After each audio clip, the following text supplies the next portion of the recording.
the 2K Sports pregame show. Happy St. Patrick's Day from all of us at 2K Sports. Can you do like an Irish accent there, Kenny? I am a Smith, so that is an Irish descent. He's not a real Irish. Shiver me timbers, Ernie. Shiver you timbers. That's not a St. Patrick's Day That's Lucky deal. Charms. What do you Shiver mean? me timbers. Shiver me timbers, Ernie. At any rate, Means it's Irish. this is Ernie Johnson, and we got Shaq, and we got Kenny. Shiver me timbers. Tonight, it's the Memphis Grizzlies as they'll be playing against the Milwaukee Bucks. Well, for Milwaukee, they're not satisfied with the record over the last 10 games. Under 500 basketball, just not good enough. Looking to improve tonight. And for all those teams that have wrapped up playoff spots, Shaq, what can we expect from them strategically here at the end of the regular season? Well, for the top team, Ernie, it becomes about securing home court advantage. You want to be peaking at the right time heading into the playoffs. We've seen a lot of teams, Ernie, start off strong. Where are they now? Do you want rest if you're a frontline player, if you're a guy who's playing a lot? Do you need some rest before the playoffs? You know, a lot of people answer that question, and if you played more than 8 years, yes, you need rest. If you're a young player, such as Freak, you don't need rest. No, you may have players coming back from midseason injuries, but you need to get them back into the flow. But you got to get your playoff game face on. And you know who had the best game face playoff? Alonzo Mourning? No, this guy next to us. Show him your game face. Alonzo had a good game face, too. Stop it. You look at this guy's game. Look at this guy's game face. Show him. Let me see your game face. You know what, Kenny? I lost it. I can't do it Let me see your game face. That is frightening. Oh, wait. That's not a game look. That's not a game look. That's your game book look. I can't do it anymore, Ernie. Here's a guy with no game face, Kevin Harlan. Alonzo Mourning.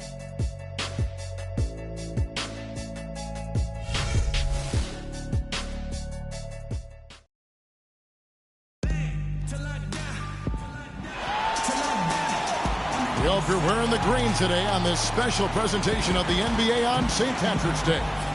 This is Kevin Harlan along with Clark Kellogg and Greg Anthony. Doris Burke will be reporting from the sidelines. It's East versus West here in Milwaukee. The Bucks hope to put on a show for this home crowd. They just couldn't come out on top last time they took on the Grizzlies. That one was played in Memphis. And I really felt in watching that game that they needed to abandon the three-point shot. It wasn't there. The percentage was horrific, but yet they continue to try and knock them down. And I really think that's what did them in. I mean, sometimes it's just not there for you on the perimeter, and you can't try to shoot yourself out of a bad shooting night from outside.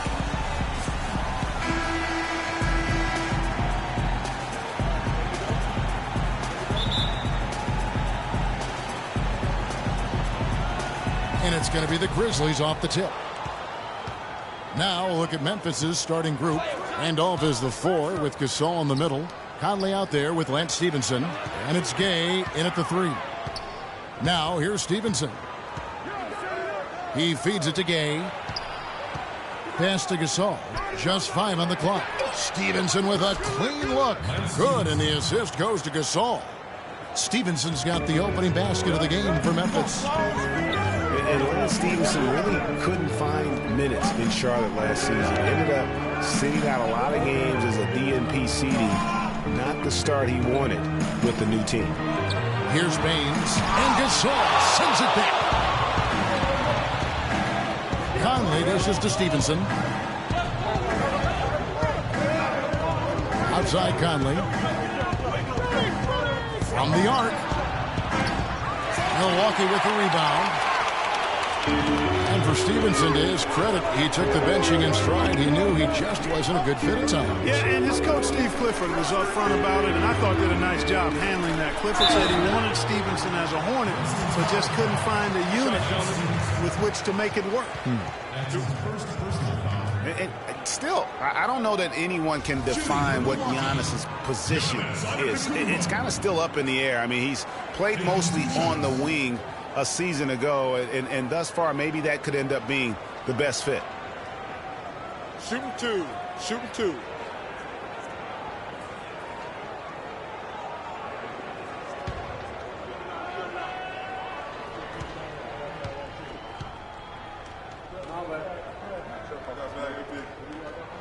The first free throw is good. Prior to last season, Giannis was experimenting with the point guard position for stretches during the summer league. Well, you know, Kevin, he's just the type of guy whose size and length really allow him to guard every position. True. Both free throws good from Antetokounmpo. And, you know, you hear everybody talking about Giannis's potential. I mean, look at the athleticism coupled with his measurables. I mean, that is just off the charts. Now here's Conley. A 20-point game for him in the win against Minnesota. Yeah, and talk about his scoring. I mean, Kevin, with the defense trying to pressure him, he did a good job of getting them to overcommit and getting himself to the line. Here is Bayless following the basket by Marc Gasol. Outside Mayo. Feeds it to Bayless. He kicks it to Antetokounmpo. Milwaukee needs to get off a shot here. And Jared Bayless the bucket on the assist by Mayo. Bayless has got his first bucket of the game, and he's on the board for 3. For Giannis, it's not just his physique and length. Clark, he moves insanely well for a guy that size. Yeah, Giannis also might not be done growing, Kevin. Right. How scary is that? I mean, you know, he could be a legit 7-foot shooting guard when it's all said and done. That would be something to see. And it's Stevenson missing. Looking at Memphis, they took the win in their last game against the Minnesota Timberwolves. And in that game, guys, I mean, the beneficiary of what was some very lackluster defense being played against them. Agreed, guys. It was really quite shocking and disappointing how many free runs to the hoop they got. Here's Gasol following the basket by O.J. Mayo. A nice shot by Gasol. Defensively, that possession better not start a trend because they just handed him 2 points. Here's the screen. Stolen by Randolph. We're about 3 minutes into this first quarter. Now Conley. They count on his contributions, currently providing 16.5 points a game. The screenplay worked ideally there, and I'm not talking about the screenplay you see in a movie theater. Gave him more than enough room to get that shot off. Here's Parker after the made shot from Zach Randolph. And stolen by Gay.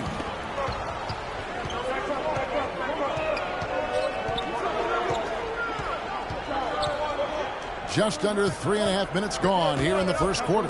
Here's Gasol, and that one falls coming off Conley's feet. Conley's got his 4th assist with that last one here tonight. Bucks trail by 3. And Bayless kicks to Parker. The dish to Bayless. Back to Parker. There's the pick. Shoots a 3. Off to a good start as he hits his first shot attempt. You can't afford to get him that kind of a look. Well, you know, he came off a good screen, but still, as a defender, you got to do a better job of fighting over and through that. Now here is Conley. He's had some playing time, but no scoring yet from him. Gay can't hit. The Bucks have gone 3 of 4 from the field to start out the game. And Baines kicks to Mayo.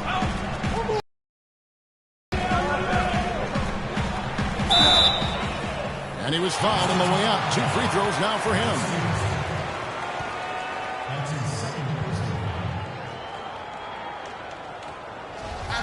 Clark, looking around the league, there's no team that teams want to play less than the Memphis Grizzlies. They just wear you down. Well, they play a physical brand of basketball. They play hard. Everybody's on the same page. And even if you beat the Grizzlies, they take a lot out of you in terms of how they try to wear you down.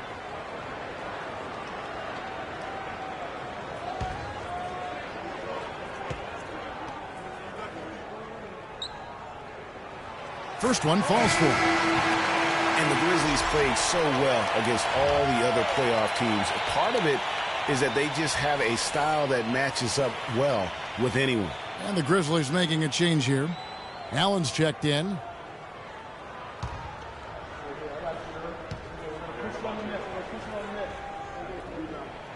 And both free throws good for O.J. Mayo. You know, that's the thing with the Memphis Grizzlies. I mean, there isn't a team that gives them too much trouble anywhere in the league. They're good at home and on the road. They're used to playing in tight, low-scoring games.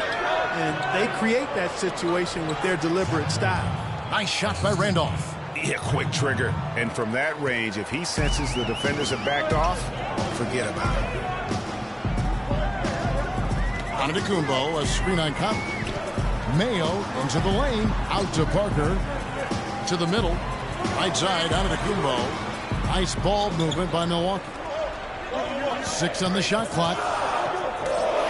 There's the feed to Baines. Pulls up on the elbow. No luck. Now the Grizzlies take it the other way. Conley, the pass to Allen. Back to Conley. Randolph sets a screen for Conley. To the paint. Parker with the steal. He dishes it to Bayless. That drops, and it comes off an assist from Parker. Bayless has got 5 now. Memphis trailing here. Allen outside. Here's Gasol. An easy layup after coming off the pick. 8 points for him. And the crisp passing has opened things up for them offensively. 10 straight points off assists. That's very impressive, and it also makes the game easy and fun to watch. Now here's Mayo. He's playing a pretty big role for him at the offensive end, averaging about 12.5 points a game. I love the ball movement there. He put that on a silver platter, just served him up. And I think taking a time here to talk things over is a smart idea. One of the things you want to do is make sure everybody is clearly on the same page with the game plan. And sometimes you need a timeout to make sure that's the case.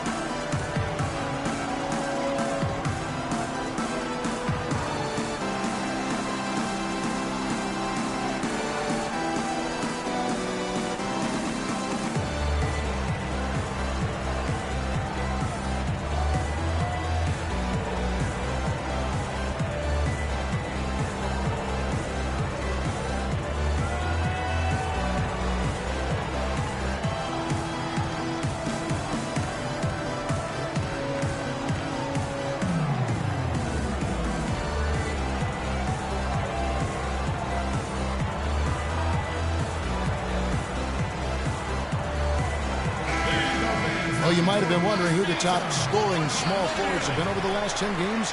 Wonder no more. Here's a peek. In the third position, Rudy Gay. I mean, tremendously gifted athletically. I mean, we're used to seeing that at that spot on the floor, and they pretty much all give astonishing individual performances on any given night. Well, we know the small forward spot is where the bulk of the scoring load rests on most teams. I mean, those players on that list always come through in the scoring department. These guys pack a lot of firepower. Now here is Conley. Quiet so far offensively, searching for his first points of the game. Gay outside. Just 5 to shoot. Fires from the wing. But they get it back. And that one hits back iron. Fast break, Milwaukee. Here's Parker. And that comes off the assist by Jared Bayless. Parker's got his second bucket of the night. Wow, the floor just really opened up for him on that possession. Yeah, I mean, I'm all for good offense, but that was just a terrible reaction from the defense. Now here's Conley. Kicks to Allen. Here's Gasol. And another miss by Memphis. Well, for Jabari Parker in his rookie year, not the kind of NBA career start that he wanted. Played great. Was probably the rookie of the year up until the time he was injured, blowing the knee and cutting his season short. A great call. He definitely would have had a great chance. Really just made a transition seamlessly.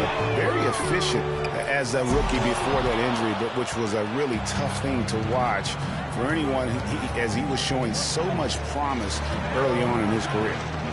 Now here's Conley.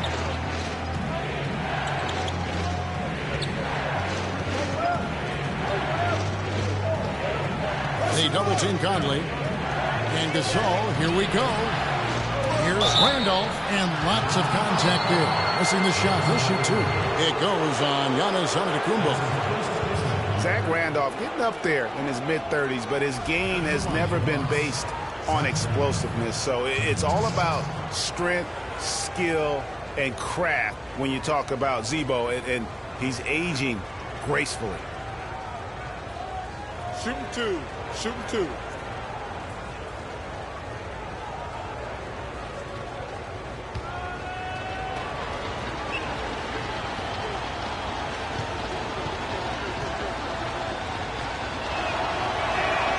Free throw good, Randolph. And Randolph Clark can struggle in matchups against quicker power forwards or those spread fours. Yeah, but even though he struggles on the perimeter against those guys, he punishes them when he gets them inside in his operating area at the offensive end. Most big men have a hard time dealing with him in the paint. Very good point. And so he hits both. And to nobody's surprise, Zach Randolph enjoyed an outstanding season, Clark, in 14-15. And, you know, ironically, by taking more of a backseat to front court and make Marc Gasol, Randolph played better, the best rebound rate of his career. Now here's Vasquez.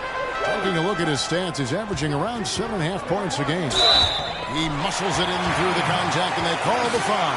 He's on his way to the free throw line. 3 consecutive baskets have come right at the rim. The defense had better start buckling down and tightening up. Guys, they are getting exposed in terms of their low post defense. And for the Grizzlies, they had to be encouraged by Randolph's play after signing him to that extension. I mean, he'd been set back by the knee injury, but he came back in a big way.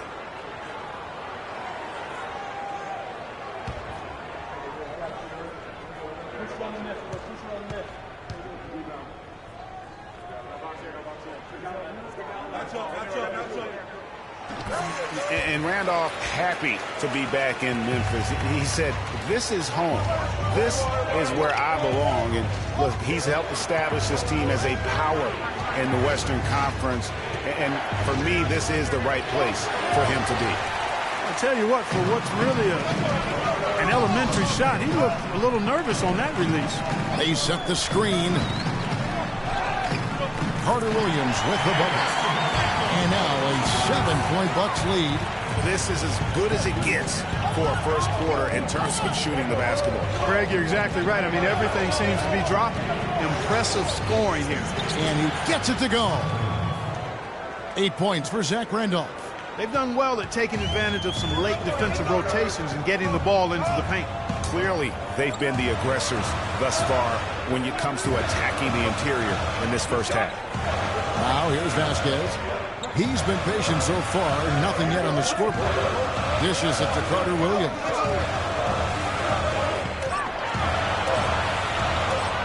Tries it from the top of the key. Again, Carter Williams missing. So for Milwaukee, their last game, a win against the Raptors. And how about the game plan that was constructed for that one? I mean, it was apparent how powerless the D was to stop it. Yeah, that's a good way to put it. I mean, they just didn't have an answer for anything they threw at him. And here's Carter Williams. Vince Carter getting it to go from deep. Pass to Ingles. Jacks up a three. And Vince Carter pulls it down. You got to be careful, though. There's a real balancing act. You can't let your ego try to run your offense. You can see he really wanted to answer that made three with one of his own. Not the best decision.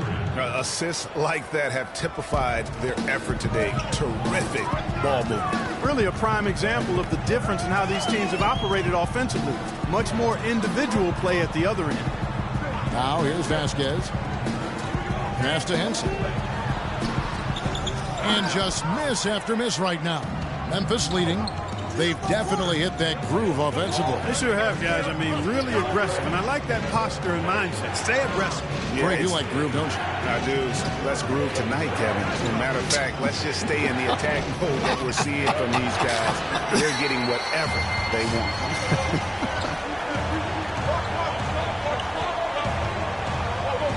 Here's Ingles. Henson with the screen. Up top, Carter Williams, defended by Allen. Now here's Vasquez. He's guarded closer. No good with the wing jumper. Memphis has gone 2 of 4 from beyond the arc to start the game. Lawson outside. Kicked by Randolph. Allen kicks to right. Memphis moving it around. Off the pick. And finished off by Carter.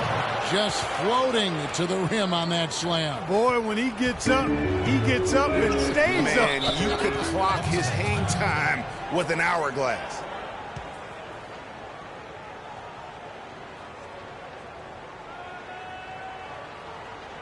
And now, your Milwaukee Bucks dancers.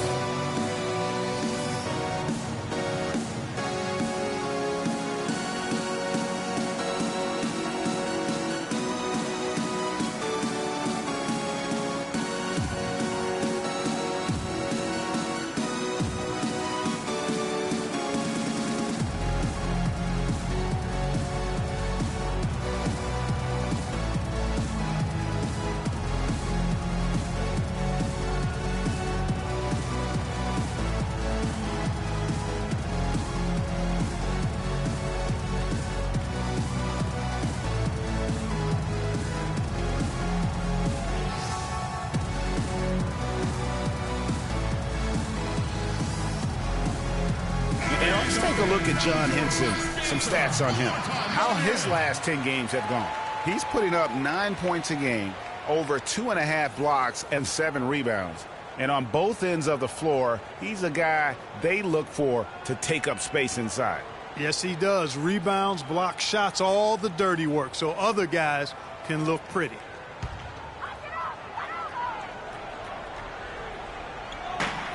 .59 seconds left to play in the first. Vaughn, the pass to Vasquez.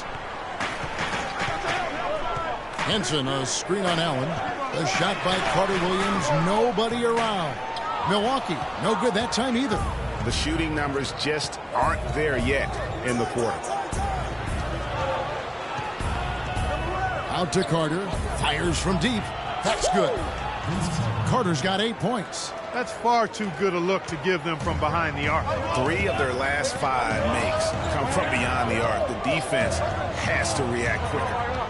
Now here's Carter Williams. A look at his stats. He averages a bit over 8 points a game, and the shot is good. Really, the defense is helpless to stop the layup right there. Just too much of an advantage in terms of the mismatch. Lawson's against Carter Williams. Left side Lawson. Here's Randolph. Bank shot. No good. Vasquez. And released it in time, but it's off the mark. And so the first quarter is in the books. It's the Grizzlies. They're up by 4. And we'll be back with you for the start of the second quarter when we return.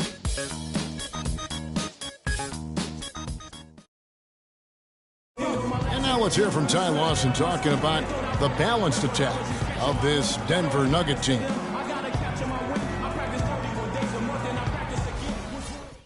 Well, that was the game plan a couple years ago when Denver was good enough to make the playoffs and Ty Lawson was at the control. You know, but not enough firepower to be able to sustain with the elite teams, say like the Warriors or the Rockets. Ty Lawson, a solid, dependable player in our league, but this is still a league where you need your superstars to win rings. And welcome back as we continue our St. Paddy's Day broadcast. And a look at how the offensive approach has been going here so far for the Grizzlies. They've been making some really nice passes out there. Excellent passing. That could set the tone for the rest of the game. And also, they've gotten the three-pointer to fall tonight as well. That's equally as important. And a chance here presented by Gatorade to see who's on the floor. All fueled up and ready to go for the start of the second quarter. On the court for the Bucks.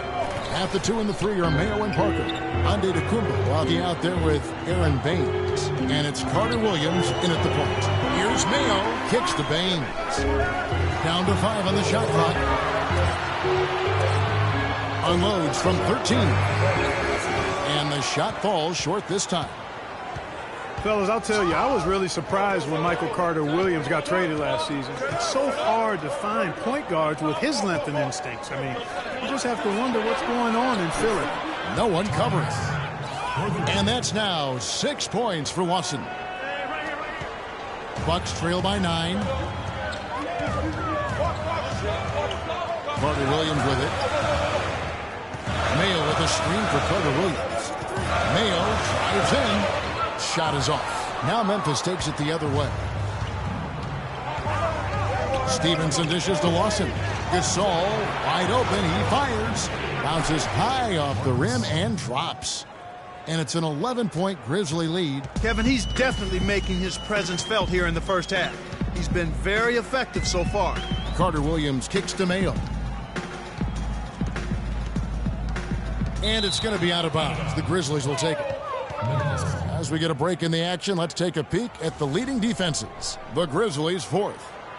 One of the benefits of keeping the other team's point totals low is that it takes some pressure off of your offense.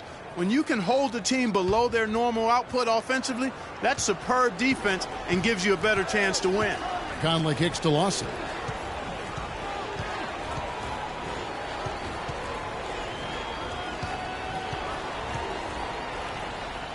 Gasol on the high post. The shot, no good. And Milwaukee the other way now. Carter Williams with it. Now Lawson defending. Mayo missing again. Rare you'll see him miss such an open look.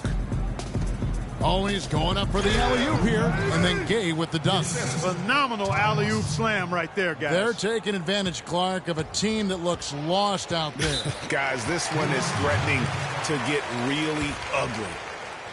You know, Clark, the one thing you can say about Ty Lawson is his awareness around the floor. He's just ubiquitous, and his court vision is incredible. Excellent peripheral vision. He averaged almost 10 assists a game last season. That's the best year of his career thus far.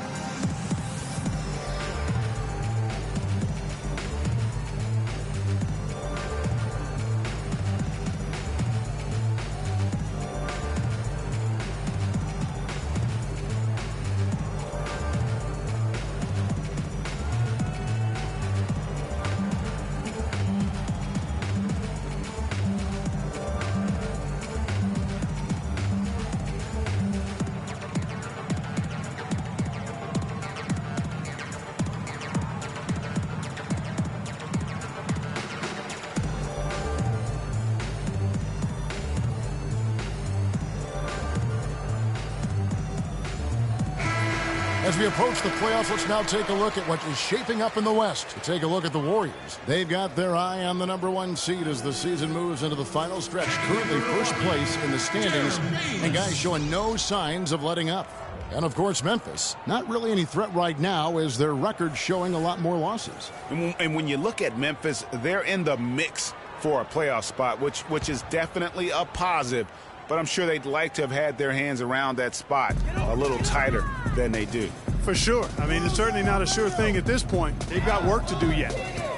Now here's Mayo. The pass to Bayless. He feeds it to Parker. There's a screen. Clock at 4. Here's Antetokounmpo. Sinks the three-pointer. Antetokounmpo's got 7. You can tell he's in a lot of pain. They'll take a timeout so that trainer can help him out.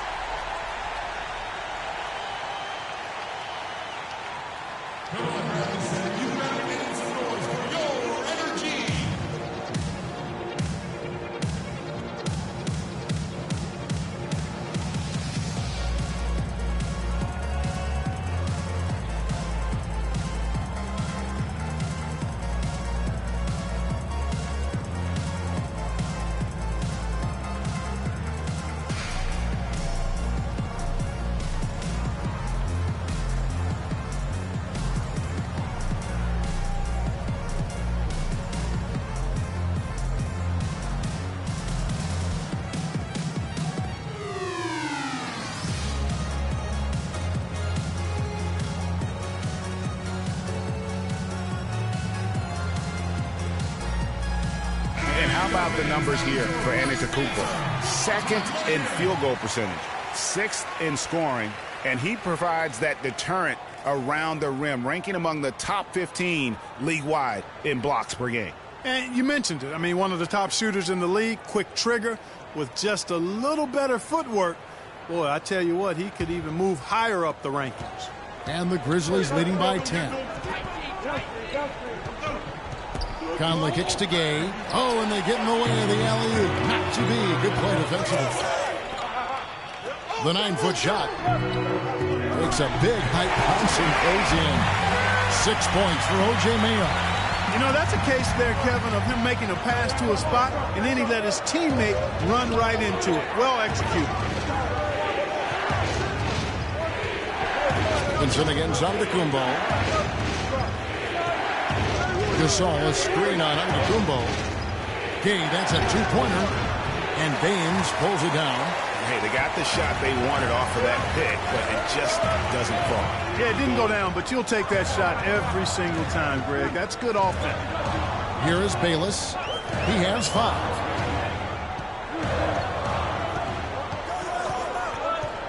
Just 5 on the clock. Gasol with the steal.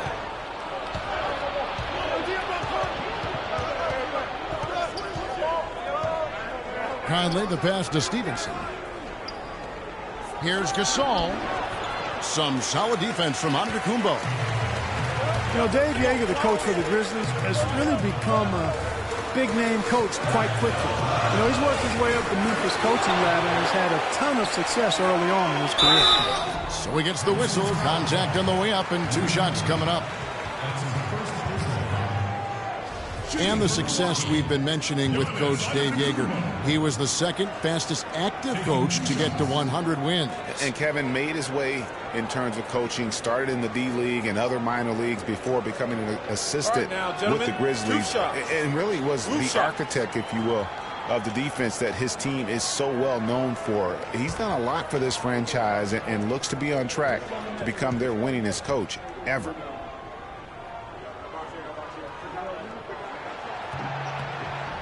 That's good from Antetokounmpo. Well, Antetokounmpo in this one, he has 8 points, and he's contributed 3 points from the line, too. And those free throws add up, guys. That is extra offense.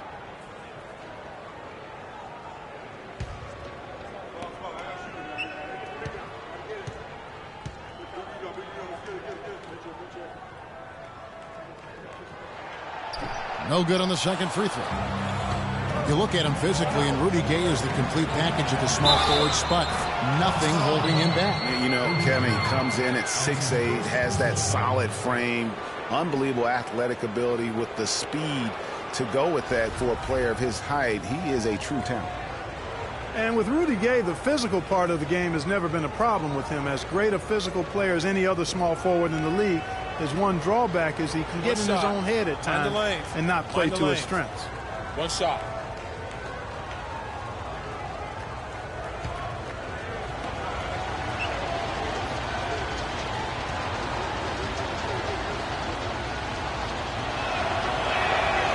That one falls for Mike Conley.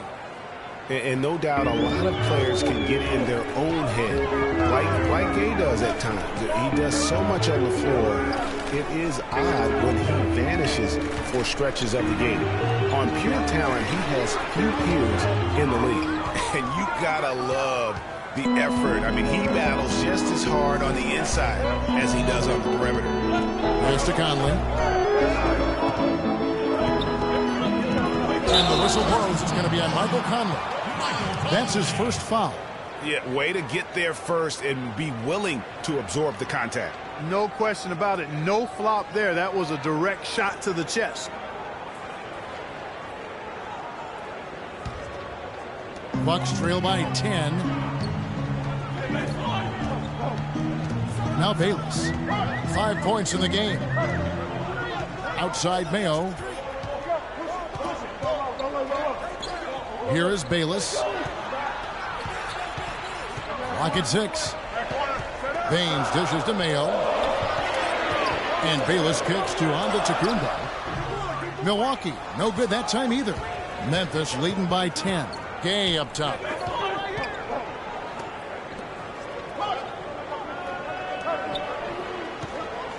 Parker against Lawson.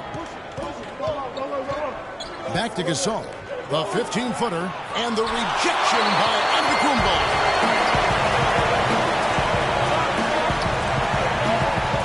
And Baines kicks to Mayo. The 18-footer is right on the mark. Mayo's got 4 this quarter.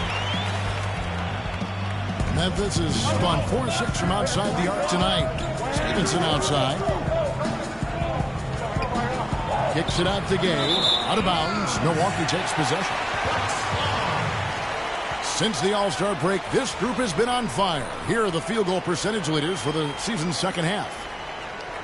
Second, Giannis Antetokounmpo. His touch around the bucket has been outstanding. I mean, he has missed very few of the good looks he's got. Now Bayless. Taking a look at his numbers, he averages about 7 points a game. And it's Mayo again missing. You know what, though? Sometimes you can be too open. I think it may have surprised him, and that's why he missed. Gay right side. Shot on the wing, and he wills that one in. Sinking right through off the back iron. Bucks trail by 10. Clark, they've been struggling here on offense. Yeah, a little bit of cottonmouth here. Dry spell for sure.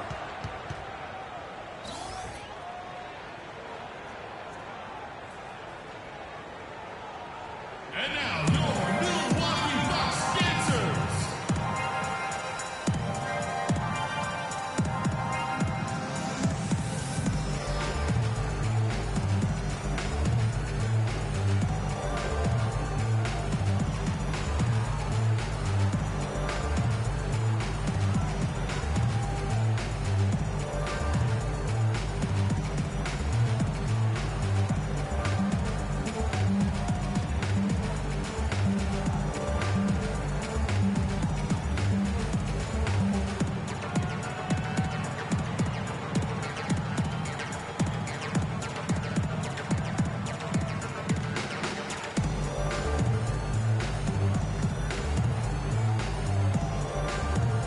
A moment to check in with Doris Burke. Doris? During that break, Coach Dave Joerger had some words for his team. He made it clear that their offense needed to run through Marc Gasol. Coach stressed the importance of getting the ball in his hands as soon as possible at the start of their possessions. No question he's going to be the key guy for them offensively.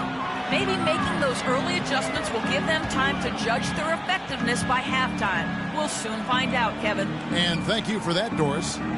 Now here's Vasquez. He's had some playing time, but no scoring yet from him. Here's Bayless. And the Bucks miss again. And the Grizzlies leading by 10. Conley kicks to Randolph. Feeds to Allen. Some nice passing there by Memphis. Outside Conley. On the wing, Stevenson. Antetokounmpo pulls it in. Milwaukee's gone 1 of 6 from three-point land in the second quarter. Less than 20%, but they've continued to let them fly.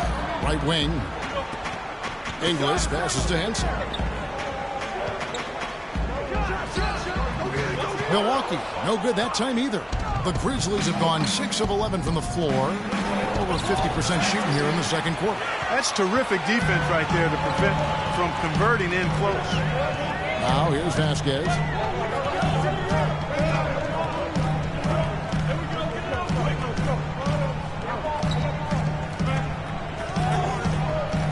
Stolen by Michael Conley.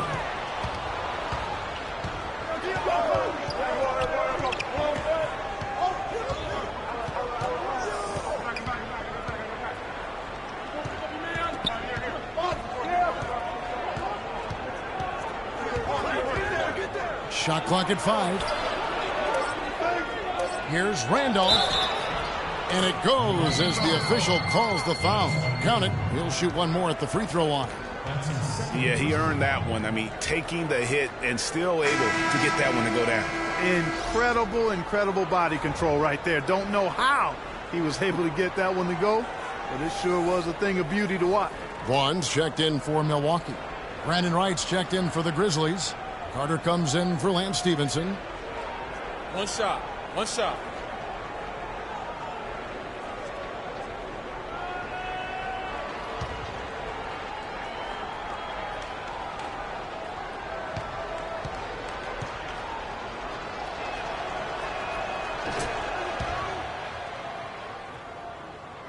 Bucks trail by 13. And here's Vasquez. He's been patient so far, nothing yet on the scoreboard. And he sinks the shot coming off the strong kick. Perfect screen there. Set him up with a terrific look. Yeah, I like the fact that the setup was good, the screen was solid, but you also have to look at the fact the defender didn't do his job as well as he could have. Now here's Allen. He's averaging around 5.5 points a game. Here's Vaughn. Now here's Antetokounmpo. Down low, Vasquez. And a great assist by Antetokounmpo as that one goes in. Vasquez has got it back down to a single-digit deficit for the Bucks.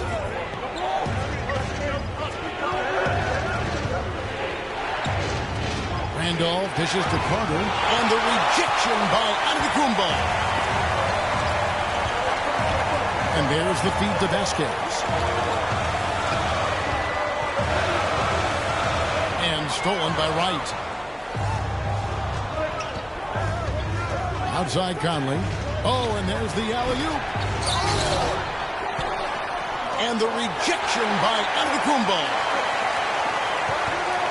Here's Randolph. Randolph can't get that one to fall. Very dangerous to leave a guy like that open. Lucky break there for the D.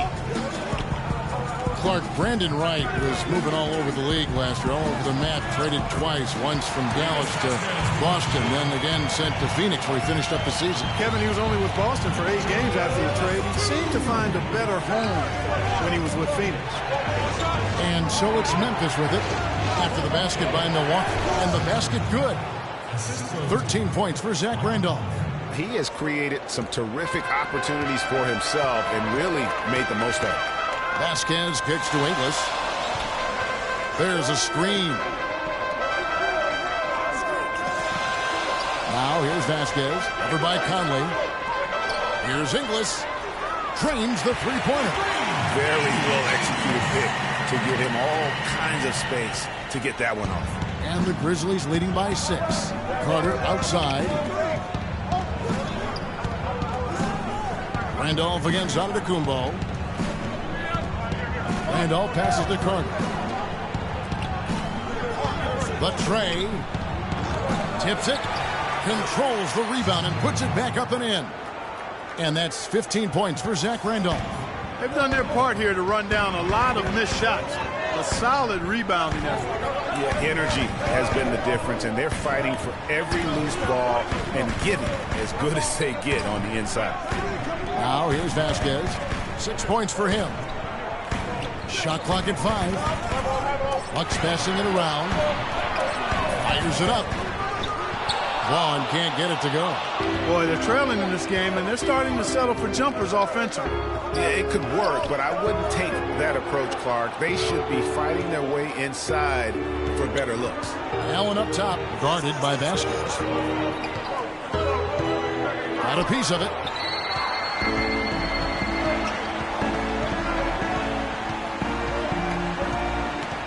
He kicks to Antetokounmpo.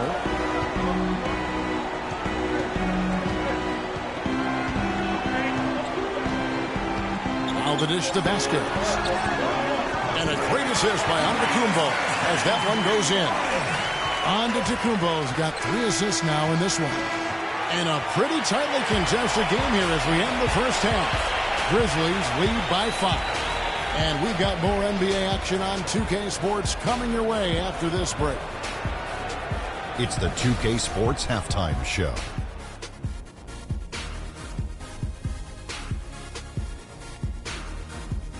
I would call that a competitive first half of action. Ernie Johnson here welcoming you back to the 2K Sports Halftime Show with Shaquille O'Neal and Kenny the Jet Smith.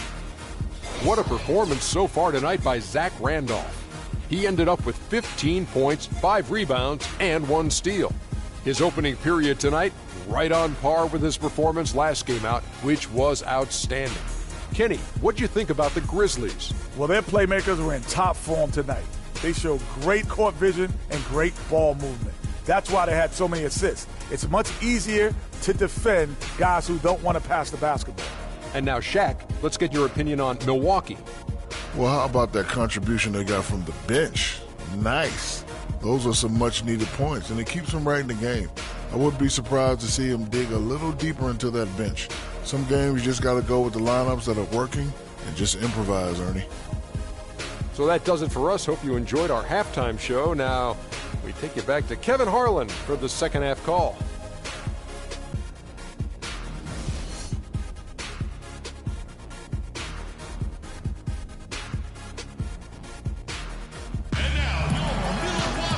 The third quarter now beginning. Both sides looking to pull away in the last half of the game. It's been one outstanding game from Zach Randolph. Yeah, the rebounding, particularly on the offensive side, as good as it gets. He was bringing the effort down low. And I tell you what, that allowed him to get his team several multiple shot opportunities. His work on the offensive glass has been invaluable.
So it's the Bucks now. So on the floor for Memphis. Randolph is the 4 with Gasol in the middle. And Stevenson is out there with Conley. And it's Gay in at the small forward. Now here's Parker. Here's Baines. Down to 5 on the shot clock. Trying his luck deep. Parker's shot is off. Memphis leading by 5. Conley dishes to Gasol. Now here's Stevenson. He's tightly guarded to the inside. And count the basket. He was fouled, and he's going to the line for one more. And defensively, they are on their heels every time the ball comes inside. Yeah, I think they've got to ramp up the aggressiveness, Greg. I mean, if they don't, things are just going to get worse from here. The Grizzlies shooting their 5th free throw of the game here.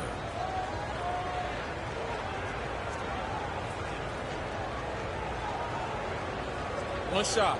One shot.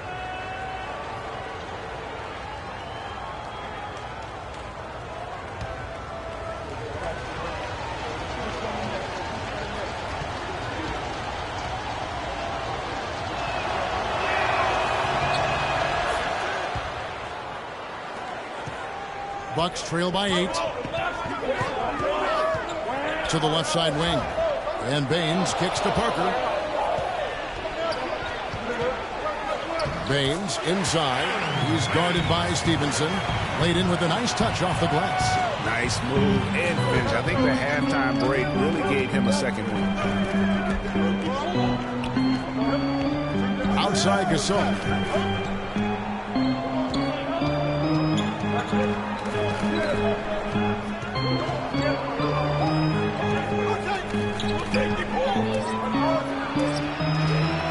Cannot hit, and Milwaukee will come the other way. Looking ahead, they've got the Jazz coming into town for the next game. That'll be the last of 3 straight at home for the team. Oh, you've got to be able to deliver when you get a bunny like that. That's just too easy of a shot to miss. Now, here's Stevenson. And he can be counted on to put some points on the board every night. He's averaging right around 13.5 points a game. Let's look at the 2K leaderboard to find out the teams that have led the league in steals this season's second half. 5th best, the Grizzlies. Kevin, this team isn't ready to give up on the season yet. I mean, they've been after the opposing ball handler every second of every game.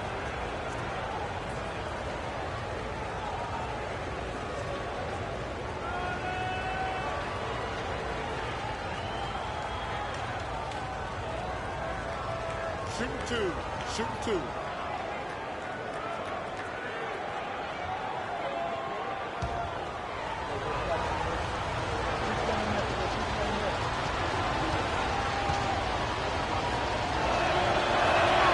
The first free throw is good. What a great game for Randolph in this one. He's got 19 points, and he's knocked down 5 shots at the charity stripe. Good numbers for him. Yeah, they are. It's been a nice element of his game today.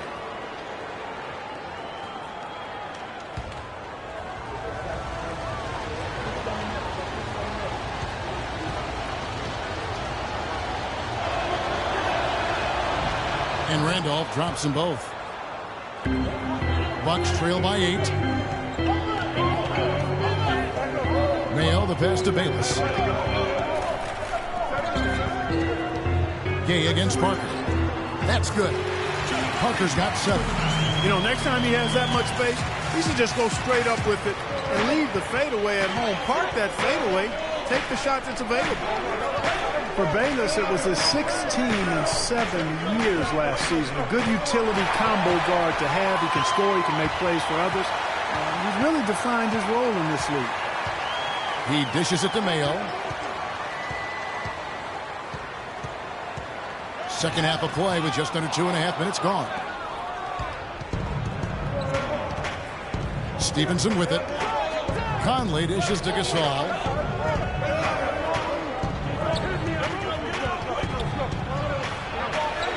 Looks good, is good. That's his 7th basket in 12 tries. Talking about Jerryd Bayless, some thought he would be a star when he first entered the NBA, and he certainly had his moments, Greg, but inconsistency and turnovers have kept the lid on his progress. Yeah, well, where I like Bayless is in spot plays. You need a lift, you need a spark offensively. You go see Jerryd. Now we know that Marc Gasol was one of the most sought-after free agents this past summer. Clark, all along, most figured he'd be back in Memphis. Yep, a winning team, max dollars. And don't forget now, he went to high school in Memphis while his brother Powell played there. He's where he belongs.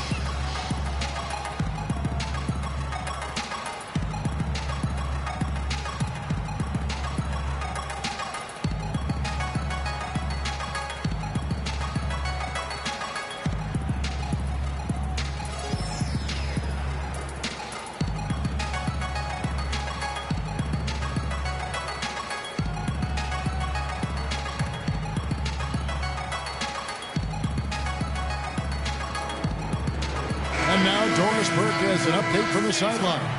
Thanks, guys. I got a chance to hear what Jason Kidd was saying to his team.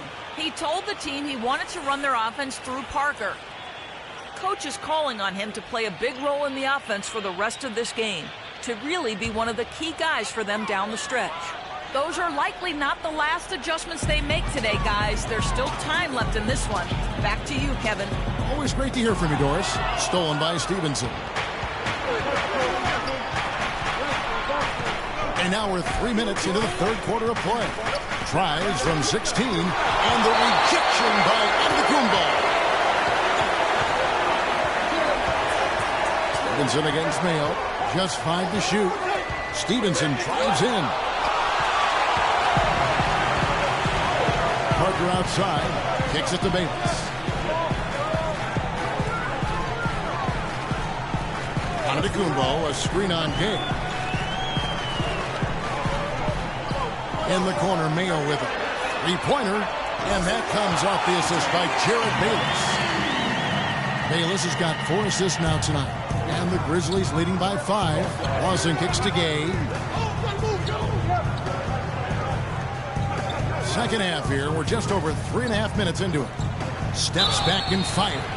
And so he draws the foul on the shot. A trip to the line to shoot 2. And guys, you see how Rudy Gay just exploded last season in the second half. I mean, I think he felt at ease in George Karl's system. And I think that's one reason why you're starting to see just how good Rudy Gay can be. Okay, gentlemen, 2 shots. 2 shots.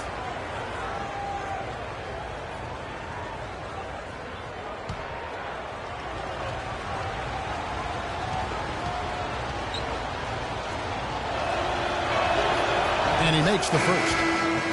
For a a long time, critics have gotten on Gay for his lack of efficiency, but he quieted some of those voices, Clark, last year with his play and stats. Yeah, I agree with you. I mean, across the board, he made nice improvements, not only in his scoring, but also his ability to create shots for others. And the Bucks making a change here. Carter Williams is checked in.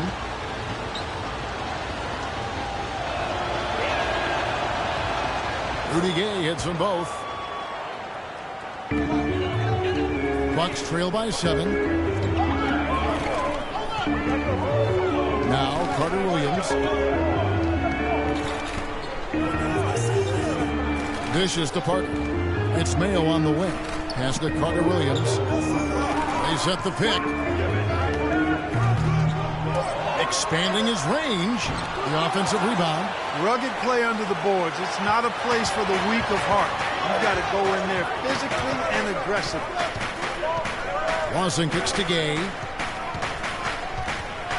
And that one is hammered home.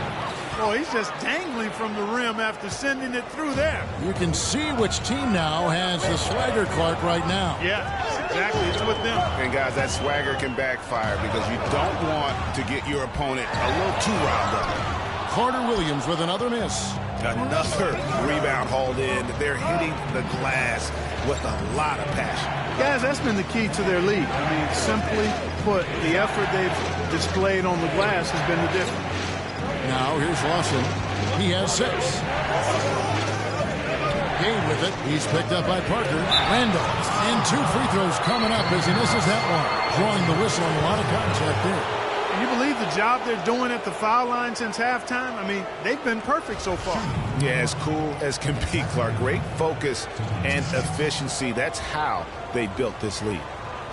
What do you guys think so far about the offensive approach for Memphis? They keep piling up the assists, and they haven't cooled off 2 shots. at all. 2 shots. I've been impressed with how well they penetrated tonight, too.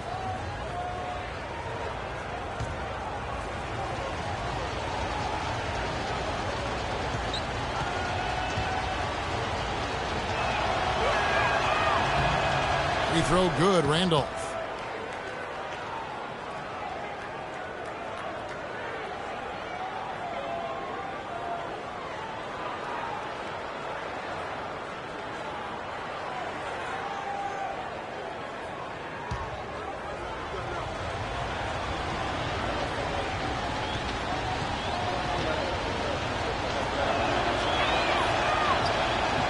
Both shots good from the stripe.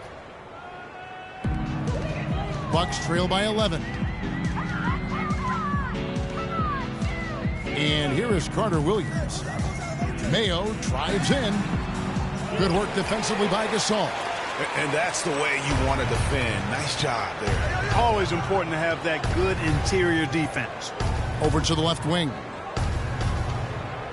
Pass to Randolph.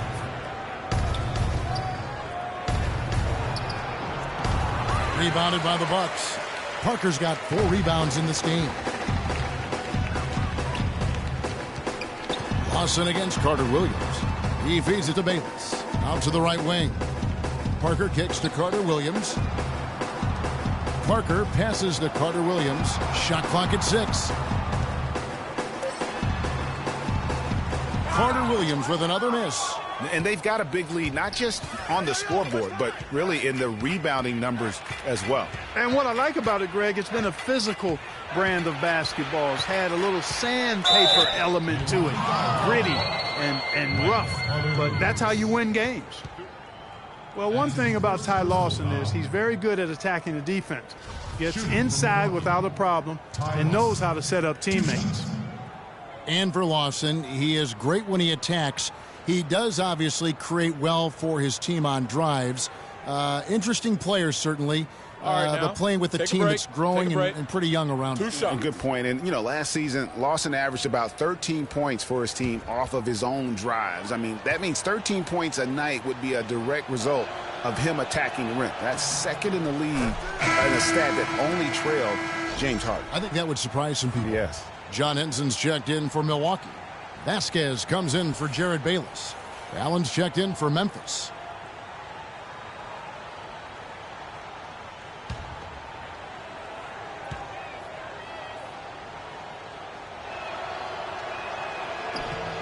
And he makes both free throws. Bucks trail by 13. Guys, they're looking for a way to score here. Yeah, they've had a tough time getting the lid off the basket so far. Mayo against Stevenson. Mayo dishing to Henson. The pass to Carter Williams. Parker sets the screen for Carter Williams to end the drought. Carter Williams with another miss. He's been wayward and just off on about everything he's put up in this period. Gay with it, now defended by Carter Williams. Gay kicks to Allen. Memphis moving that ball around, and that one goes out of bounds. Last touch by Gasol. All right, a chance to check out stats for Mayo.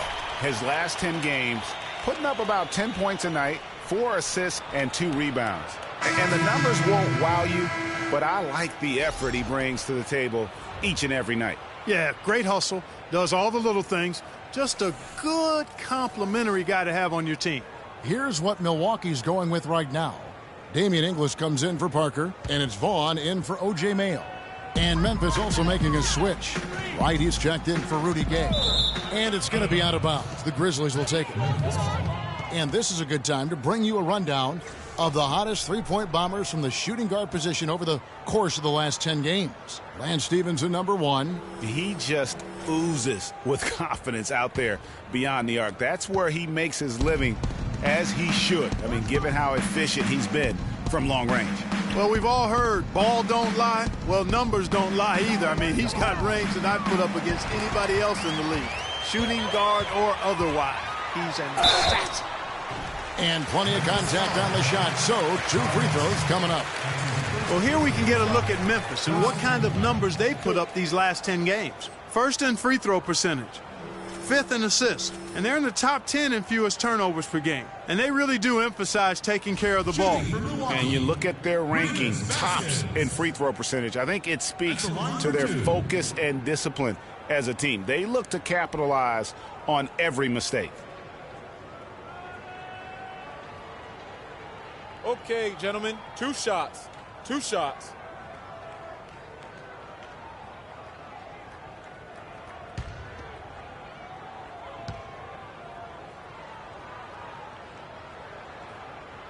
That one is off. Vasquez, guys, remarkable consistency over the last 3 seasons. Yeah, his three-point percentage went up a little bit, Kevin, but that's about it. I mean, it's possible. We just need to accept that this is who he is. I mean, he's a good playmaker. He plays with great enthusiasm and energy, and we need to leave it there. Don't expect much more than that. And talking about Vasquez, guys, good size for a point guard. Solid ball handler and playmaker when he's put in that role. But he needs the ball to be truly effective. And last season, the ball belonged to Kyle Lowry. Milwaukee with the ball after the Marcus Gasol miss. Carter Williams, the pass to Henson. And it's White sending it back. Now here's Stevenson. At the elbow, it's Gasol. That's good, and it's Stevenson with the assist. Stevenson's got 4 assists now tonight. And for Vasquez, he doesn't have the foot speed to track opposing point guards. He tries to compensate with good use of angles, but he did do a solid job defending the pick and roll last season, using his superior size and anticipation in that area. There's the screen. Outside, Antetokounmpo. From deep three-point range, Gasol with the rebound. Gasol's got 5 rebounds tonight. Lawson kicks to Gasol. Pass to Allen. Lawson against Carter Williams. And Lawson with the drive. It's blocked. Here's Carter Williams. Outside, Antetokounmpo. Antetokounmpo, a screen on Lawson. Carter Williams dishes to Antetokounmpo. Antetokounmpo can't get that one to fall. It's been a real difficult game for him offensively, and it's cost him. Lawson kicks to Stevenson.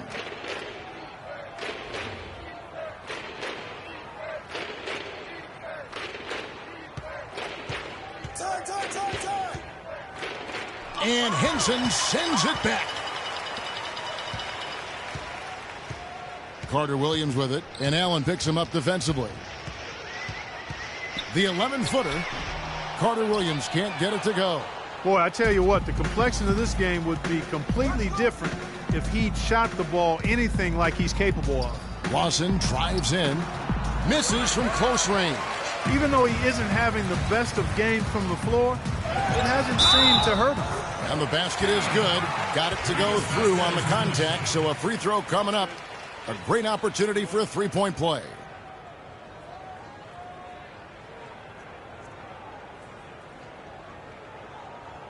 The Bucks have made 7 out of 9 when they've stepped to the line. And taking a look at their free throw statistics on the season, right around 74%. You know, the numbers from the line, guys, are close to where they were last year. Mind the lanes. But just a tad worse, so one shot. Not too bad. Vince Carter, he's checked in for Memphis. Conley now comes in for Ty Lawson.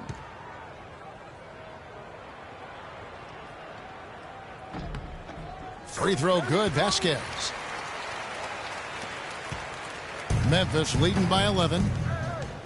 Conley kicks to Carter. Baseline jumper and a foul called on the shot. Got him on the way up that time, so he'll shoot 2 right here. And Marc Gasol surprisingly nimble for a 7-footer. He really moves his feet well at both ends of the floor. And when you look at Marc Gasol now versus when he came into the league, remarkable how that body of his, Clark, has transformed. Kevin, he changed his diet and he dropped a bunch of weight. Believe it or not, he even grows vegetables at his house. He's really gone all in on the transformation of his body. Clark, good information. Yes, sir. That's what we do. That's what we do here. Woo. Info and entertainment. Oh.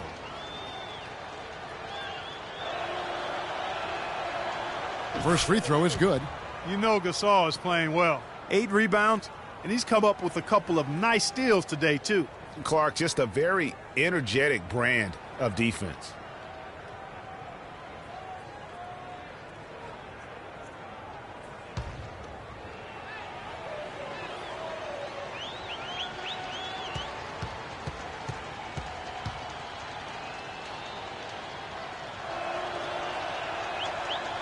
And so Marc Gasol nails both of them. Bucks trail by 13. To the middle. And Antetokounmpo shoots it in. Nothing fancy there. Didn't need it. Nope. His only concern right now, Clark, is getting the points on the board, and I don't mean style points. I like the simplicity. Well, there's also style just with the fact that he's able to have that kind of a finish, though. Still, I like that pretty one-handed flush. Feeds to Carter Williams. There's the pick. Pass to Vaughn. To the left side wing. 1:57 left in the third quarter. Vasquez with it. Now right defending. Antetokounmpo kicks to Henson. And the shot counts. He's fouled, and it's a chance for a three-point play.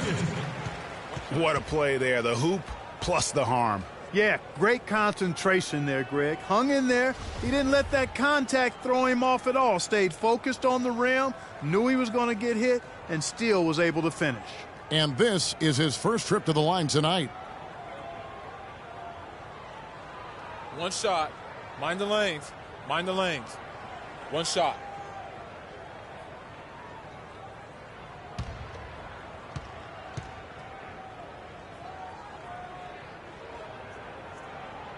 That's good from Henson.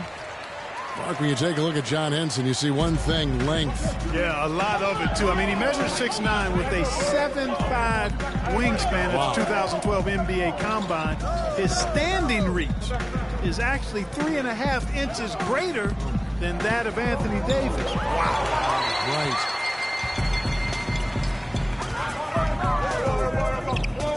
The feed now to Vasquez.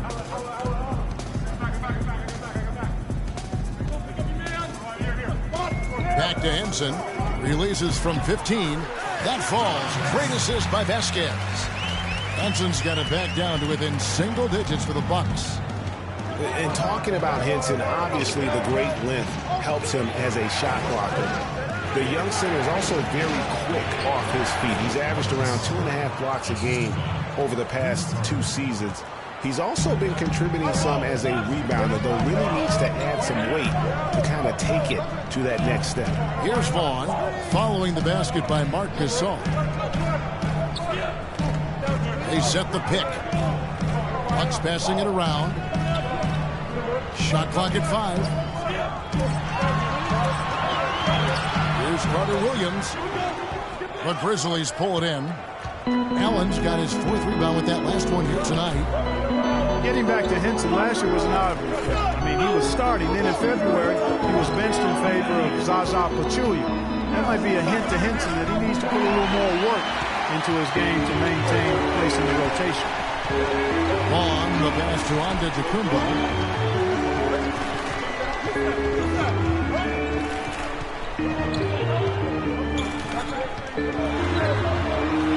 Knocked loose. Conley missed. And as we end the 3rd quarter, a double-digit deficit will make it tough to come back. Grizzlies out in front, up 10. And after a quick break, we're going to come right back with the start of the 4th quarter.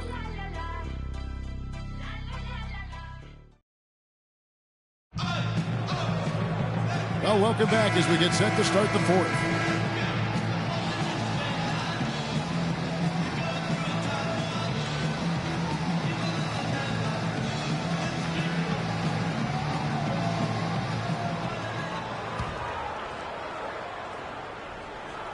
And it's the Grizzlies with the ball. They've led by as many as 14 points. Parker and Henson are at the forward slots. Jarrett Bayless is out there with Maine. And it's Baines in at the 5, roaming the paint. That's the group for Milwaukee right now. Yeah, clearly he had an established position there. Yeah, and I like this call because you want the refs in that situation. If there's any doubt, err on the side of giving the benefit of the doubt to the offensive player. That should have been a block, and it was. Conley's shot is off. He certainly didn't take advantage of the poor defense, but they can't count on him to continue missing. I tell you what, I think he'd be happy if he can continue to get looks like that. Now here's Henson. Parked down low that time, and he got the 3-second call.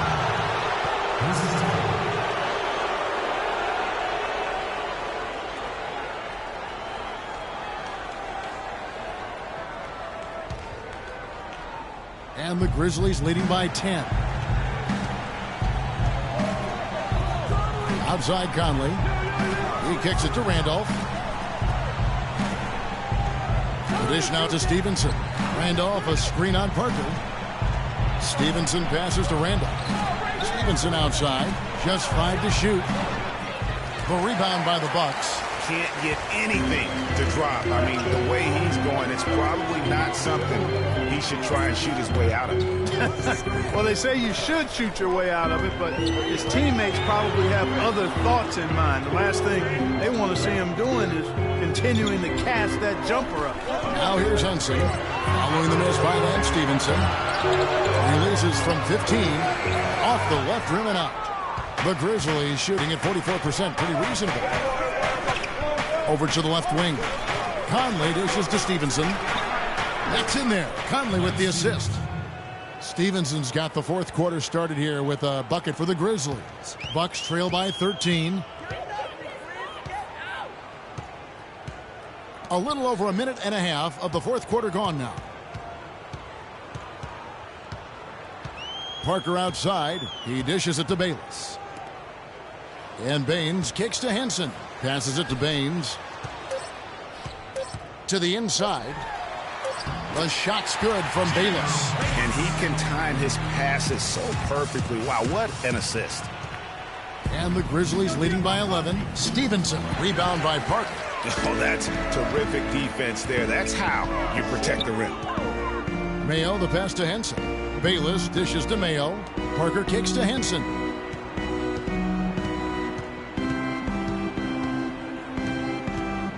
Outside Mayo.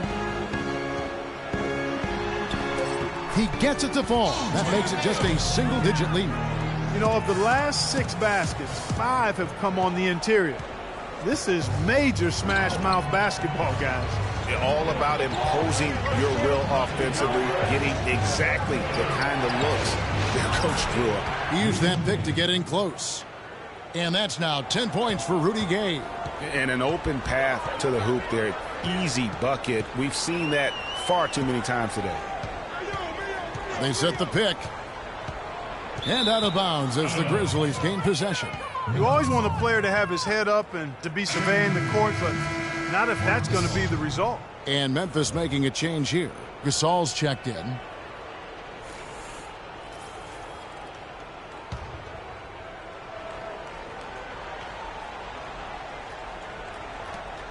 Memphis leading by 11. And Stevenson kicks to Conley. Randolph a screen. Outside Gasol. Nobody near Gay. Good, and the assist goes to Gasol. Gay's got 4 points now in the quarter. You know, the defense has got to do a much better job of fighting over those screens. And, Greg, especially when the ball is in his hands. I mean, come on now. You know he doesn't miss too many open looks like that. Here is Bayless. No one near Mayo as he lets it go. His three-pointers off the mark. Well, they're fortunate. The defense was taking a big chance leaving him that wide open behind the arc. Swiped it away. Now the Bucks moving it up. Parker leading the charge. Stolen by Conley.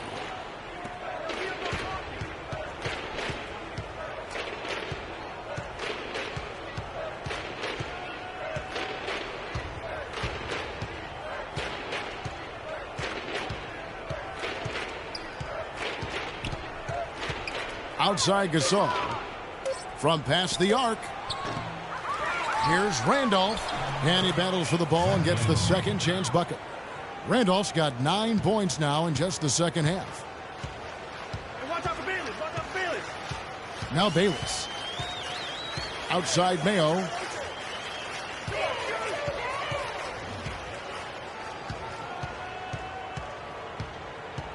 To the left side wing. The Bucks working the ball around. Answer the ball out of bounds. Henson touched it last. That is just a careless turnover. You've got to be smarter in those exchanges.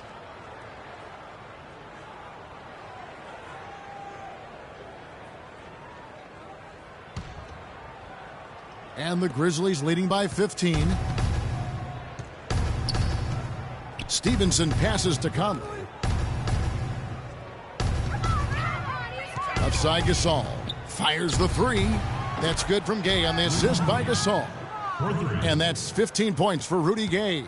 Man, he is just really in a flow right now. That field goal percentage has gone through the roof. Bayless dishes to Baines. Kicks it to Bayless.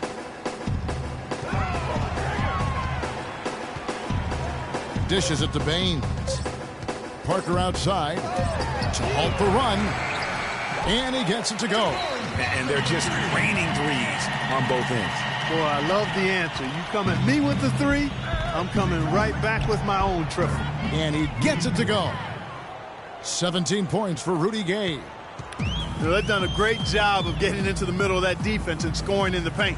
And that's why they're on this run. You get that close to the hoop, and it's a lot easier to make shots. And Lance Stevenson picks up the foul. And that'll be his third foul so far. And the Bucks making a change here. Antetokounmpo's checked in. Giannis Antetokounmpo.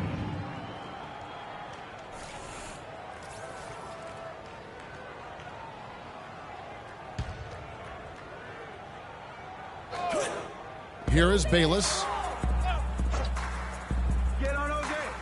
Mayo up top. He's guarded by Stevenson. Mayo missing again. +8 in the rebound differential. One more reason why they're in control. Yeah, double-digit advantage on the scoreboard. They've taken the initiative. They've played, I think, with more purpose so far. This is a fantastic performance in this half. He didn't play as well in the first, but you just know with this guy, he's always ready to turn it around. Here is Bayless. Antetokounmpo setting the pick for Mayo. Parker right side, wide open, and he hits the jumper for two. Just a positive force right now for these guys, and though his team has fallen a bit short, it's not because of him. Now here's Gay. Here's Gasol. Moves back up. The basket drops, and he gets fouled on the shot. One free throw coming his way. Boy, has he put his foot on the pedal here this quarter. He's doing a terrific job in terms of leading their offense. Boy, what a great game for Gay. He's got 21 points, and he was able to come up with 1 steal, too. You know what? He's been a difference maker defensively today, Clark. He's disrupted more plays than the stat sheet will show. One shot.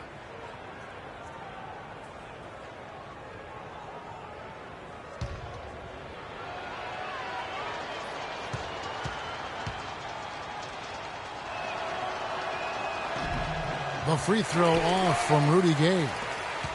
Bucks trail by 19. Mayo into the lane. And he gets it to go. Mayo's got 4 this quarter.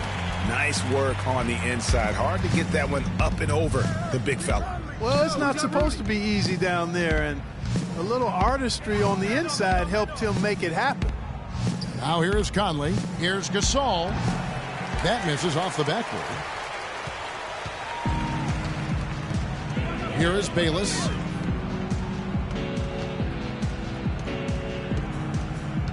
Antetokounmpo, a screen on Gay. And Bayless kicks to Antetokounmpo. The Grizzlies pull it in. Gasol's got 9 rebounds in the game, getting it done. Gay passes to Randolph. Back to Gay.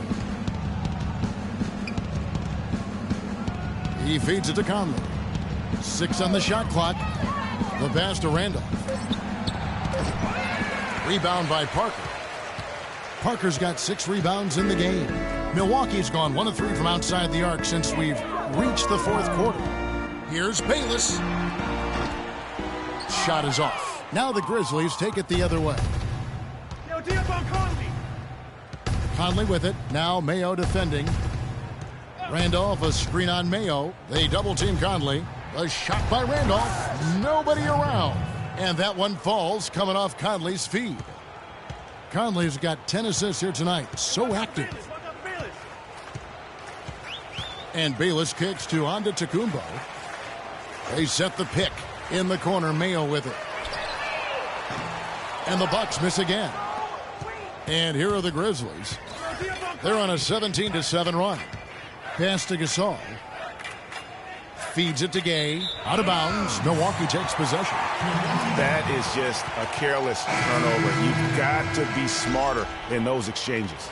Michael Carter-Williams checked in for Milwaukee. And Memphis also making a switch. Allen's checked in for Lance Stevenson. Here's Carter-Williams. To the paint, and it goes out of bounds. And last touch by Carter-Williams. And that's just carelessness there. I mean, you have got to have your head in the game.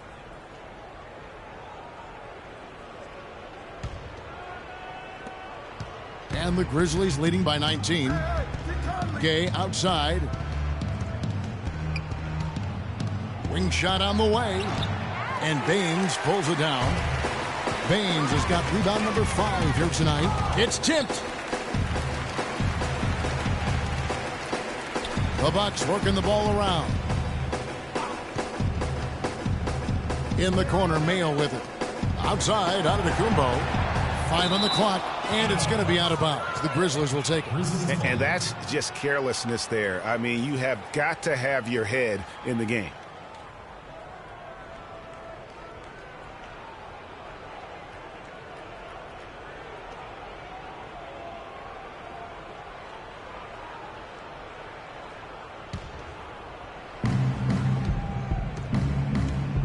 Conley with it. Allen outside. Pass to Gasol. And foul called as he misses. He'll go to the line and shoot 2. That's his 3rd personal foul. At the line for the Bucks, Marc Gasol taking 2 shots.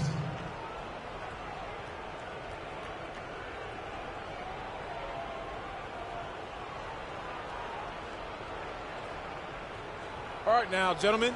2 shots. 2 shots.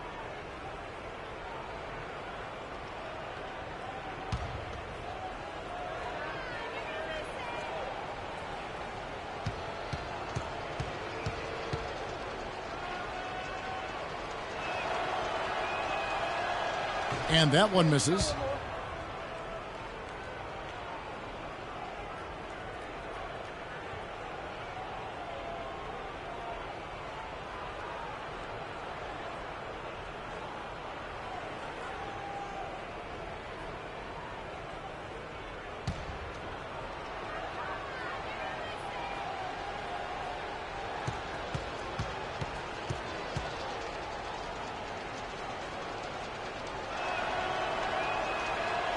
He hits the second from the line.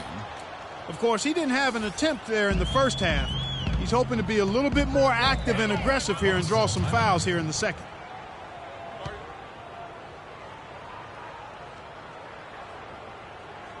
You're terrible, Milwaukee. Come on, Bradley Center. You better be making some noise for your energy.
And the Bucks with possession here. And here is Carter Williams.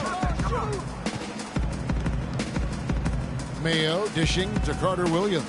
Unloads from 13. And he connects with the jumper. A big height advantage right there. You know, it's tough to bring a big man that far away from the goal, but that might be a mismatch they're willing to live with. Now here is Conley. Outside Gasol. That's in there. Conley with the assist. Conley's got assist number 11 for him here tonight. And he came off that screen, and the D just didn't get over the top of him. Yep, weren't there in time enough to challenge Greg, and when that's the case, you can mark those up for him. Here's Parker. No luck. Gasol with the defensive effort. And this is why you need good defenders on the interior to contest shots. Yeah, Greg, making every shot a hard one, even the shots in close. Now here's Allen. 6 to shoot. Parker against Gay. Fires top of the key. And Baines pulls it down. You could tell he assumed he'd be able to beat the defensive coverage, even though it was all over him. Carter Williams kicks to Antetokounmpo. It's O.J. Mayo on the wing. Antetokounmpo passes to Mayo. From the baseline. Good work defensively by Conley. And the Grizzlies leading by 21. Well, guys, this was never really a contest. Just a total obliteration, if you will. And you can safely say mission accomplished now for Memphis. And it may be a comfortable win for him, Steve, and in the end, but, you know, they had to weather a few storms along the way, Clark, and that's all part of the story. That's right, Kevin. I mean, this was by no means a runaway that it might appear to have been. I mean, it was a scrappy performance all the way through. And when it's all said and done here, this will mark their 38th W on the year. And with this win, it gives them a sweep of the season series, even though it's just a brief two-gamer. I tell you what, Greg, no matter how brief it is, anytime you can get a season series sweep, you're happy. And as we've come to expect, another big game tonight and an impressive exhibit for Gasol. He was really important under the basket, making the plays down low and getting position to pull in rebounds.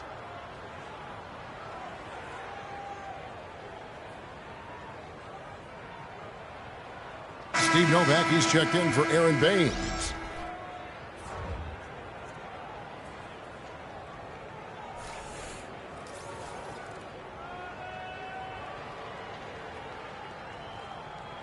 One shot. One shot.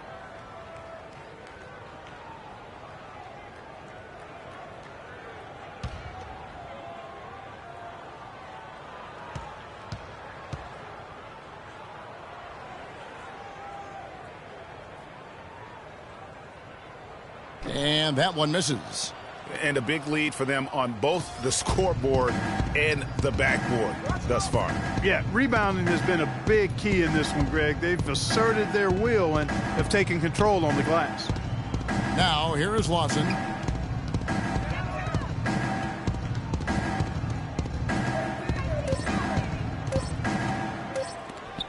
And it's blocked. Now, here's Vasquez. Henson with the screen. Now Vasquez. They set the screen. Passes it to Inglis. Out to the wing. Beyond the arc. It's good. And really, if this had come just a little earlier, they may have been able to get back into the game. Yeah, I agree with you. They needed this a lot sooner than they got it. So no problem for Memphis as they get the win. This one was over well before the final buzzer. The fans were waiting for something to get excited about, Greg, but they never got it. They sure didn't. I mean, they just rolled to this win. They made it look really easy.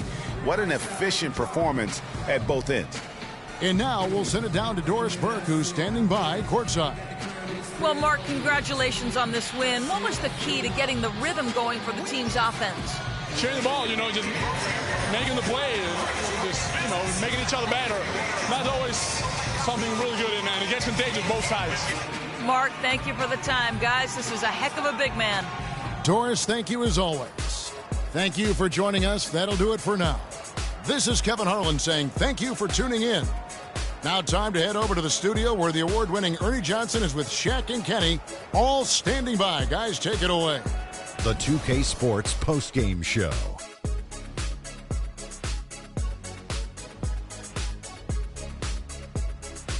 Many thanks, Kevin. So now we move on to our Jordan player of the game, Marc Gasol.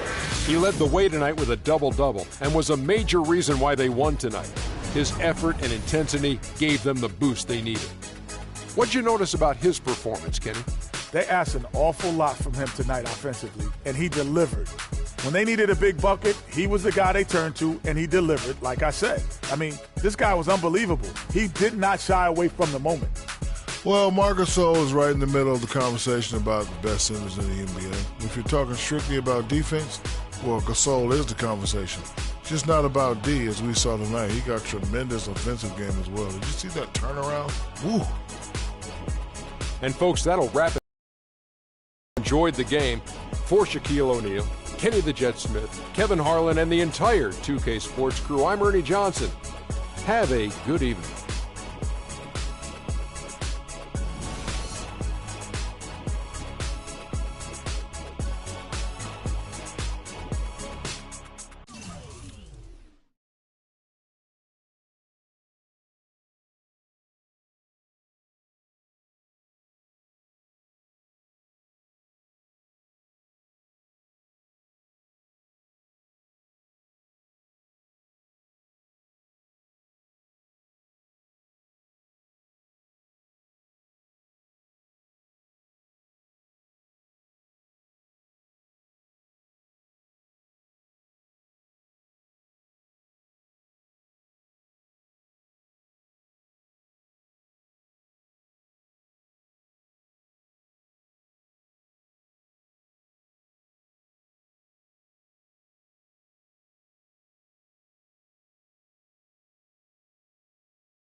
It's the 2K Sports pregame show.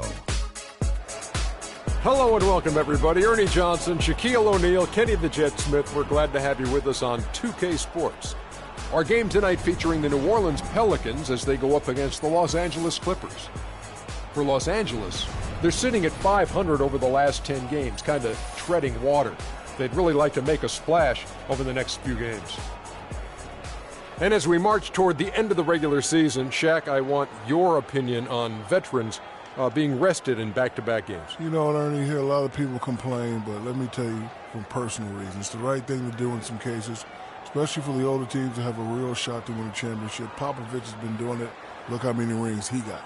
Well, there's been a lot of talk about extending the regular season and taking away some of those back-to-back games. But it's like bowling, Ernie. I'm a good bowler.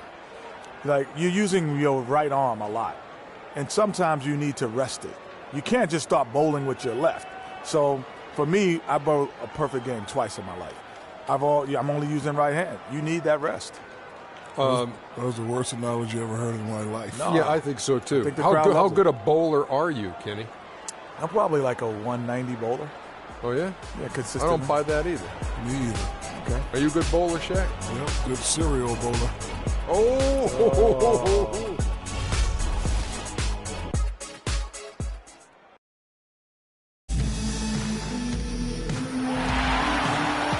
We've got NBA basketball in store from New Orleans, Louisiana, the home of the Pelicans, right here on 2K Sports. We've got some terrific NBA action in store for you today. I'm Kevin Harlan, and here with me today, Clark Kellogg and Greg Anthony. For the Pelicans, happy to be here in New Orleans right now in the midst of a homestand. In the Western Conference, currently holding on to that 8th slot, hanging on to their postseason plans. And Kevin, things really starting to get out of control for them. I mean, this losing streak is becoming an embarrassment, and it's only going to get worse if they don't figure out a way to stop it soon. Yeah, sometimes, though, you just need to make changes, pure and simple. Maybe you look to shake up that starting lineup, possibly a trade. But right now, clearly this team has lost confidence, and something's got to give. It'll be Los Angeles off the tip. Now a chance, courtesy of Gatorade, all fueled up and ready to go. The starting 5 on the floor. And the Clippers, looking at who they've got. Inside, it's Griffin and Jordan. J.J. Redick is out there with Chalmers. And it's Mbah a Moute in at the 3. That's made such a difference to Blake Griffin's game. The improved free throw shooter. He shot a career-high 73% from the charity stripe last year. The 4th season in a row that he's bettered himself in that category. So he gets the whistle. Contact on the way up and 2 shots coming up. And going back to Griffin's free throws, so remember in his second season when he shot right around 50%, and that didn't put him in a Hack of Griffin territory, but it was close. Yeah, you know, teams definitely preferred to foul him rather than give up the easy dunk to him, Kevin. I just say that's still the case, but now Blake can make them pay either way. Okay, gentlemen, 2 shots. 2 shots.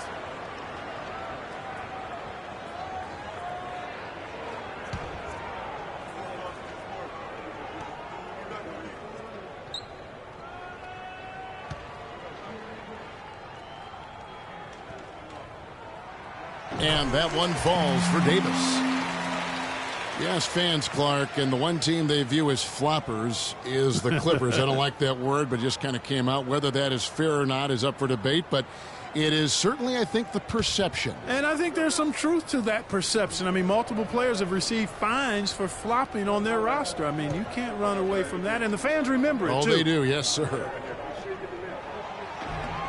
And that one goes in, 2 from the line that time. And for the Clippers and flopping, part of it might just be reputation. Whenever anyone hits the deck on their team, fans might be quick to kind of condemn that as a flop. Now, here's Chalmers. Griffin a screen on Holiday. Here's Chalmers. Shot from the top of the key, and Griffin scores. The assist by Jordan. And it looks like he might just be on his A game today, Clark. You know, the Clippers were the darlings of the NBA as they improved and made strides, but I think the flopping has kind of diminished that now, that love affair. Being labeled a group of floppers can certainly stifle your popularity. From deep, Neal. They get it back. Monroe. And a missed layup. That's just tremendous. You'd love to see a smaller player who can mix it up inside and handle himself in the paint area. And, you know, J.J. Redick has shown steady improvement in his game. He entered the league as a spot shooter off the bench. Last season, averaged over 30 minutes a game for the Clippers. He's come a long way. And Redick has improved every phase of his game over every year, especially in the area of efficiency. Shooting over 47% from the field last year. And Greg, that by far the highest in his career. Yeah, and his mid-range jumper last year, just automatic. The turnovers per minute averaged also ridiculously low, even improved as a defender.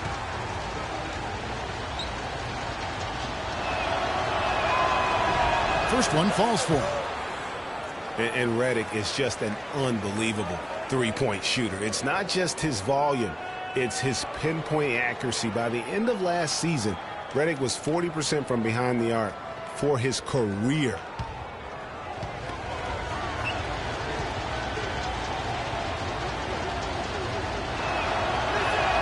He hits both from the stripe. And for Redick, he knew what his NBA career would be like way back in 2005. Clark, I recall him saying, I think I'll be a role player like 80% of the players in the league. I don't expect to be a star. I'll just shoot. I'll be a team player. Yeah, and he's exactly right. He was highly decorated in college, but every scout knew his strength was shooting the basketball, and J.J. knew it as well.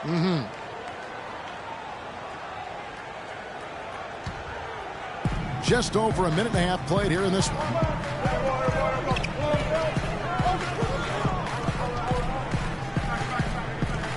Jordan the screen, and Redick kicks to Chalmers.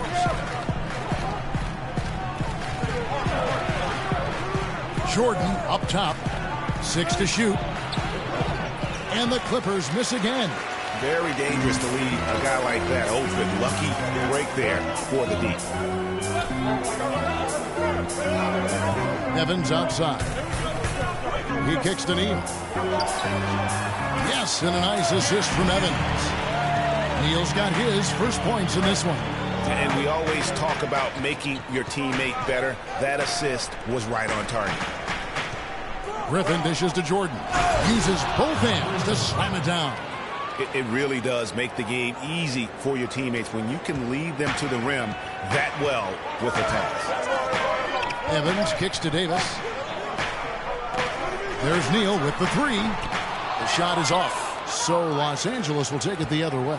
Want to keep rolling here following the win against Memphis. And you know what? Exactly what had to be done in terms of winning on the road. Never allowed any momentum to build up against them. Kept the crowd out of the game. And for every punch they took, they had a counter. I was very impressed, Greg, with the way they stood their ground. Even when they were on their heels some, coming through those moments where they were backing up a bit.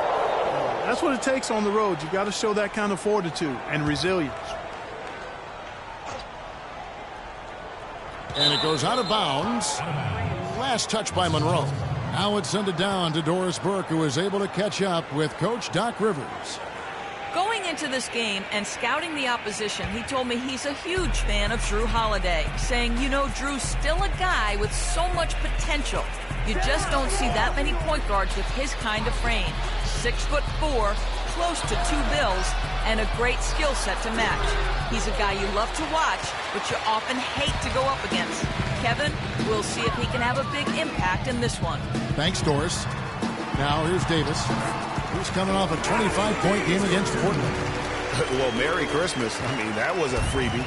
The Clippers have gone 50% from the field, hitting 3 of 6 since the opening tip. It's Redick on the wing. Back to Chalmers.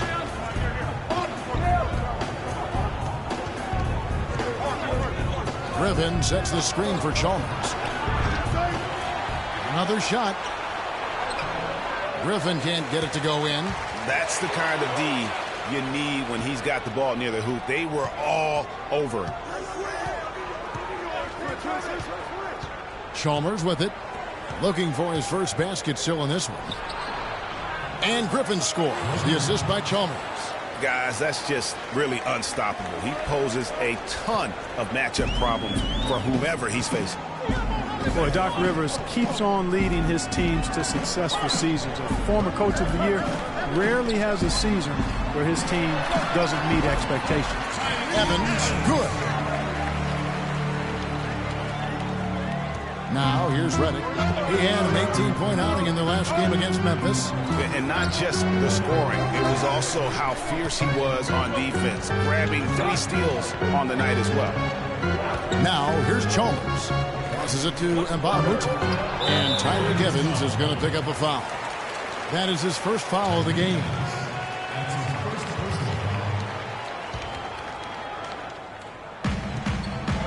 Reddick passes to Mbah-a-Moute. And the shot is good. Mbah-a-Moute has got his first points of the night. Last outing for the New Orleans Pelicans. It was a loss to Portland. Yeah, foul trouble early on, I thought, set the tone in that game, and it just made it difficult for them to get over the hump. Yeah, it really got them out of sync, and that hurt them big time. Forced them to go much deeper into their bench than they would have liked to. Here is Chalmers, following the basket by Anthony Davis. This one for 3, and he gets it to go. Mbah-a-Moute has got his second basket of the night. Not the biggest fan of that shot, but he had the space to get it off, so why not? And it's Monroe at the elbow. New Orleans moving it around. Neal dishes to Monroe. And he floats in for the easy 2. Credit the assist on that one. I really think that's the area they want to work the ball into, and it takes passing like that to get it done. Holiday against Chalmers. There's a screen. Pass to Mbah-a-Moute. Good. It's Chalmers with the assist that time. Chalmers has got 4 assists now tonight. You can't afford to get him that kind of a look. Well, you know, he came off a good screen, but still, as a defender, you got to do a better job of fighting over and through that. Here's Davis, and Griffin sends it back. Holiday against Chalmers. Here's Griffin, and the Clippers getting another bucket right there. He has created some terrific opportunities for himself and really made the most of them.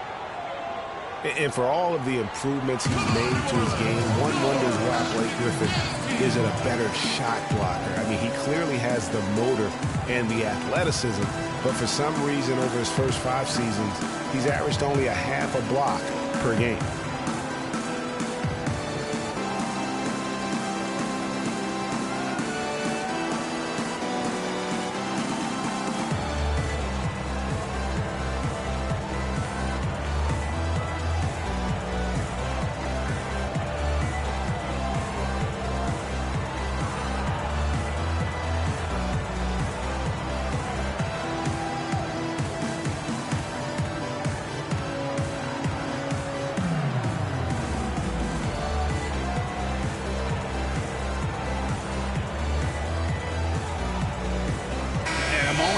Check out some of the numbers for Holiday. 8 in steals, 15th in assists, and he's among the top 20 players in three-point field goal percentage. He has been locked and loaded from beyond. And talk about highway robbery. I mean, jumping the passing lanes, snatching away your dribble. He'll take it from him. Omer Asher, he's checked in for Monroe.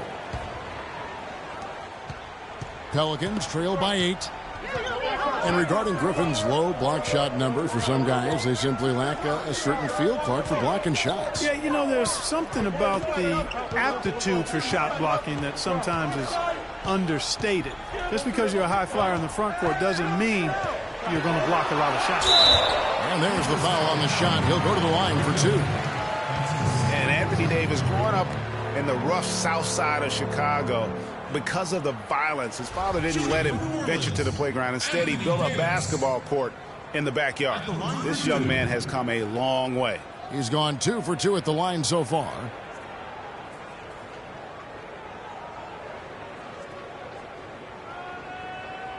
Shooting 2. Shooting 2.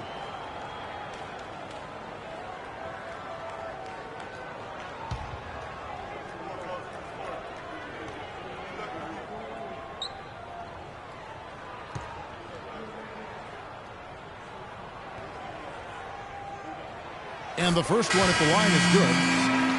When Davis stayed around the game in grade school, he'd keep the clock, sell the tickets, even someone said sell nachos. Humble beginnings, partner, humble beginnings. Didn't even dream of NBA stardom. Said he wanted to be a high school coach. Obviously, things have changed now. Catching up on the changes for New Orleans. Anderson comes in for Tyreke Evans. And Cole subbed in for Gary Neal. And so Anthony Davis nails both of them. You look at what Anthony Davis has accomplished so far in his career, the historic comparisons. I mean, they're mind-boggling. For a kid 23, Greg, the historic comparisons are very favorable for him. I mean, he's been compared to a young KG and Duncan quite often. But in his first few seasons, his numbers look the most similar to Hakeem the Dream. And that's about as good a company as you can get. All right now, gentlemen, 2 shots. Roof shots.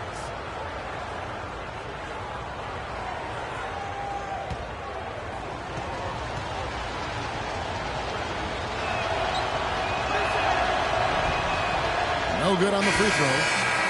You know, and the funny thing about Davis having similar numbers to Hakeem, he came very close last season in putting up a quadruple-double.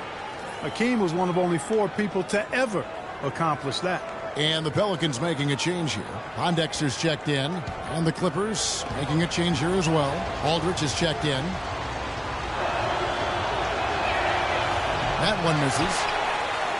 You know, Davis might get a quadruple-double at some point. Last season, he had 30 points, 10 rebounds, and 5 blocks on 4 different occasions. The rest of the NBA had a combined 0 in that category. Here's Henderson, and he lays it straight in. Textbook. Nice pass, great catch, even better finish. Clippers leading by 4. Here's Chalmers. Still getting warmed up offensively. No buckets yet in the game for him. Crawford, no luck. And fancy finishes like that look great, but man, it's embarrassing when you blow them. And Holiday kicks to Asik.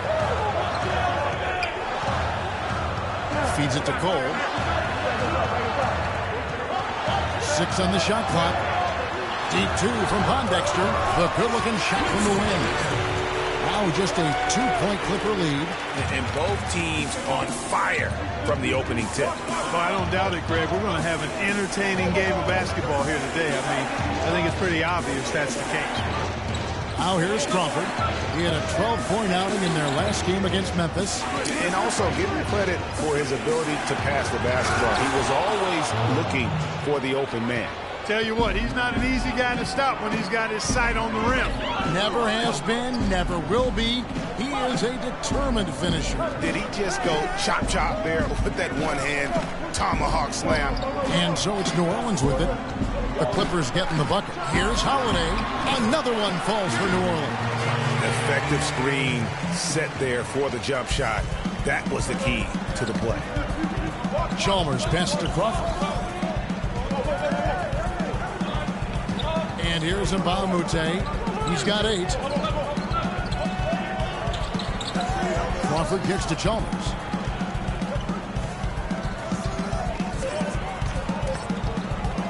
Step back shot. The Clippers rebound. Landry using his post move to get the 2 points. Landry's got his first basket of the night. Just doing the job on the backboard. They sure are. I mean, they've done a terrific job carving out space under the basket and then pursuing the ball. You know, it's one thing to box out, but you've got to pursue the ball if you're going to get rebounds. And they look strong here in the early going. The Clippers in the lead. Chalmers dishes to Crawford. Now Aldridge. Chalmers with it. Now the feed to Mbah a Moute. Landry passes to Chalmers. Tipped away. Taken away by Holiday. Here's Pondexter. He averages about 5 points a game. The shot by Holiday, no good. Crawford kicks to Mbah a Moute. Excellent D there from Holiday. Well defended, though, and he's not someone who handles that kind of pressure very well. Such a strong finisher on the fast break. And, Greg, I love the fact he's always in control. Even though he's going at breakneck speed, he still maintains his body control. And for Norris Cole, such an important role player, Greg, for Miami for a number of seasons. Last year, shooting percentages dipped, and that is one of the reasons why he was probably traded to New Orleans. Yeah, and a lot of that, I think, had to do with somebody dipping out of town. Yeah, LeBron James, that would probably change the quality of your shots. But both figures did go up dramatically once he got to New Orleans. And remember, now he's playing with another great player in Anthony Davis.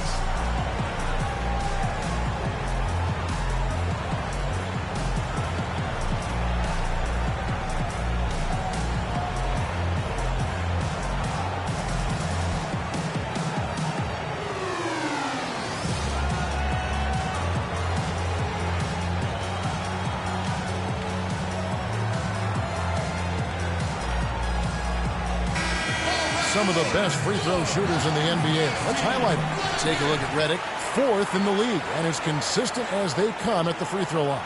And, of course, Jamal Crawford, right on the trail. Kevin, it's about practice and repetition. I bet if you went and watched these guys practice, they're at the gym early and they're there late. There's no secret to success. It's hard work. Perkins, he's checked in for the Pelicans. Anthony Morrow's checked in for the Clippers. The Clippers trail. You know, going back to Norris Cole last year, after the trade to the Pelicans, he shot better than he had in his entire career. That and the 2 championship rings he brought with him really helped the Pelicans take the next step in the team's development. Now, here's Chalmers. He hasn't scored yet. That, I'm sure, will change. And again, it's the Clippers missing. New Orleans is gone, just 1 of 4 from three-point range here in the first. Cole dishes to Perkins. And a big bounce off the rim, but it sinks right in. And the Pelicans lead by 3. And, you know, talking about Norris Cole, this is a young man who still has plenty of upside. His assist-to-turnover ratio is solid. He's a competitive defender. I like where his game is going right now. Crawford, no luck. And he made sure not to just draw the foul. That was good defense out on the perimeter. Very good. He's a thinking man's defender. Knows how to bother even the best shooters without being overly aggressive. Now Pondexter. After the missed 3 from Jamal Crawford. Pondexter kicks to Anderson. 5 to shoot. From 13. And it's Cole missing. Not the best shot right there with a good defender draped all over you. I agree with you. I mean, not the shot they were hoping for, but he can really cause problems with his defense.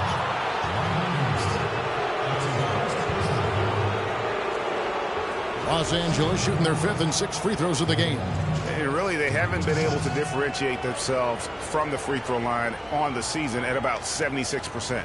Yeah, in general, they've been very solid. I mean, free throw shooting isn't something they've had to worry about too much this season, guys. Take a break. Take a break. 2 shots.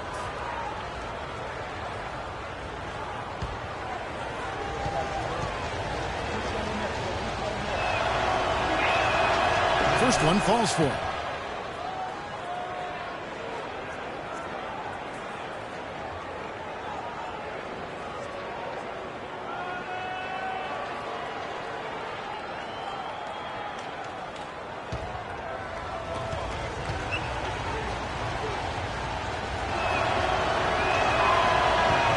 Both shots good from the stripe.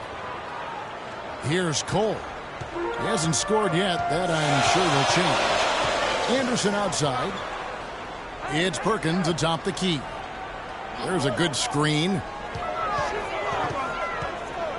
Screen by Asik. Perkins kicks to Cole. On the top of the key. Rebound by the Clippers. Last time they met was in Los Angeles. In the last meeting of these 2 teams, they were really sharp defensively, disrupting the flow of their offense and causing a ton of turnovers. Very satisfying performance, Greg, and one they'll look to repeat tonight. And they ended up winning it going away. At the end of one, a closely contested game so far. Clippers lead by 1. We've got more NBA basketball coming your way in just a minute.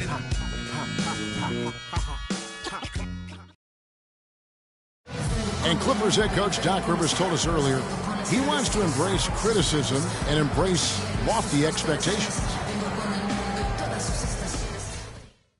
Doc Rivers is really a master motivator, isn't he? I mean, Yeah, it's almost jiu-jitsu, the way he takes something like criticism and Clark turns it into a compliment. How could you not want to play for Doc? I mean, he's the ultimate players coach and the kind of guy his players would do anything for. He's played the game, and he's a tremendous communicator. And so far, it's been a closely contested game as we get the second quarter up and going. And before we move on, what do you guys think about what we've seen so far from the Clippers? You can tell the point of emphasis has been to get to the offensive glass. Yep, and they've set the tone here early with the hustle they've come out with. Evans and Davis, the forward tandem. Norris Cole is out there with Gary Neal. And it's Monroe in at the center, filling out the middle. That's the Pelicans 5 as we get into the second quarter. Evans goes in. Redick with the rebound. And typically he has the touch to finish when he's in tight, but not sure on that possession. Picked his pocket. And oh, here we go, Evans. No one back. That's good. And now a 4-point Pelican lead.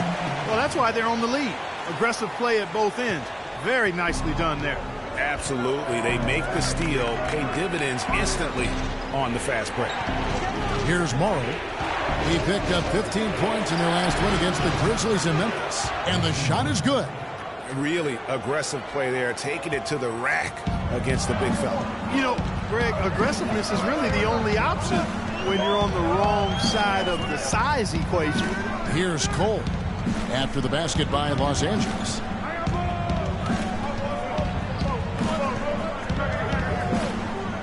Just 5 to shoot. Dishes it to Evans. From deep.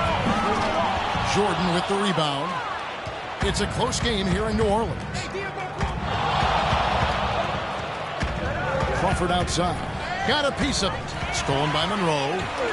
Fast break. Here we go. And Cole kicks to Evans. Davis the pass to Cole. Evans attacking. It's hauled in by the Clippers. His touch has disappeared on him this quarter. He just hasn't been able to get it going. Now here's Crawford. And you can see his scoring totals. Those are some pretty good numbers. He's putting up close to 15 points a game on average. You know, the defense has got to do a much better job of fighting over those screens. And, Greg, especially when the ball is in his hands. I mean, come on now. You know he doesn't miss too many open looks like that. And so it's New Orleans with it after the Clippers pick up 2. Evans outside. Lock at 6. The 11-footer. And it comes off the front of the rim. Well, last year, DeAndre Jordan turned in another great defensive performance. In fact, first team all-defense announced in the NBA after last season. Anchored his team as he always seems to do. And Jordan was a force in the middle. Over 2 blocks a game again. And changed countless others with his effort. And stolen by Jordan. It's Redick on the wing. Scoring-wise, he's definitely making his mark right now. He's averaging about 19 points a game. That's a look you cannot pass up. It's also one you shouldn't miss. Evans outside.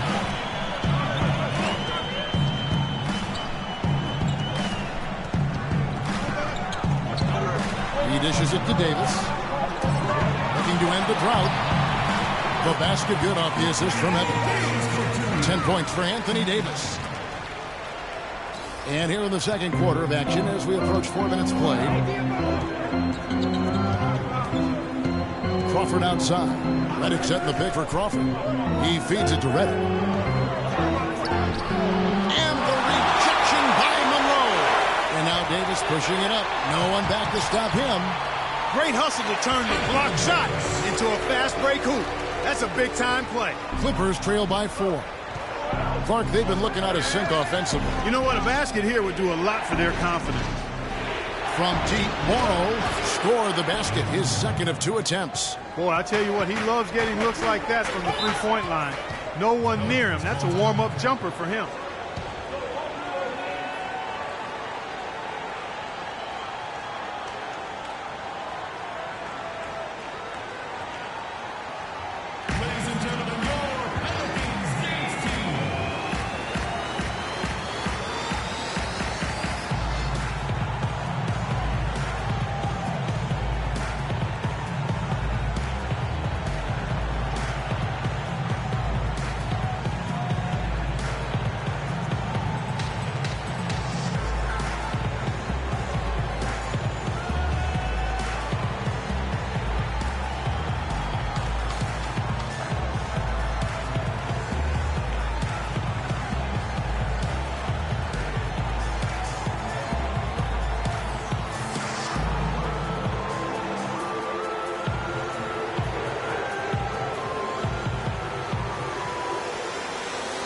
Find out what Doris Burke has for us. Guys, over that last break, I listened to Doc Rivers address his team. He made no mistake that their plan was to run their offense through Blake Griffin. Coach stressed the importance of getting the ball in his hands as soon as possible at the start of their possessions. No question he's going to be the key guy for them offensively. He also told them that he wants to see multiple passes on every possession. He said that was the key to getting the best shot each time down. Maybe making those early adjustments will give them time to judge their effectiveness by halftime. We'll soon find out, Kevin. Great. Thanks for the report, Doris. Clippers trail by 3. And here's Redick. Outside Griffin. Griffin draws the double to the middle. Finds the hole for the second time from the floor. Now 2 for 5. Nice work on the inside. Hard to get that one up and over the big fella. Well, it's not supposed to be easy down there, and a little artistry on the inside helped him make it happen. And it's Evans missing. He's been wayward and just off on about everything he's put up in this period. Redick. So the whistle blows on the shot and 2 free throws for the contact right there. And now the 2K leaderboard. If you want to talk defense and talk block shots, just have a look at these teams, what they've done the last month. Pelicans, number 1. The Clippers, 3rd. I mean, I love the interior defense both these teams have been playing. I mean, the shot blocking numbers are off the charts. All right now, gentlemen, 2 shots. Loose shots.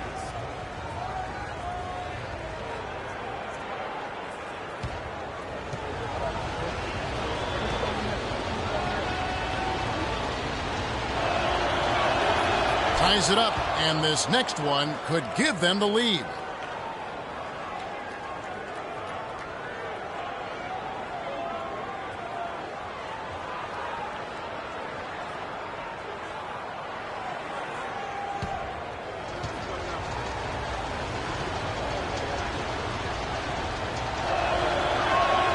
And that one falls, and that puts him up by 1 point. It's been a good one for Redick. He's got 8 points, and 4 of his points have come at the foul line. He's made the most of those opportunities.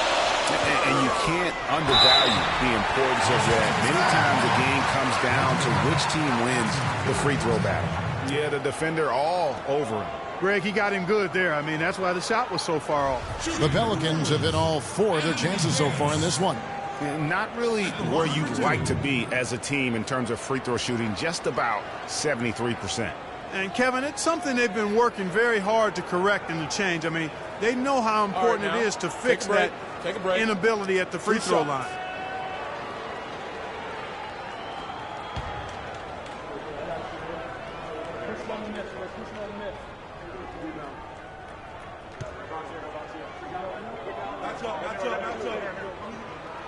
And he knocks down the first one.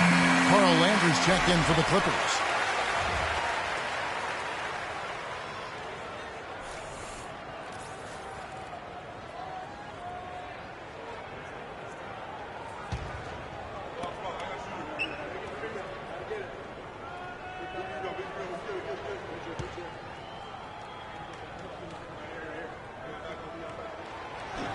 So he makes 1 of 2 as the second one misses.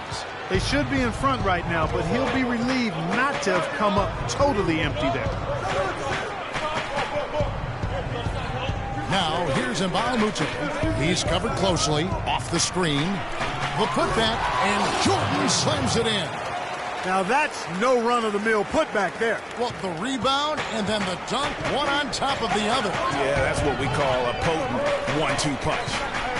Now, here is Holiday. He's coming off a 13-point game against Portland. Yeah, but he was also a force on the defensive side. 2 block shots and also altered a ton of shots. Here's Morrow. Jordan the screen. Morrow kicks to Redick.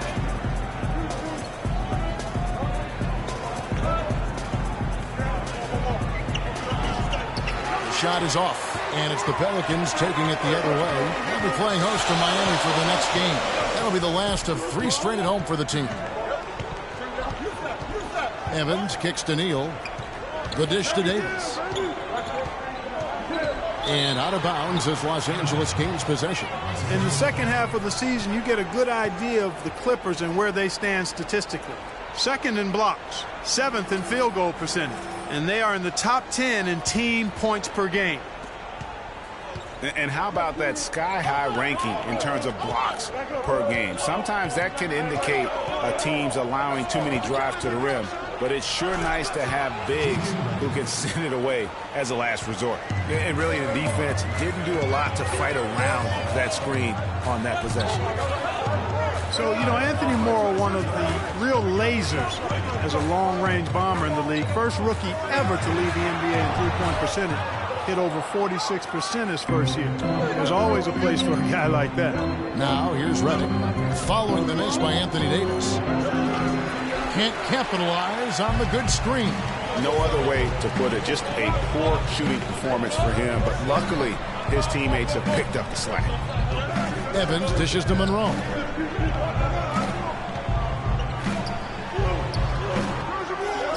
Rebound by the Clippers. And talking about Anthony Morrow's development, he did it the hard way. Came in undrafted in his first pro start. 37 points. Remember that game? Most points ever by an undrafted player in his rookie year. Yeah, that was amazing, that game. And, you know, the 2010-2011 season, he had the 2nd highest three-point percentage in league history. I mean, he's been traded multiple times in his career, though, because he's still refining the rest of his game, wanting to be more than just a shooter. Mbah a Moute inside, guarded by Holiday. Hard to figure out. No defender in sight. Now Holiday. Only providing 16.5 points a game. Redick with it. The step back jumper is good. Redick's got 12. And a look at how the hustle game has been going for Los Angeles. And it's been about their defense. They're playing with a frenetic pace, putting a lot of pressure on the ball handlers and forcing turnovers. You know, adding on to that, they've done a great job of challenging and changing shots in this first half, and they've gotten some blocks as well. And you know what? He's just not on his game, no doubt about it. Their deficit isn't totally on him, but he has not been an asset for his team. Here's Morrow. 7 points in the game. Jordan the screen, down to 5 on the shot clock. A shot by Redick, no good. And with room like that off the pick, you have got to knock that one down. Well, you know, they did everything right, Greg. They executed. All you want is a good look at the basket. Sometimes the shots just don't fall. Now here is Holiday. Yes, and a nice assist from Evans. Holiday's got 5. Boy, they're knocking down the long-range shots. A lot of those same shots they missed earlier in the first quarter. They still find themselves down here, but they're starting to make some headway into that deficit. And guys, for Jrue Holiday last season was a tale of 2 halves. Over the first half, he displayed the leadership and the playmaking skills the team had originally acquired him for. You know what, Kevin? Over the second half of the year, everything just kind of fell apart for Jrue. He couldn't shake an injury to his lower right leg, and as a result, had to watch from the bench as his team fought for its playoff lives.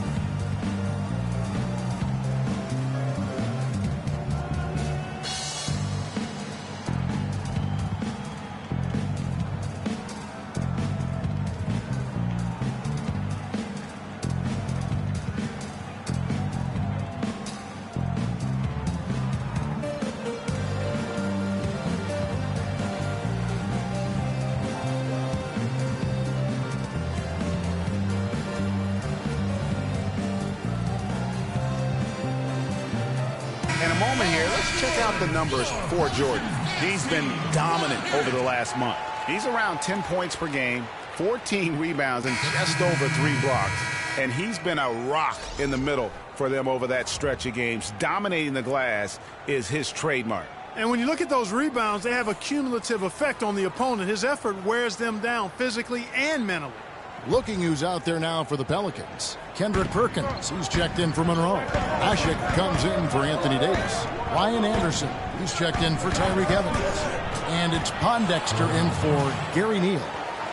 And when you talk about Holiday, the Pelicans really needed his contribution last season. He can score and distribute the basketball equally as well. An excellent all-around defender.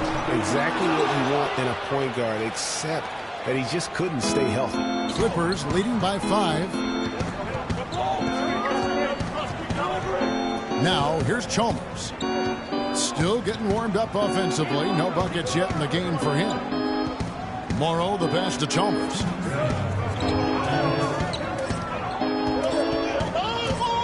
A shot. Pelicans with the rebound. And one thing I liked in the first quarter was their aggressiveness to draw the contact, putting the defense on the defensive. Yeah, exactly. And I think they need to continue to press that advantage. They've got to get back to that. Don't go away from that. It's been working so well for them. Stay with it. Now here is Holiday. He's got 5. New Orleans needs to get off a shot. From deep three-point range. That one's good, and the Clipper lead is cut down to just 2 points in the bucket from Pondexter. They're having much more success here in the second. After missing on a few chances that they had earlier. They've locked in and zoned in here now. Chalmers against Holiday. It's tipped.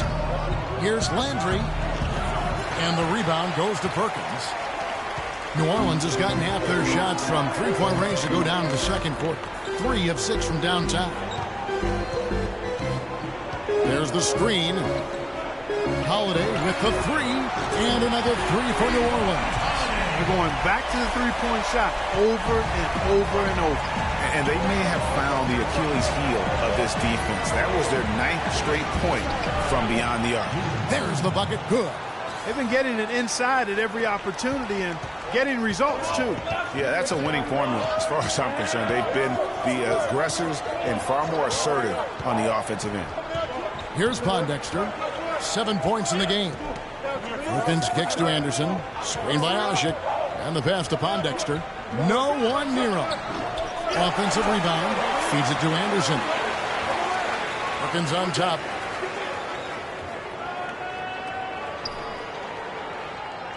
Kicks to Holiday.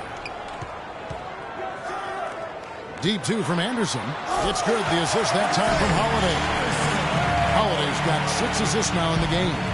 Guys, what a tight start to the game this has been. You know what? Can you believe there have been 7 lead changes already, guys? Wow. And it's still in the first half. This could be a wild one. Out of bounds, New Orleans will take possession. And that's just carelessness there. I mean, you have got to have your head in the game.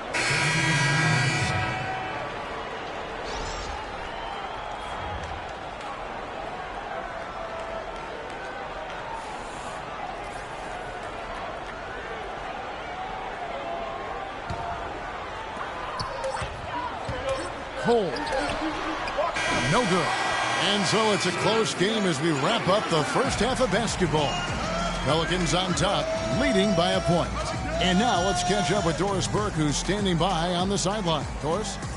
Yes, guys, I'm here with Anthony Davis. And Anthony, based on how the game has been going so far, what's your attitude going to be when you come out to play the second half? So, we got to come out with a great intensity, and it starts in the warm-up. So, we got to come out with a great intensity, great mindset, and try to go out there and win the third quarter. Anthony, thank you. Guys, it should be all business when you step between the lines.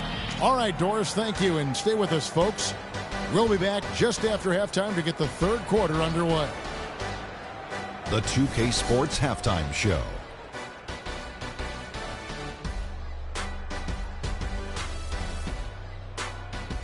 And an exhilarating first half, to be sure. Welcome back. I'm Ernie Johnson alongside Kenny the Jet Smith and Shaquille O'Neal.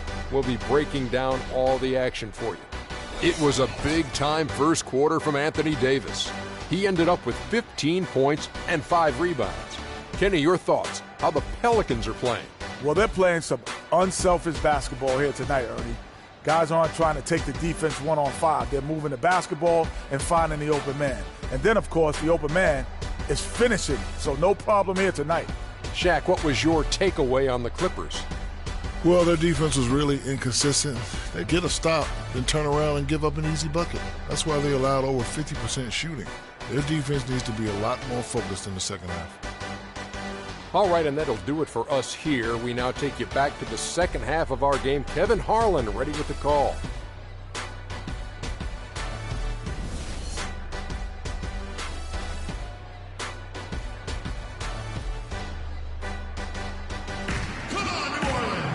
And now the start of the second half. Neither side jumping out ahead through the first 2 quarters.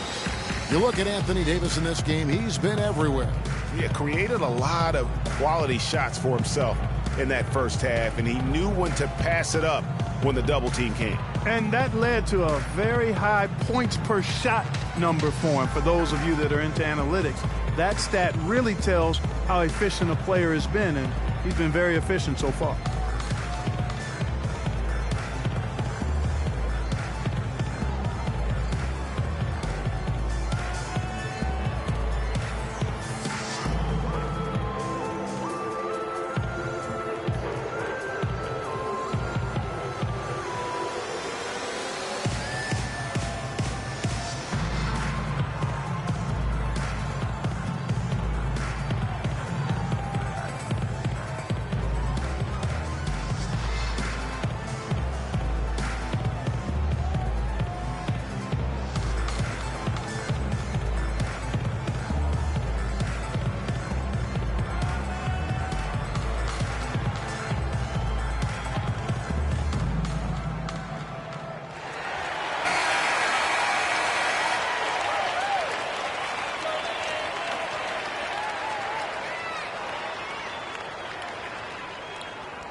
In the lead, and the Clippers looking at who they've got.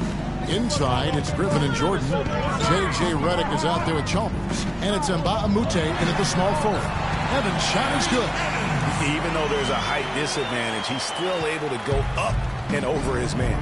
Well, he's fearless. I mean, there's nothing that concerns him. No matter what the matchup is, he's a guy that doesn't back down. He's beyond being intimidated. Those defenders look like they're out of gas. I mean, they're getting pushed around on the low block.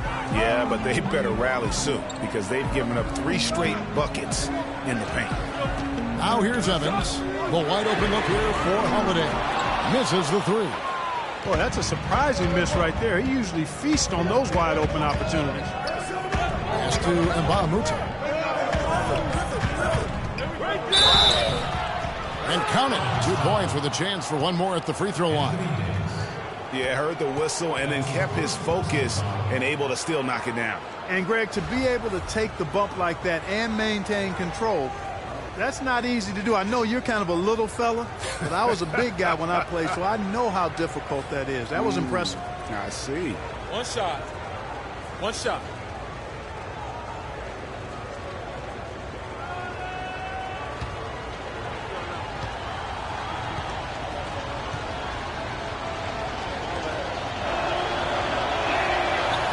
On the free throw, no good.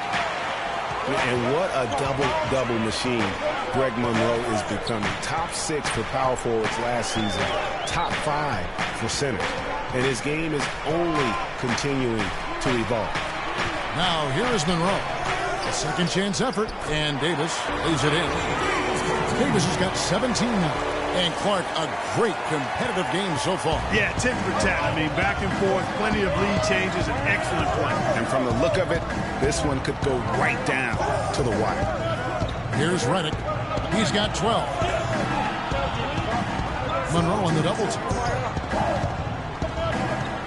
And it's out of bounds to the Pelicans.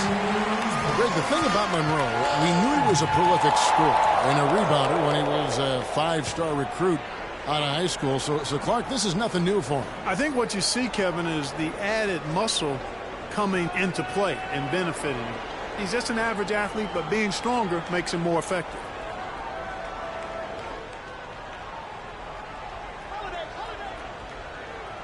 For New Orleans. They've gone 2 of 4 here to start the second half. Just over a minute and a half have passed here in the third quarter. The shot by Evans, nobody around. Yes, and it's Holiday with the assist that time. Nice physicality displayed by Monroe to set that shot up. Chalmers dishes to Jordan, and he jams it after taking the nice feed on the run. Great awareness by Mario Chalmers on that feed. Outside Holiday. Here's Neal. 7 points in the game. He kicks it to Evans. Just 5 to shoot. Buries it from 3-point range. Evans has got the lead up to 4 now for the Pelicans. For Los Angeles, they've gone 3 of 3 from the field since halftime. Redick against Davis. Griffin kicks to Redick. And they come right back with their own 3-pointer. Redick's got 15 points.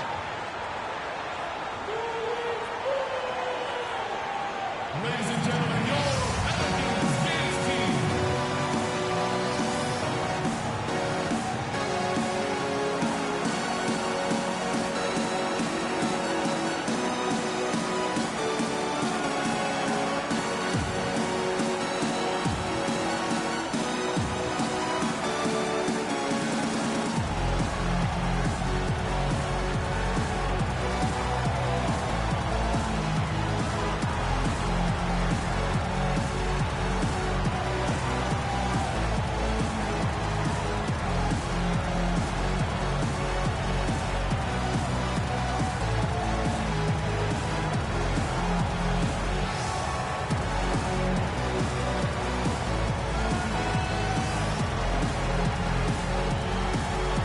While we've got a chance, let's check out the stats for Evans.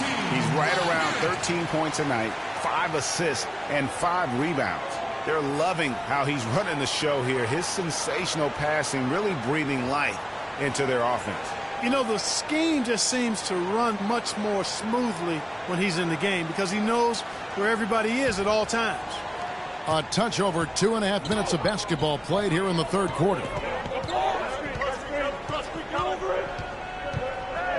Passes it to Neal. And there's the feed to Davis. Kicks it out to Evans. Davis sets a screen. Evans passes to Davis. Rebound by the Clippers. Jordan's got rebound number 7 for him tonight. And here's Mbah a Moute. He's got 14. Can't connect there, but still a red-hot start to the half, hitting 4 of their first 5 field goal attempts.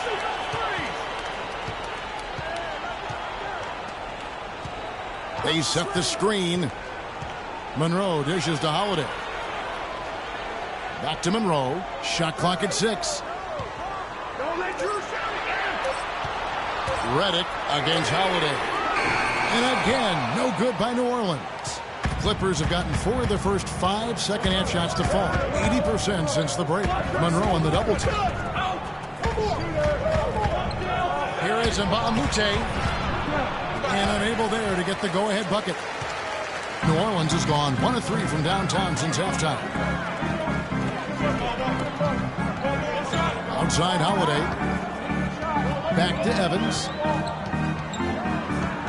Davis setting the pick for Evans. Pass to Davis. Goes up from the top of the key. And again, New Orleans has no up. The defense there got away with a major lapse. Davis with the double team. Monroe against Jordan. Some nice ball movement by the Clippers. Los Angeles with another miss. New Orleans in the lead. On the wing, Evans. He's guarded by Mbah a Moute. Evans kicks to Davis. To stop the drought, and it's good. Through contact, hits the shot. He'll go to the free throw line. He was great in his last game, Clark, and clearly he has not lost that love and feel. And let's take a moment here to get your guys' take on scoring so far for the Pelicans. Fantastic passing. We saw it in the first half, and it's carried over here in the second. One shot. Something we've also seen them doing tonight is getting the long ball to go down. Big points from outside.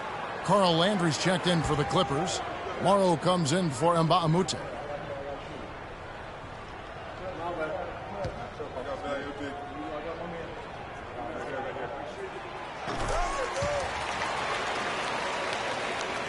Clippers trail by 4.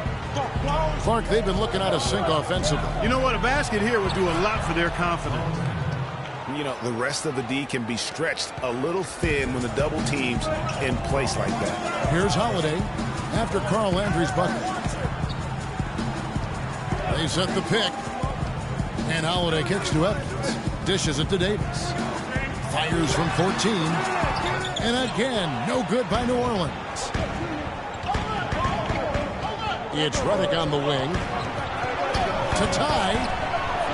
Pelicans with the rebound. Davis has got rebound number 8 here tonight in the game. Holiday, the pass to Evans. Inside, and stolen by Redick. Landry dishes to Chalmers.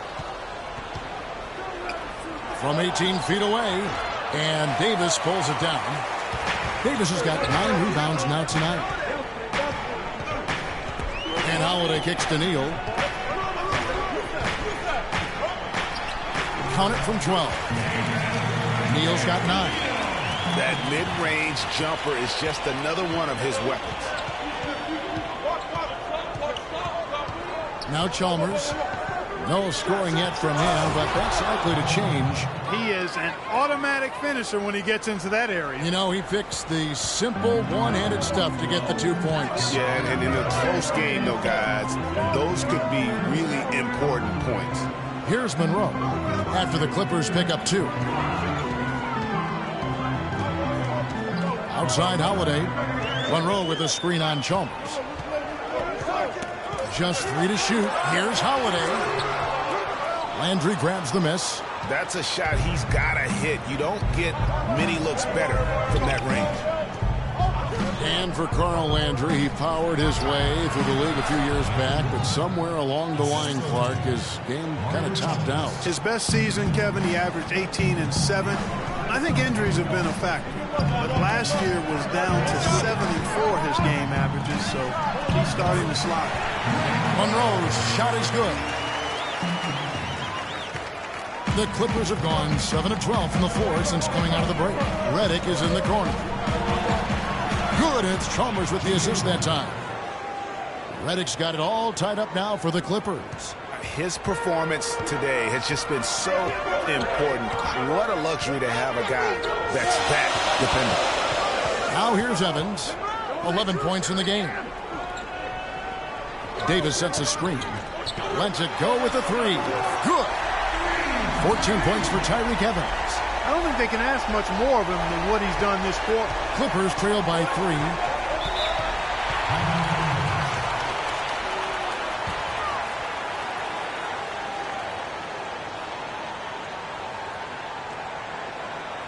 Ladies and gentlemen, your Pelicans dance team.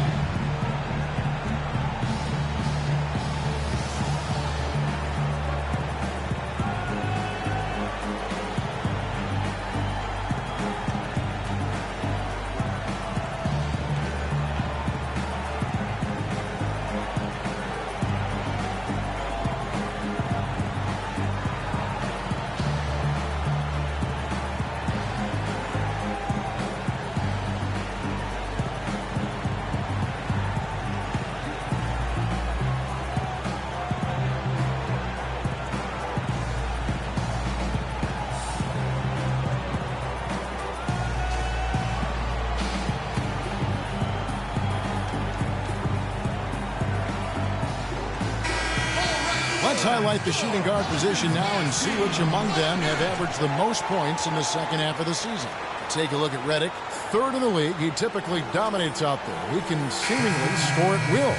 And night after night, we see this group punish opposing defenses. I mean, if you pick one way to deal with them, they'll beat you another way. Yeah, you don't have to take a long look at their point totals to see that this is the premier group of scorers at the premier scoring position in the NBA. Shooting guards can flat out bring it. There's the pick. Chalmers pass to Morrow. It's a nice passing here by Los Angeles. Aldridge, no good. Not pretty. You just got to shake off a miss like that. Perkins with a screen on Chalmers. Here's Cole. He's had some playing time, but no scoring yet from him. Three-pointer, Pondexter. Shot is no good, and it's the Clippers taking it the other way. Crawford outside. Out to the right wing. Here's Morrow. 9 points in the game so far. Back to Crawford. Just 4 to shoot. Fires the 3. Chalmers' shot is no good. New Orleans leading by 3. And Cole kicks to Anderson. There's the pick. Cole dishes to Anderson. The jumper from the free throw line is good. Anderson's got 9. Just a major size difference between the defender and shooter on that possession. And Greg, without a hand in his face, he's simply going to spray whoever's there. Now here's Crawford.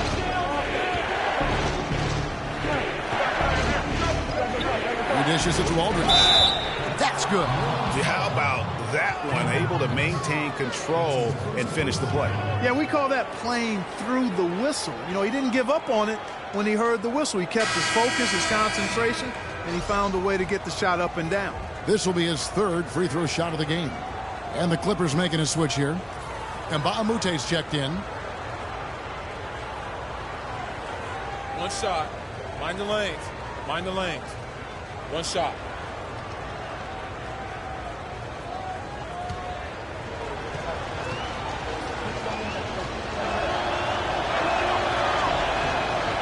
Free throw good, Aldridge. Here's Cole. He hasn't yet put up any points in this one. Left side, Anderson. He feeds it to Pondexter. Screen by Asik. Here's Cole. Defended by Chalmers. Screen by Asik.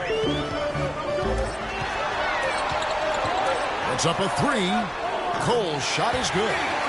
Cole's got the lead up to 5 now for the Pelicans. Los Angeles has gone 1 of 3 from downtown since halftime. Crawford kicks to Landry. Lets it go with the 3.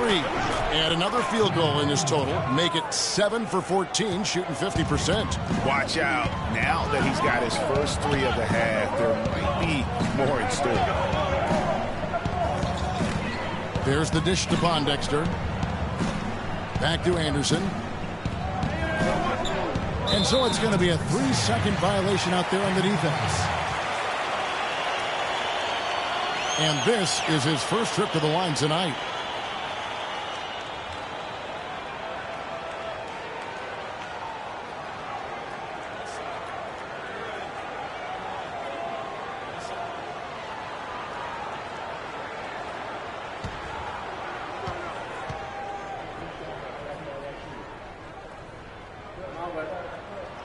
And the technical free throw is good. Before getting dinged up, Ryan Anderson was rolling. I mean, over the first few seasons of his career, improved in efficiency in all areas. Then he had the back injury, and last season his shooting percentages really went south. Screen by Asik. The pass to Cole. It's Perkins atop the key. Feeds to Anderson. Rebound by Aldridge.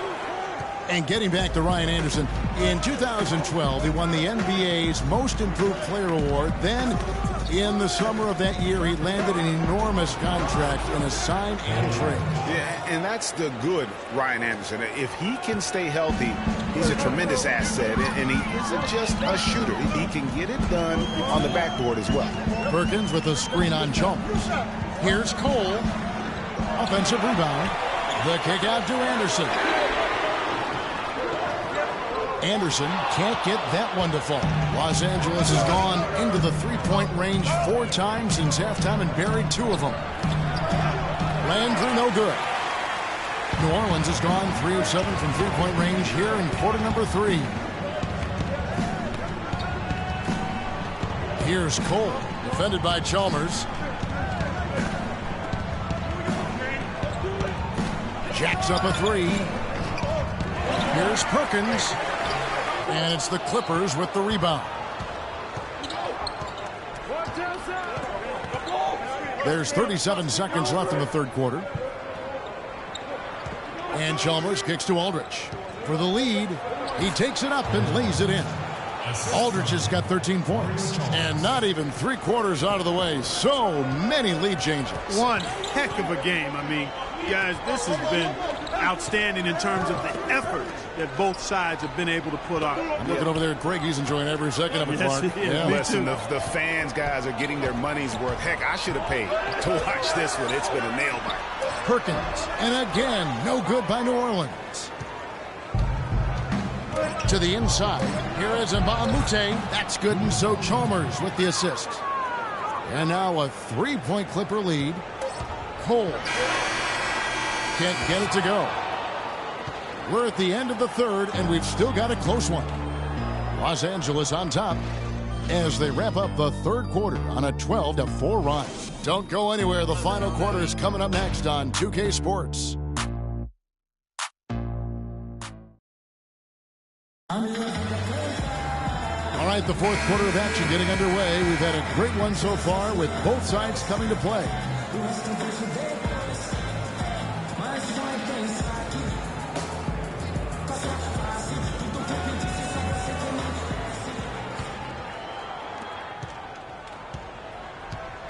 The big men are Anderson and Davis. Holiday out there with Gary Neal. And it's Evans in at the 3. So that's the group out there for New Orleans. There's Crawford with the 3. Anthony Davis grabs the miss. Davis has got double-digit rebounds now in the game. Neal passes to Anderson. Holiday up top. He's guarded by Mbah a Moute. Holiday dishes to Evans. Kicks to Anderson. 6 to shoot. There's Neal with the 3. It falls for his 5th field goal of the night. He's shooting 5 for 8. Confident and composed on the three-point shot at a critical juncture. Clutch. Holiday against Crawford. Pass to Mbah a Moute. Here's Griffin. Neal pulls it in. And for the Pelicans, they're shooting a respectable 47% from the field in this one. And a big bounce off the rim, but it sinks right in. And that's 10 points for Jrue Holiday. Wow, he was just wide open there. That's way too easy. And Redick kicks to Griffin. And down it goes, jamming that one home. How about that fantastic finish and the aggressive move, too, Kevin? Trying to send a message, Clark, with that slam, I think. And I'm not sure if it was text or email, but he definitely threw that one down. Now here's Evans. Anderson passes to Evans. Out to the right wing. Here's Neal, covered by Redick. Shot's good by Neal. Now is not the time to be giving him that kind of shot. The Clippers have gone 1 of 3 from the field to start the fourth quarter. Jordan the screen, and the wide open shot from Redick. It's good from long range.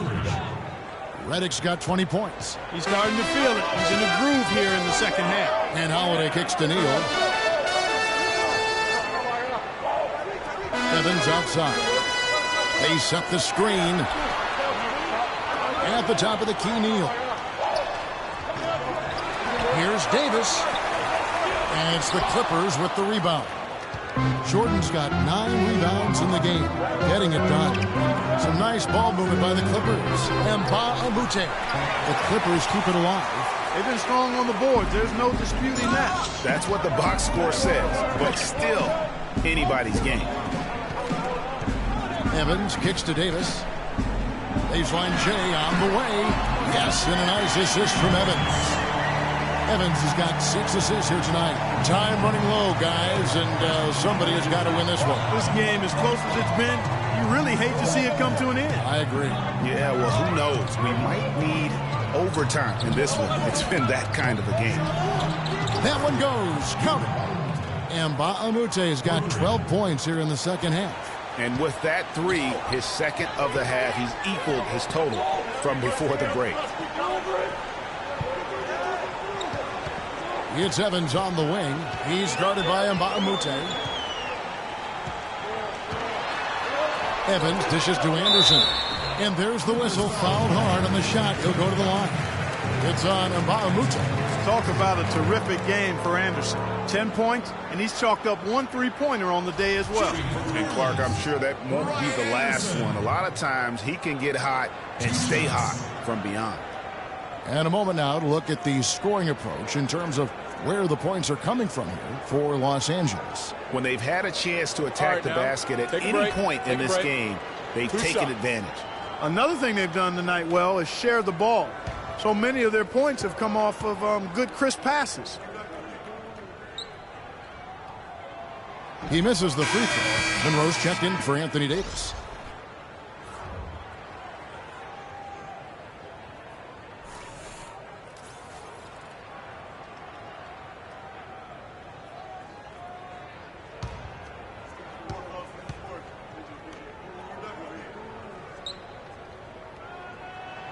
And he's good on the second. Look at the clock. A little under 3.5 minutes gone here in the fourth. To the middle. Stolen by Monroe. And here comes Holiday leading the fast break. And that one's good. And the Pelicans lead by 1. Los Angeles has gone outside a lot tonight. 17 times, in fact. 7 of 17. Jordan with the screen on Holiday. It's Crawford with the drive. No luck. Excellent D there from Holiday. Well, at least he had the presence of mind to change his shot when the defense got on, and you've got to improvise sometimes. Shot's good. 16 points for Tyreke Evans. Well, that fast break went according to plan. Yeah, nice job there, Greg. Recognizing the opportunity was there to push it, and then excellent execution.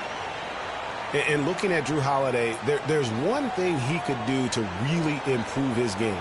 Something that would, for the first time in a full season, help get his field goal percentage up over 45%.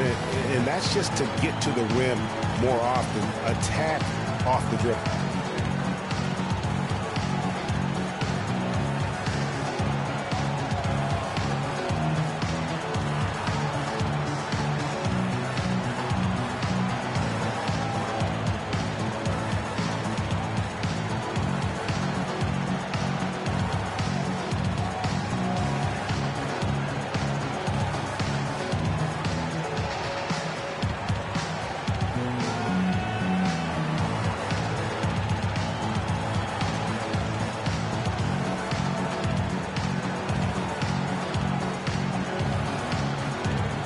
Let's get this update now from Doris Burke, who's across the way on the sideline.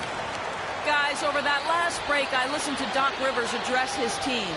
He doesn't think they've been giving it their all, saying they've been quicker to rebounds, to every loose ball. We got to wake up. The game's slipping away, and we're letting it happen. We have got to take control of this thing. We'll see if he lit a fire under him, guys. Now, here's Mbah a Moute. The timely screen gave him a step, and he took it all the way. On the topic of Holiday, there's one stat that proves that he hasn't been going to the basket. He is averaging, Clark, less than 2 free throw attempts a game. Yeah, his direct competitors are getting to the line. Guys like Lillard and Steph Curry shoot more than double the free throw. That's one reason why, through last season, they'd won a lot more games than Holiday. One shot. One shot.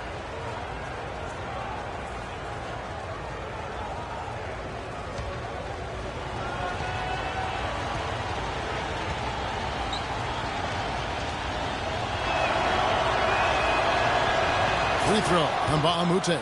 Good. Just absolute domination in this one for Luc Mbah a Moute. 25 points, and he's hit 4 from beyond the arc. A weapon with those three-point shots. You said it. His long-range jumpers are having a deadly effect. Now here's Evans, and here's Anderson from the arc. The basket good off the assist from Evans. Evans has got his 8th assist in the game. Crawford passes to Redick. He kicks it to Jordan. Passes to Crawford. The feed to Griffin. And he throws it down hard with one hand. Right back to the basics there, using the one-hand slam for that one. Doesn't he make the basics look pretty exceptional? Yeah, he does. They look sweet when he does it. And he better stay with those basics because this game is still yet to be determined. No good off the front iron. You love the closeout on that possession. Excellent defense, active, and he made it a very tough shot for him. And he gets it to go as they call the foul. He's on his way to the line for one more. How about the concentration? He gets hit but stays with the play and gets the finish. Innovation and improvisation right there, Greg. Finding a way to get that shot to fall after taking the contact.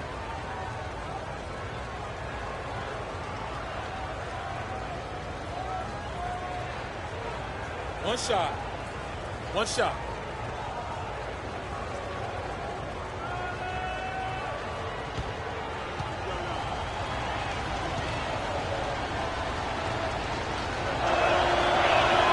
The free throw drops for Redick.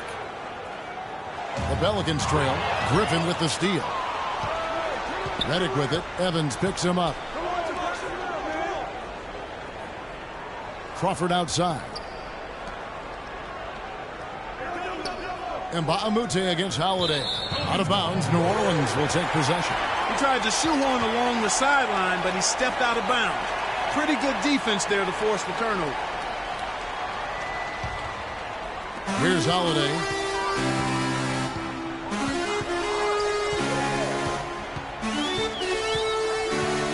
Too long in the paint, and he's hit with a 3-second violation.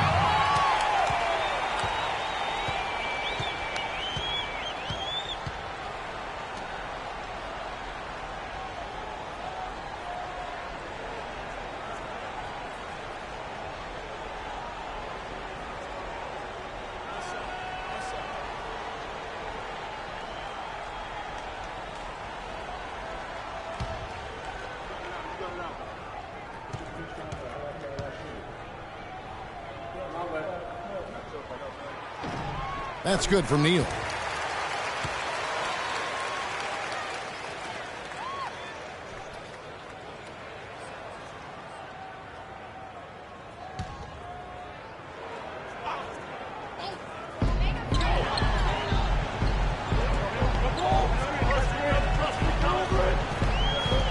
Screen by Monroe. From the arc. It's hauled in by the Clippers. Griffin's got 5 rebounds tonight. Defense better watch out. They better be alert because this guy can make threes, as we saw in the first half. Mbamute. But they'll get another chance. Here's Crawford. Rebound by Monroe. Monroe's got his 7th rebound here tonight. And he's trying to shoot his way out of it. You know, they have the lead, but honestly, I think it might help if he can be a little bit more selective tonight. For Los Angeles, they've gone 6 of 12 from the field here in the 4th, and even 50% taken away by Holiday.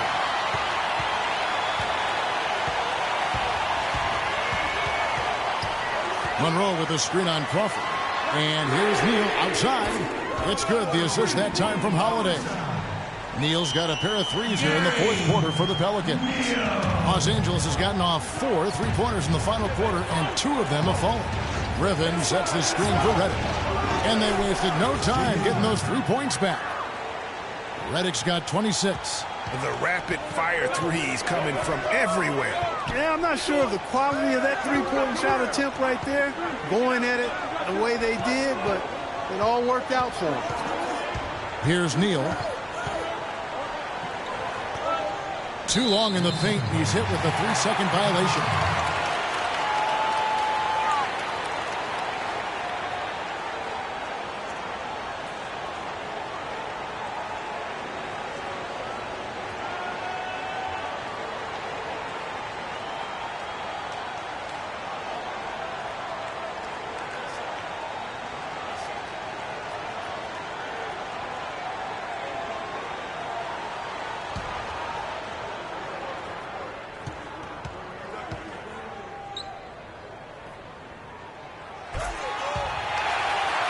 Chalmers. He's checked in for Jamal Crawford.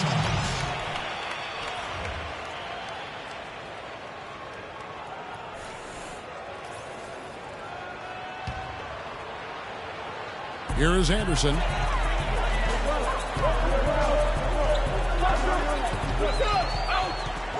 Shot clock at 6. Here's Holiday. Count it, number 5 from the floor this game. He's now 5 of 11. And really just led him to his sweet spot for that finish. Monroe on the double team. To the wing on the left. And Mbah-a-Moute kicks to Griffin. And it's going to be 2 free throws. Drew contact on the shot. Blake Griffin doing all sorts of things. 12 points and 2 steals as well. He's been tough on the inside and displayed great vision with his passing, too. And you know what? He is the total package today, giving them a little bit of everything. 2 shots.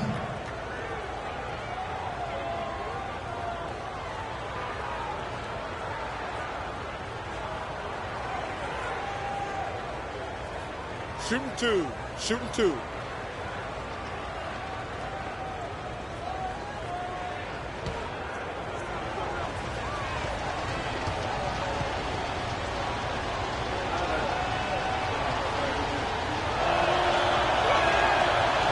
The first one falls.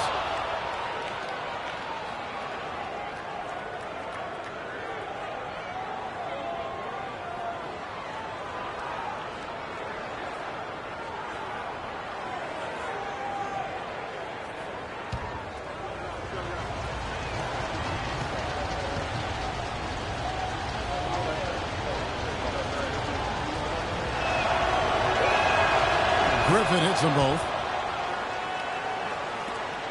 New Orleans gone 3 of 5 from beyond the arc since the final quarter's gotten underway.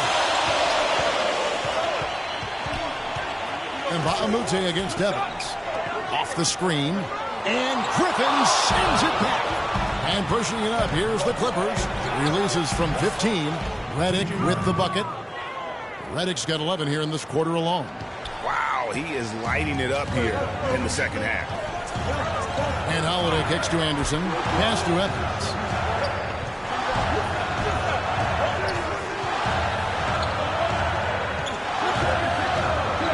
Shot off the screen. Here's Monroe. And down it goes. Jamming that one home. And what a gutty play. I mean, muscles his way to the rebound and then just pounds it home. Well said, G.A. The battle on the boards, Clark, could go a long way toward deciding this game. You know, and if that play is any indication, that's a battle they're willing to put every ounce of their energy into winning. One thing about Greg Monroe, he is a highly skilled big. He really is. I love the fact that he can do so much. He can post you up, he can pop out and knock down the 15-footer. He's an outstanding passer, and at his size, those are skills that have served him and his teams well.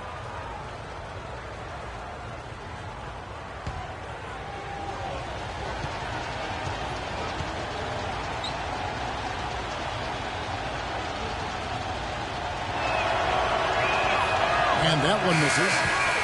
And getting back to Greg Monroe, guys, he made some subtle strides last season. Best rebounding average of his career, up to 75% on his free throws. And how about this little nugget? Not one three-point attempt last season. That tells you he's starting to mature. And Anthony Davis is checked in for Anderson. Good on the second free throw. And you know, with some people, they'll always find something wrong with Monroe's game. He'll never make the all-defensive team. He kind of looks like he's playing at half speed, but he produces, and he does it within the team confines. Now here is Holiday. Here's Davis. And lots of contact there. Missing the shot. He'll shoot 2. Davis playing very well. 14 rebounds, and he's hit 6 shots from the charity stripe, contributing to their offense. And you know what? When he's had the opportunity, he's been in attack mode, and that's what led to those points at the line. For 2.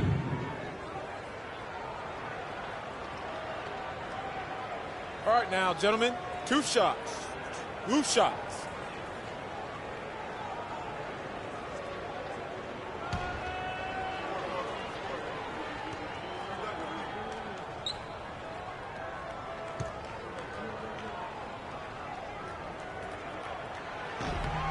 The first one falls.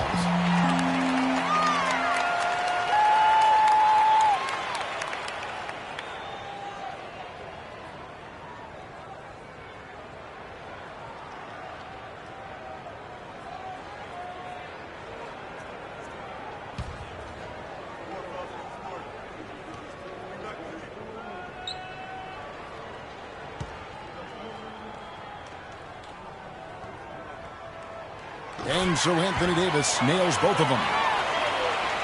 The Clippers have gone 8 of 14 from the floor here in the fourth quarter. Here's Griffin, and fouled as he went up to the dunk. Good aggressive move, and he'll shoot 2. That one on Davis. And you know what? Saved what was likely to be a dunk. And, you know, under the circumstances, Greg, that's a good foul. You just can't let him have that throwdown.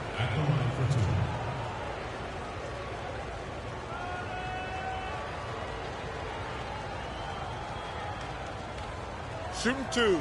Shooting 2.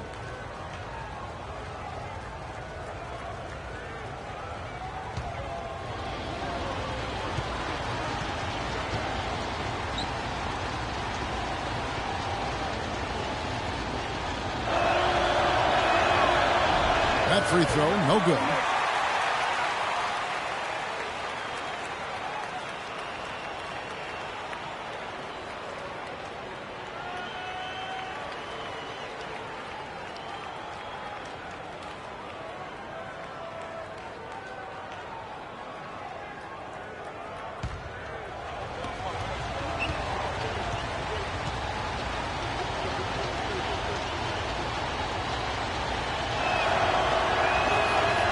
Can't make the second free throw either. Missing both.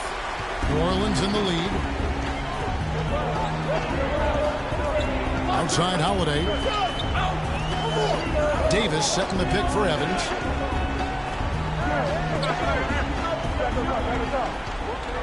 Six to shoot. Dishes at the knee. Yes, and a nice assist from Evans. Evans has got 9 assists now tonight. This guy knows how to get it done. He knows what he's doing out there. A nice job from the three-point line this half. And Chalmers kicks to Griffin. Los Angeles with another miss. New Orleans leading by 4. Evans dishes to Neal. Outside Holiday. He feeds it to Davis. The shot is off. And it's the Clippers taking it the other way. And Chalmers kicks to Jordan. Holiday brings the double team. Back to Jordan. And he takes the feed in stride and slams it home. You know, looking around, he knew one of his teammates was going to be open when they hit him with that double team, and he took advantage. And Baamute against Evans to the right side. And here's Neal outside. It's hauled in by Los Angeles. Chalmers with it. He dishes it to Jordan. Back to Chalmers. It's Redick on the wing. Picked by Griffin. Monroe on the double team. Some nice ball movement by the Clippers. And DeAndre Jordan pulls it down. That gives him the double-double. 10 points and 11 rebounds. How about that fantastic finish and the aggressive move, too, Kevin? Trying to send a message, Clark, but that slam, I think. And I'm not sure if it was text or email, but he definitely threw that one down.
Evans against him, Baamute.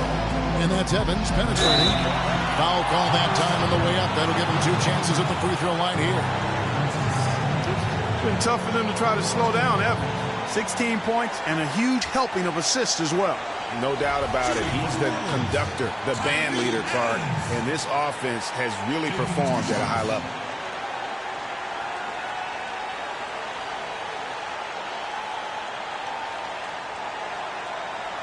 All right, now, take a break. Take a break. 2 shots.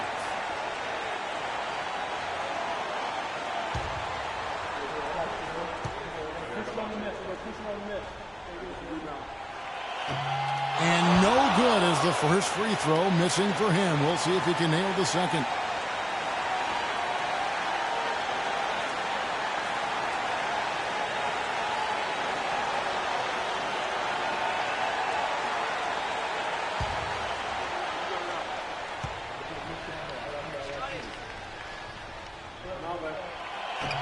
That's good, going 1 of 2 from the line, and that gives them the lead. Yeah, disappointing not to convert all of them, but he did get the one to give them the lead. Yeah, I think he just sees some things that can be improved and wants to get everybody back on the same page. And usually that, to me, is a good use of the timeout. I mean, if there's something that he's noticed that can give his team a lift, I think he's got to try to take advantage of that.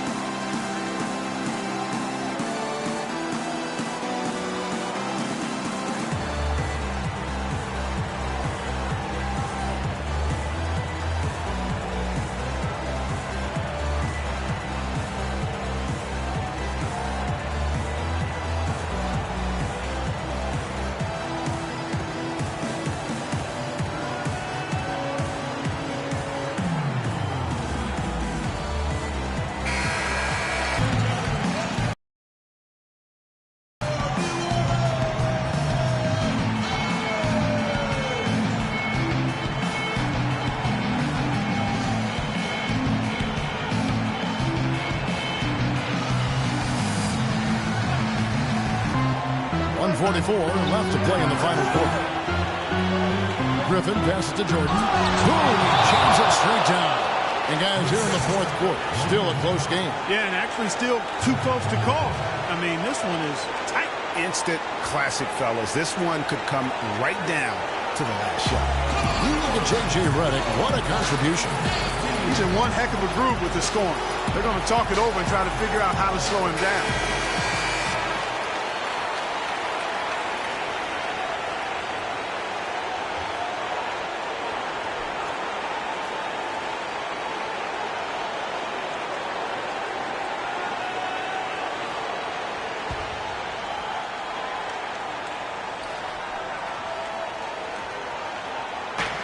Evans kicks to Monroe. Holiday up top, defended by Chalmers. Here's Davis. And there's the whistle. Foul hard on the shot. He'll go to the line. It's going to be on DeAndre Jordan.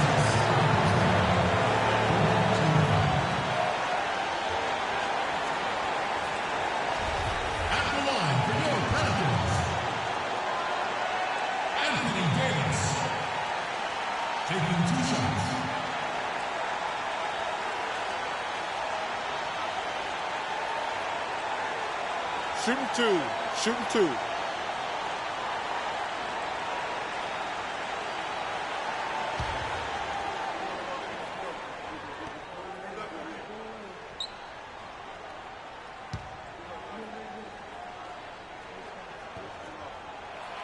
He drops the first one, and that ties the game up.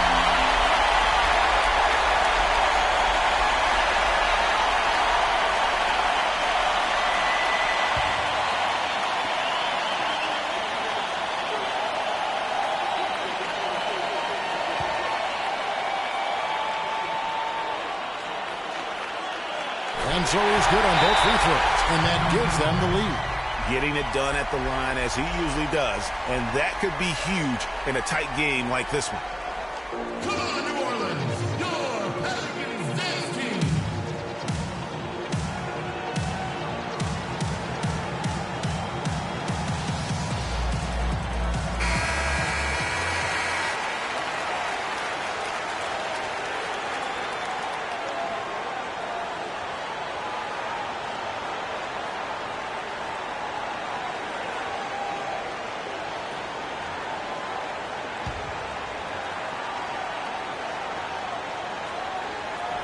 Here's Chalmers. Holiday brings the double team. It's picked off. And here comes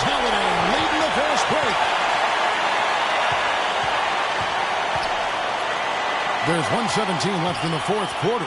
Here's Davis. It's good. The assist that time from Holiday. That's 28 points for Anthony Davis. Clippers trail by 3. To the paint. Jordan kicks to Griffin. Back to Jordan. And it's thrown down hard with both hands. Almost automatic when he can get the basketball that close to the basket. Well, defense has to be played earlier in that situation. You've got to fight to not allow him to get that position in the first place. Now here is Davis. It falls. No question about it. The touch is with Anthony Davis. Holiday against Chalmers. Holiday brings the double team. Here is Mbamute. Nails it. And that shot brings them to within just 1. Those are huge points. Beyond huge, partner. I mean, they needed that bucket desperately. The dish to Davis. It falls. Feeling it. No doubt about it. He's definitely feeling it right now. Shooting a terrific percentage from the field.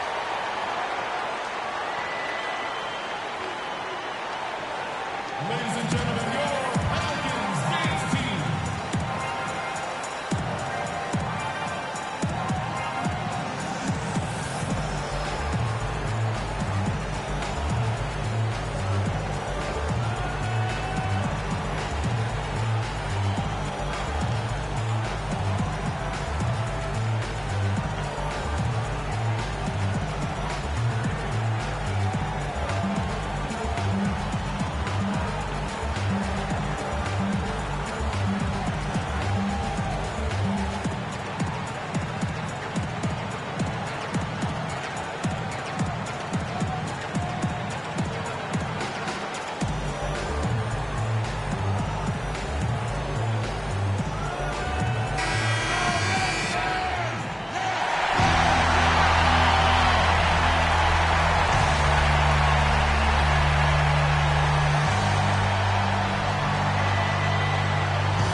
Seconds left to play in the final quarter. Back to Jordan. Chalmers against Holiday. Knocked away. It's going to be out of bounds. Los Angeles will retain possession.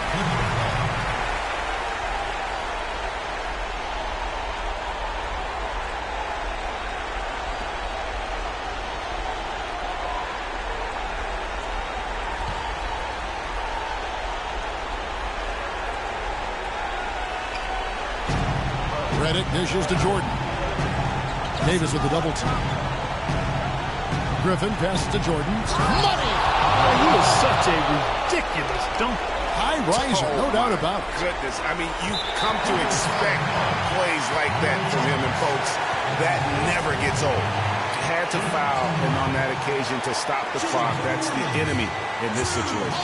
And you know what, Greg? Who knows? A few misses at the stripe, and they're right there within range. You know, late-game free throws are a lot different than early-game free throws in terms of making it.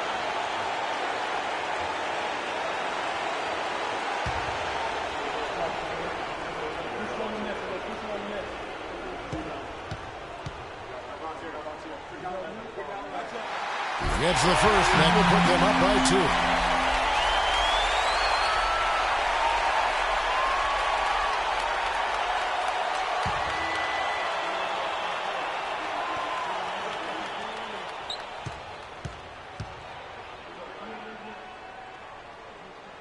And so he drops them both.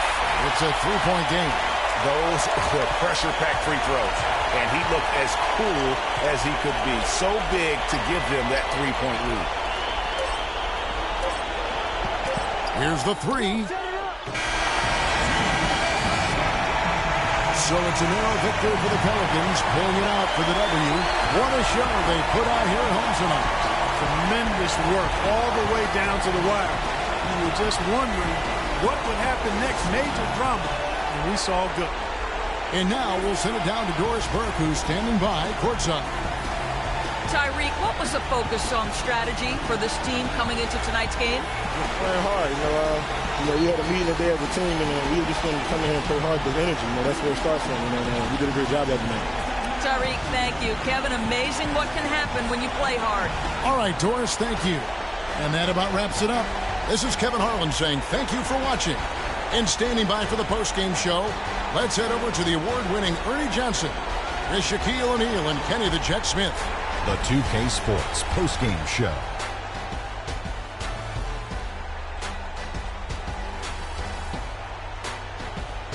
Kevin, much appreciated. And now let's present our Jordan player of the game, Anthony Davis. He led the way tonight with a double-double and was a major reason why they won tonight. His effort and intensity gave them the boost they needed. One thing you know about Davis is that he's always going to play with an insane amount of energy. It's always full speed ahead with him, and we saw that tonight. Offensively, he plays as well as anyone. He was up to every single challenge he faced tonight. He was in such control of the ball game. His showcase of his skill set was awesome. And that'll do it for our broadcast tonight. Hope you enjoyed the show. For me and Kenny Smith, Shaquille O'Neal, and Kevin Harlan, and the entire 2K Sports crew, have a wonderful evening.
It's the 2K Sports pregame show.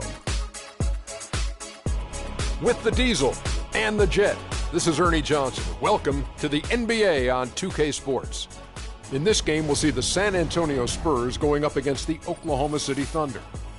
And for Oklahoma City, playing above 500 in the last few weeks, not bad. They'd like to do better. We'll see if they can add a win tonight.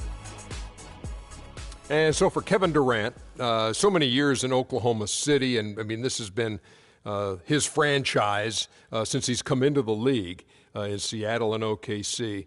Free agency at the end of the season. Shaq, if you're in his shoes, what sort of things are you considering right now? Well, he's the biggest player to hit unrestricted free agency since LeBron's decision. So my question to him is, when, where, and who?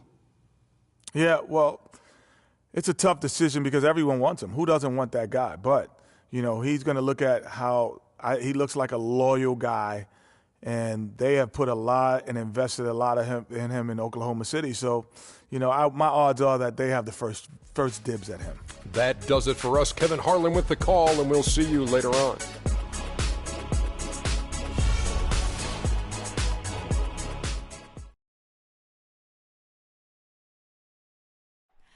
Oh, say does that star-spangled banner yet wave o'er the land of the free and the home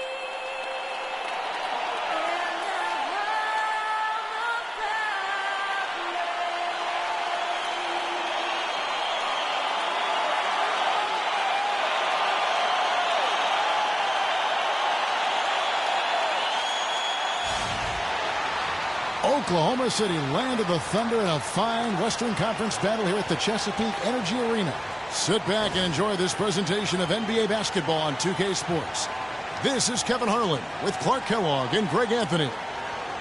Take a look at the Spurs. They're looking to start this road trip off with a win and continue their winning streak. Because this team has played well on the road, they've got confidence anytime they go away from their own building. They know they can get the job done, and that's what they're expecting to do right now. Yeah, and the prior success that they had on the road, oftentimes you can draw from that. And they've been put in some difficult situations in hostile environments before, and it just doesn't seem to faze them. A look at the San Antonio Spurs opening lineup. Kawhi Leonard is out there with LaMarcus Aldridge. Then it's Duncan. Then there's Martin. And it's Parker in at the 5. Nice make for him as they get the scoring started. Yeah, he gets it going, and who knows now? You know, it might be a really big night in store for him. Now here's Westbrook. And Ibaka kicks to Durant. That's no good. Couldn't get his first shot to go. And guys, it's easy to forget sometimes just how young Kevin Durant still is. I mean, last season, he became the second youngest player to get to 15,000 points. Martin against Westbrook. And it's Martin penetrating. No good.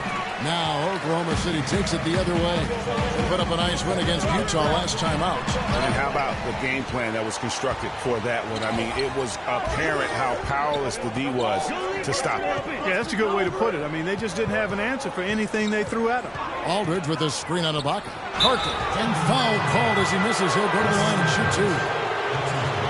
For Durant getting to 15,000 points, the only player, Clark, to do it quicker was LeBron James. Yeah, and it's even more impressive when you realize that Durant did spend 1 year in college, Kevin. You take a year off his age, and he and LeBron got to that point plateau in virtually the same amount of time. Okay, gentlemen, 2 shots. 2 shots.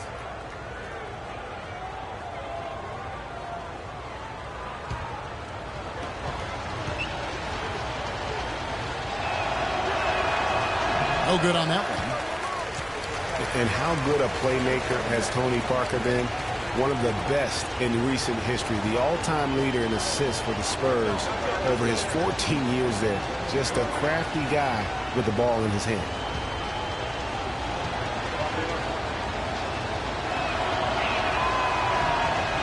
And he sinks the second. And continuing our talk of Tony Parker, the first year he laced up his sneakers, he increased the tempo for that entire Spurs offense, and it continues to this day. Yeah, and the increase in floor spacing and tempo, a big reason the Admiral, Tim Duncan, and Parker won the championship together in 2003, and obviously Duncan and Parker have won a few more rings since then. Now here's Matthews. He's coming off a 10-point game against Utah. Wes Matthews, a hard-nosed player on the wing. Strong frame, and he really does put it to good use at both ends. Speaking of Matthews' strength, he really gets into you defensively. Yeah, he wants to make you feel him. I mean, very physical. And offensively, he likes to post up and back down weaker, smaller defenders. I mean, you give him that mismatch, he will attack it with vigor.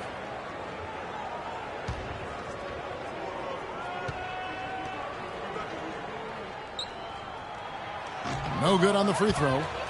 Well, the Spurs just don't go on losing streaks very often, Greg. One perk of being a talented veteran group. Yeah, how about the Spurs lost 4 games in a row twice last year. Over the last decade before that, Kevin, they had only lost 4 games in a row twice. Unbelievable. And he's good on the second.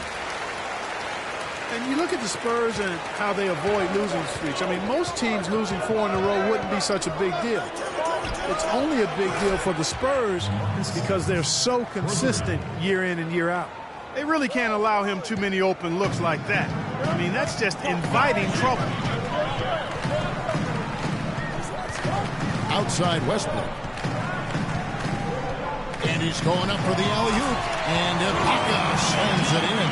What a beautiful pass to set that one up. The pass might have been pretty, but the finish, I thought, felt angry. That's a heck of a combination. Pretty pass and an angry punch. And that's what makes the alley-oop such a terrific play when you're able to execute it.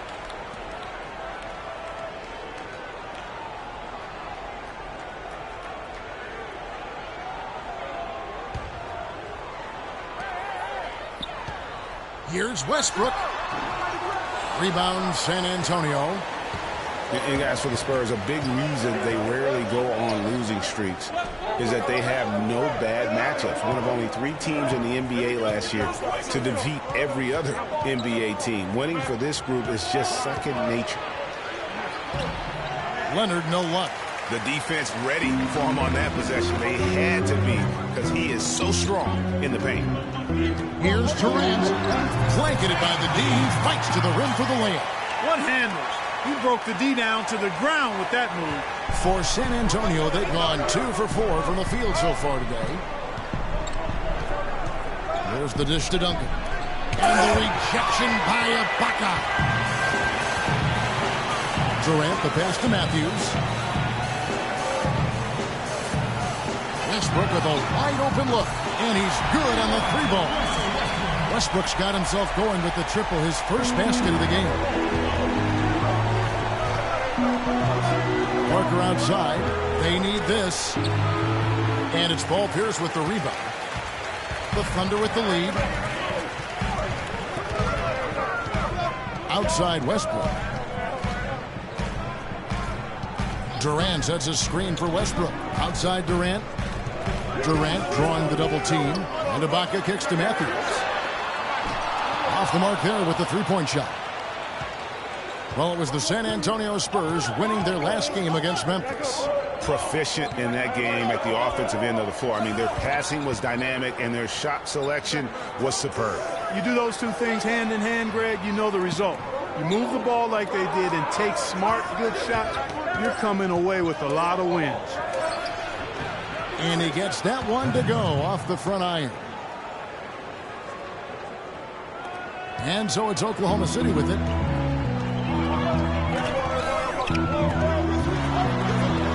Pass to Ibaka. The kick out to Westbrook. Oklahoma City moving the ball around. Down low. And Serge Ibaka, the bucket on the assist by Westbrook. Here's Parker. He had 15 points last outing. Let's find out what Doris Burke has for us. Kevin, Greg Popovich and I got a chance to talk for a bit. Defending Kevin Durant is one of their focal points in this matchup. He told me that Durant gives defenders problems because he can pull up and shoot shoot at any time from any distance. He said usually you can try and funnel and trap a player, but with Kevin, there isn't really a way to force him out of his range. All right, Doris, thanks.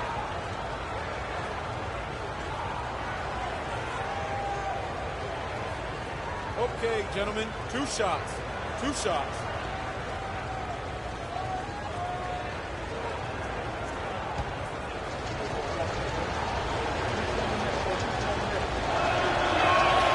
The free throw drops for Duncan. And you know what?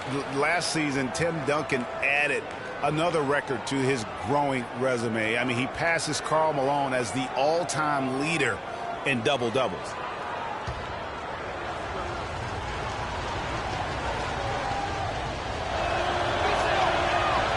He hits both from the stripe. With Duncan in the double-doubles record, it says so much about just how he has delivered on the floor, Clark, for so long. Yeah, and if you're wondering, double-doubles didn't get recorded until fairly recently. Don't let that take away from what Duncan has accomplished. He's one of the all-time greats. It's stolen by Ibaka. To the middle, here's Durant, and the dunk to finish it off.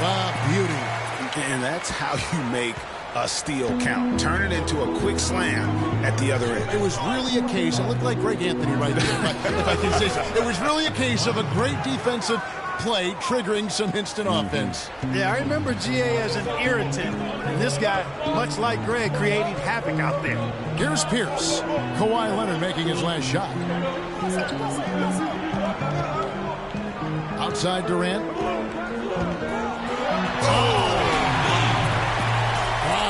Remember that one for a while. I know I will, Kevin. That was special. My goodness, that was almost a circus-like dunk.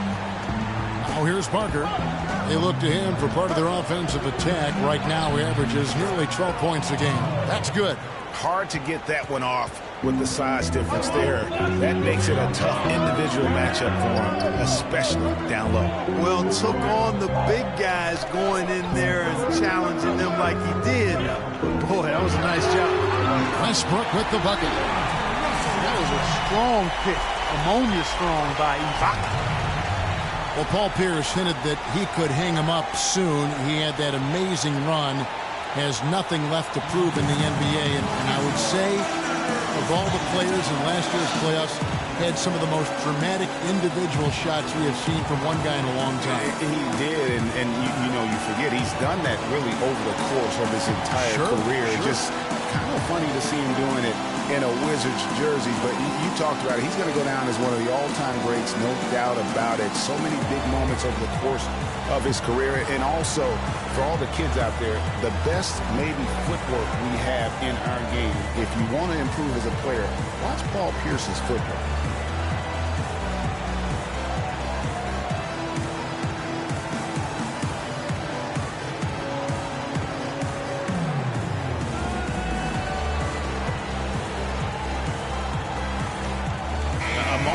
See the story on Tim Duncan. Since the break, he's come back strong, really making his presence felt. He's putting up about 12 points a game, 7 rebounds, and 4 assists. And this is the kind of strong, steady play you like to see. He's earning his keep and helping them win games. And guys, they're finally getting the consistency they wanted to see from him. Look for that to continue. And Oklahoma City making a change here. Adams checked in. Spurs also with the sub. David West, he's checked in for Tim Duncan. Martin wide open. He fires. That drops, and it comes off an assist from Parker. Parker's got 3 assists tonight.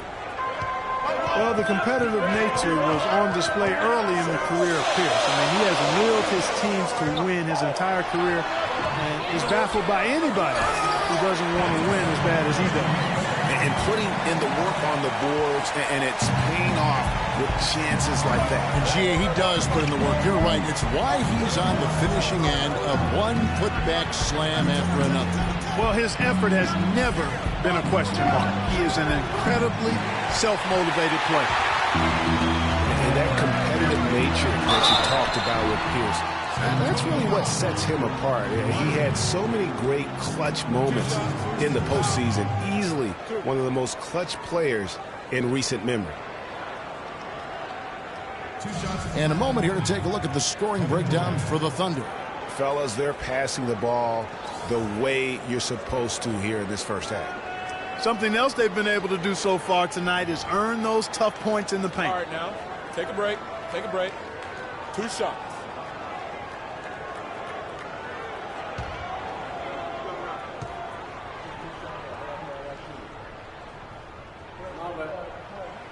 The free throw drops for Durant. You look at Kevin Durant, and he does have a bit of an unusual body type. Still is fairly thin, even after 8 years in the league. Yet up until last season, he'd been one of the more durable players in the league. Kind of like Reggie Miller in that regard. Nick Collison's checked in for Oklahoma City. Harris comes in for Wesley Matthews. Durant hits them both. Talking about Durant's physical makeup, some scouts were actually worried about his athleticism when he declared for the draft after just 1 year at Texas. At the NBA Combine, Greg, you were talking about this. He posted some of the worst numbers of all the top prospects. He did, but I tell you what, he did blow people away with his length. 6'10", with a 7-foot 5-inch arm span. I mean, that makes up for a whole lot in this league. And as we've seen throughout his Hall of Fame career, I think it's worked out pretty nice. I think it has too. Now, here's Mills. He's usually able to provide some lift to his team, averaging 6 points a game.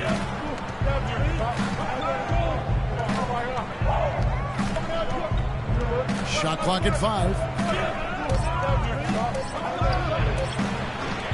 Can't get it to go. And it's Oklahoma City the other way. They beat the Spurs during their last encounter in San Antonio. Their last game against this squad, they won out thanks to some big contributions from the bench. A total team effort. And I think the starters enjoyed a chance to be able to step back and relax and enjoy how the bench played. And San Antonio has possession, following the score by Oklahoma City. Here's Harris. Rejected by Ginobili.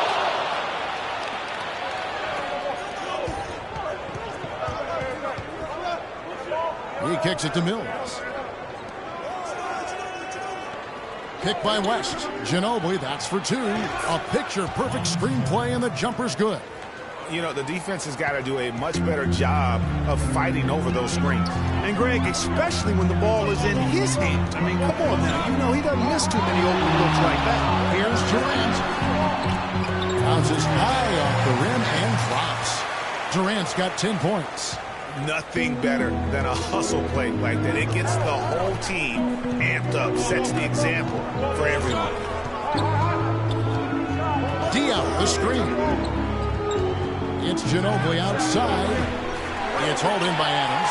Hey, they got the shot they wanted off of that pick, but it just doesn't fall. Yeah, it didn't go down, but you'll take that shot every single time, Greg. That's good offense. Durant, that's good. The screenplay worked ideally there, and I'm not talking about the screenplay you see in a movie theater. Gave him more than enough room to get that shot off. It's almost as if both teams are in a zone. Well, offensively at least, partner. I mean, neither team's done jack diddly on D. Here is Durant. Boris Diaw picking up that last basket. And it's Harris off the drive. And a foul on the shot. He'll go to the stripe for 2. That one on Ginobili. And guys, over the last 2 seasons, Devin Harris has been a backup point guard, but one could argue that he's outperformed the guys that are directly ahead of him. That's exactly right, Kevin. I mean, Harris came back to the team that he started his career with to be a support player, but injuries, trades, and generally poor fits elevated Harris's importance to the team. All right, now, gentlemen, 2 shots. Loose shots.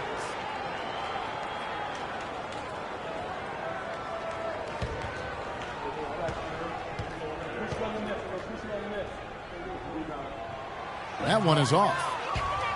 You know, getting back to Devin Harris, he can really help you.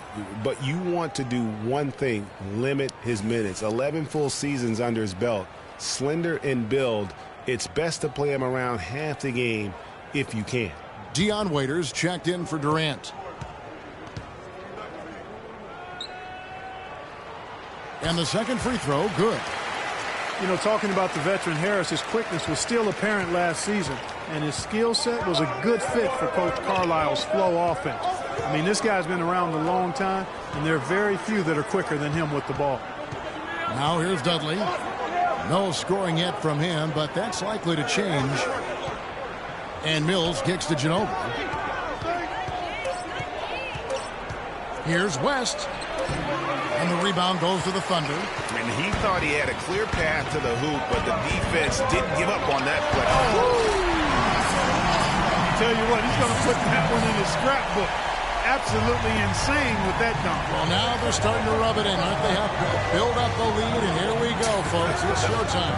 That was a Kodak moment right there. The more plays they make like that, the more they'll have these guys on the ropes. The Thunder leading by 9. Left side, Westbrook. Here's Waiters. Adams trying to free himself up. And Waiters with the bucket on the assist by Westbrook. Westbrook's got 3 assists now in this one. Clark, some tough offensive sets. They want to turn it around. Yeah, they need a basket just to regain some momentum here, Kevin.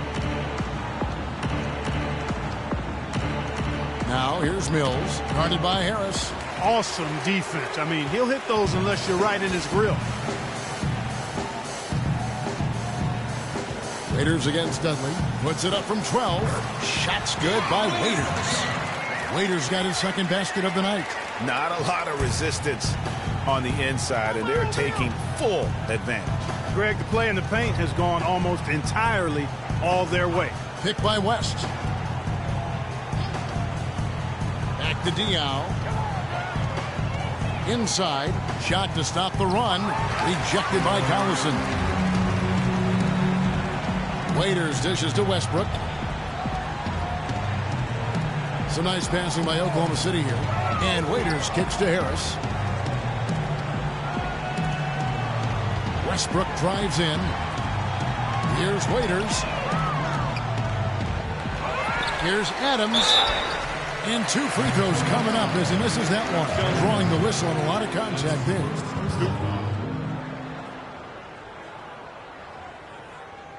And he's got his first free throw of the game. Not the best statistic for him in terms of his performance at the line. Very low numbers. Guys, he is close to where he was last year in that category, but his numbers are still down just a skosh. Right now, gentlemen, 2 shots. 2 shots.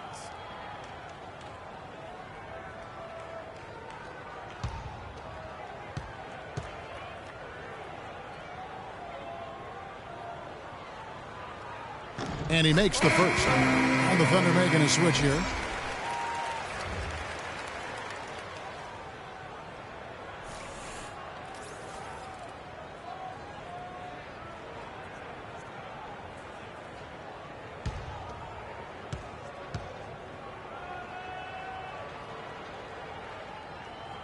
So he hits 1 of 2 from the stripe. And trailing here in the early going, too many careless fouls, and they're giving up a lot of trips to the line. Yeah, not only the trips to the line are a concern, but the foul trouble also. You've got to play defense with your feet and do so without fouling.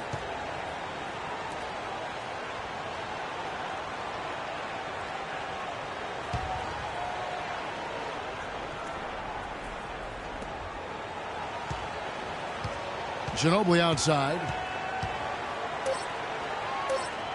They need this one. The shot misses. The first quarter concludes in a double-digit lead on the scoreboard. Oklahoma City out in front. They lead by 14. And we've got more NBA action on 2K Sports coming your way after this break.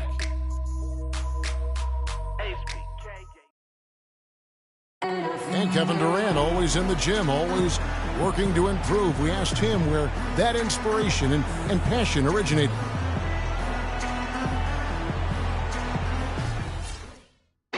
Year-by-year improvements until he became the best player in the league and won an MVP. Now, the challenge, Greg, is to get back to that level after the injuries. Obviously, I think we all feel it is possible for him. And you're absolutely right, Kevin. I mean, he's definitely proven in terms of the talent, the skill, and athleticism. What we find out now after dealing with the adversity is, does he have the heart and drive and that competitive spirit to be considered still among the very best? Welcome back, everyone. A lopsided first quarter in the books already as we start this second quarter. And a very convincing performance from the Thunder so far. Just the way they've been able to pound that backboard, I think that's been the difference. Establishment of a good low post presence, a big part of the success. And a chance here presented by Gatorade to see who's on the floor, all fueled up and ready to go for the start of the second quarter. So for Oklahoma City right now, Tyler Hansbrough out there with Matthews. Then there's Dion Waiters. Then there's Harris. And it's Ibaka in at center. Paul Pierce has checked in for Dion Waiters.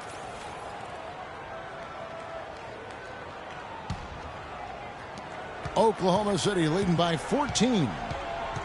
Harris passes to Pierce, and Ibaka kicks to Matthews. Pierce against Parker.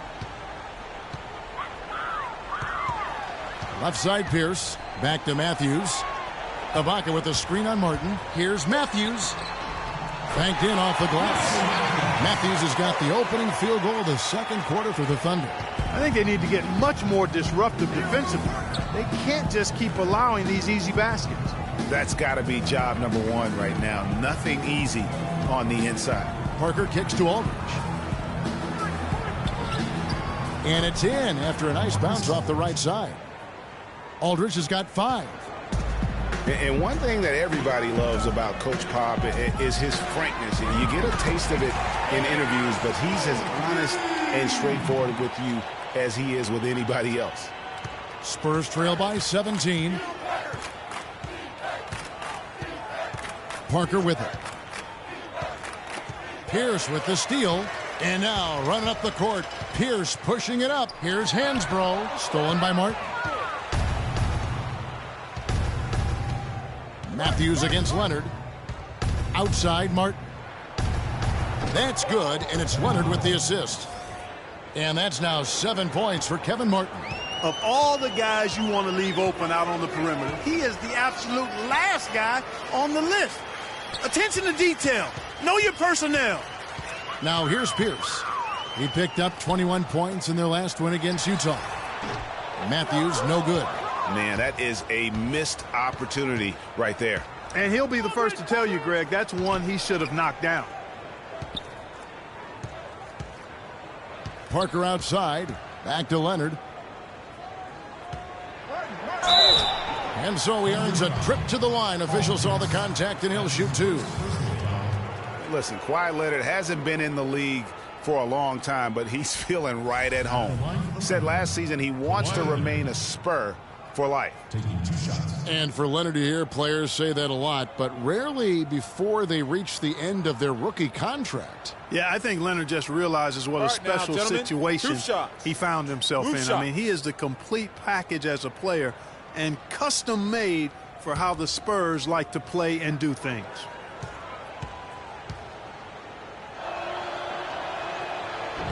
That free throw, no good.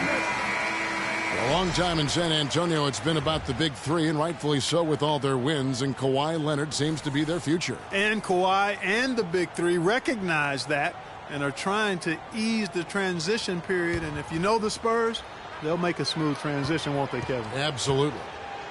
Kevin Durant's checked in for the Thunder. And he misses the second one as well, so he is 0 for 2 that time.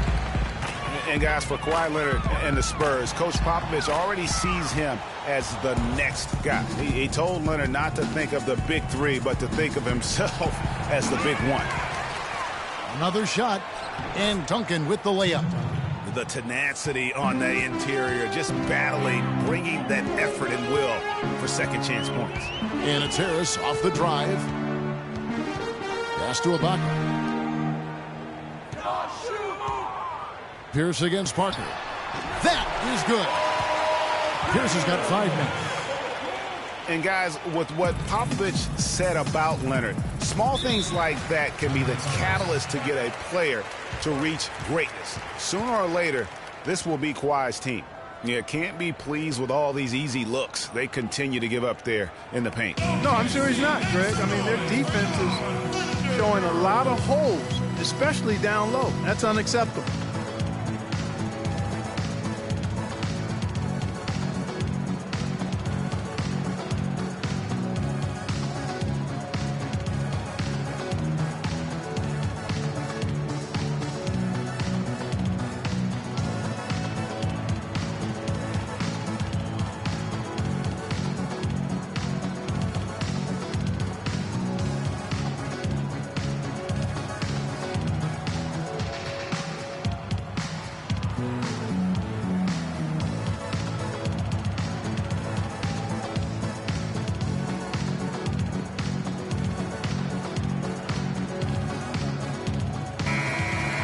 Well, what a boost this group has given their teams in the second half of the season with excellent rebounding from the small forward position.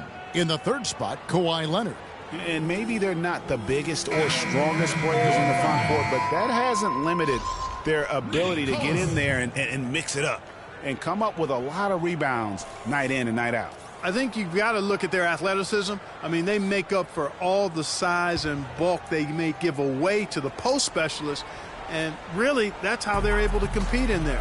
Athleticism gives them an edge. He dents the rim with a two-handed slam. Wow. And that's a huge play. I mean, they need more like it because second chance points are going to be key in this game. Probably so. That's usually a crucial element to any comeback. Yeah, and if you look at it, had they been converting those second chances all along instead of waiting until now, who knows? Ibaka, the shot, no good. Nice D from Duncan. Spurs trail by 12. Leonard attacking, and there's the whistle. Fouled hard on the shot. He'll go to the line. It's on Kevin Durant. The Spurs have hit half their free throws in this one, going 3 of 6 so far. At the line for 2.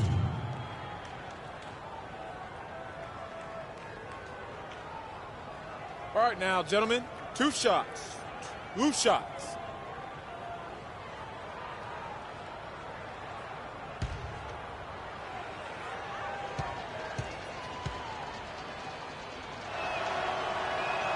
First free throw is good. You know, he didn't get to the line in that entire first quarter, but right now he's showing some aggressiveness out there.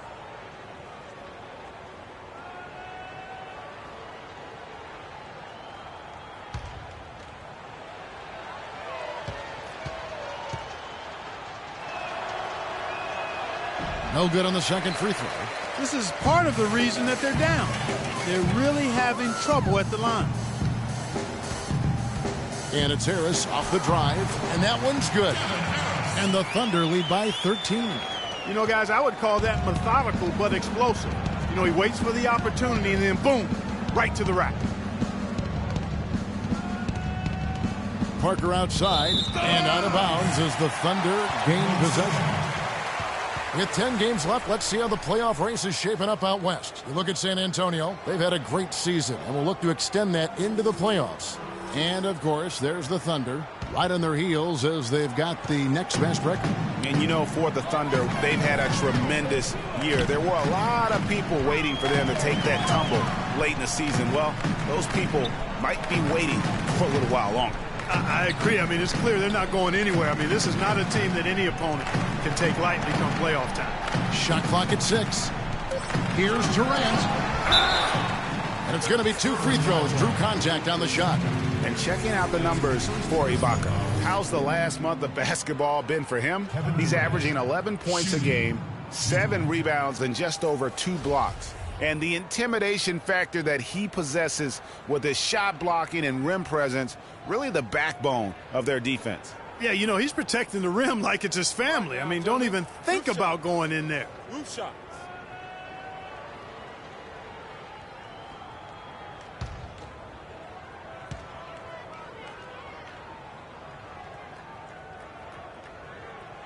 And the first one drops. What a performance from Durant here. He has 14 points, and he's made 3 shots at the foul line.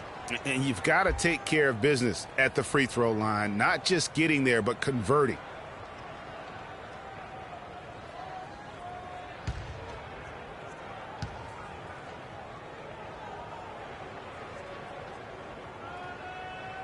And so he makes both from the line. Spurs trail by 15. And here is Parker. Duncan kicks to Parker. He feeds it to Aldridge. Plenty of space. The rebound by Ibaka. Ibaka's got his 3rd rebound on the night. Not really his best quarter as far as scoring. Let's see if he can eventually get back on track. It's stolen by Duncan. Parker drives in. Misses off the left iron. A good board there, Kevin, but overall they're getting slightly out-rebounded. And that's a good place to start if you're going to try to find your way back into this game. Get to work on the glass. Now here's Durant following the miss by Tony Parker. Here's Matthews. Duncan with some nice D. Oh, excellent interior D to force the miss. His defensive ability is a big factor. I mean, there's no denying that. No doubt that is within his range. Well, I would hope so. He's a pro, and it was only a one-footer. Come on now. Here's Harris after the basket by San Antonio. The feed to Ibaka. The Thunder with another miss. I didn't see that miss coming. I mean, he's usually been money from that range. Parker with it. Matthews covering. Leonard with no one around. Another miss by Leonard. Harris outside. To the paint. And Ibaka slams it in. Boy, that was a pretty assist by Harris. Spurs trail by 15.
Chance to check out stats for Leonard. In the second half of this season, he's been nothing short of spectacular. 15th in three-point shooting.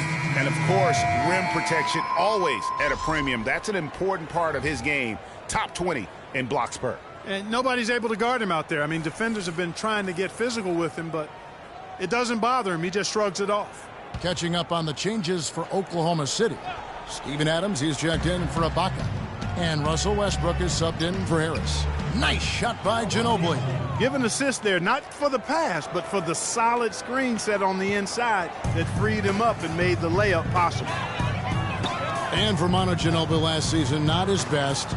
Down in every measurable category since his rookie year. He's 37, myriad of injuries.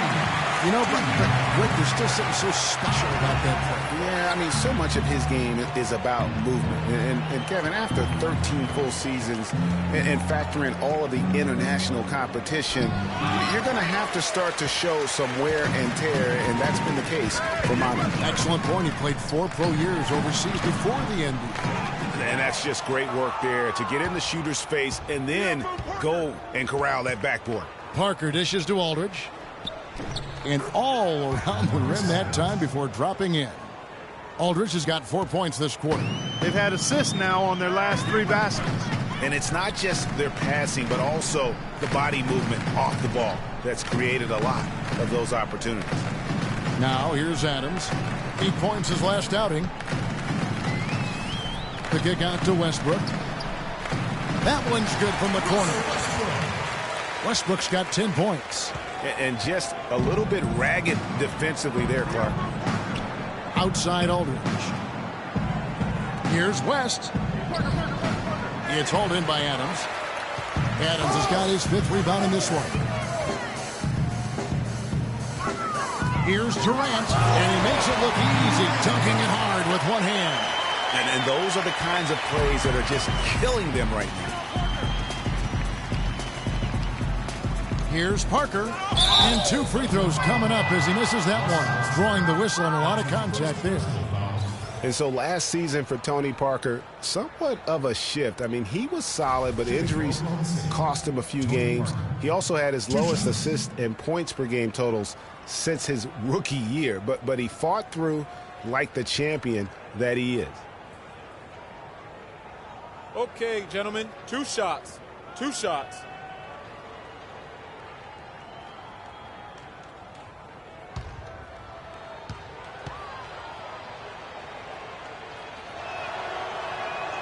Free throw drops in for Tony Parker. Last year, a big challenge for Tony Parker. He was in his 14th season, obviously. Every great player needs to transform his game as he gets on in age, Clark. We've seen it with the great ones.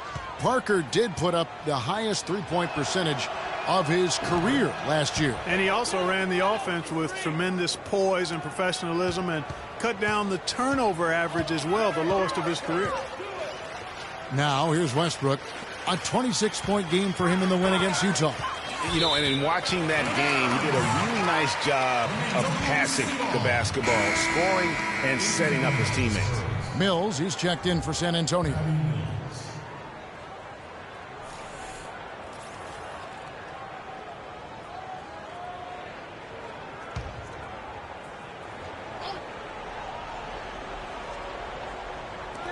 And Adams kicks to Durant. And that one comes up a bit short. Spurs trail by 15. Mills passes to Dudley.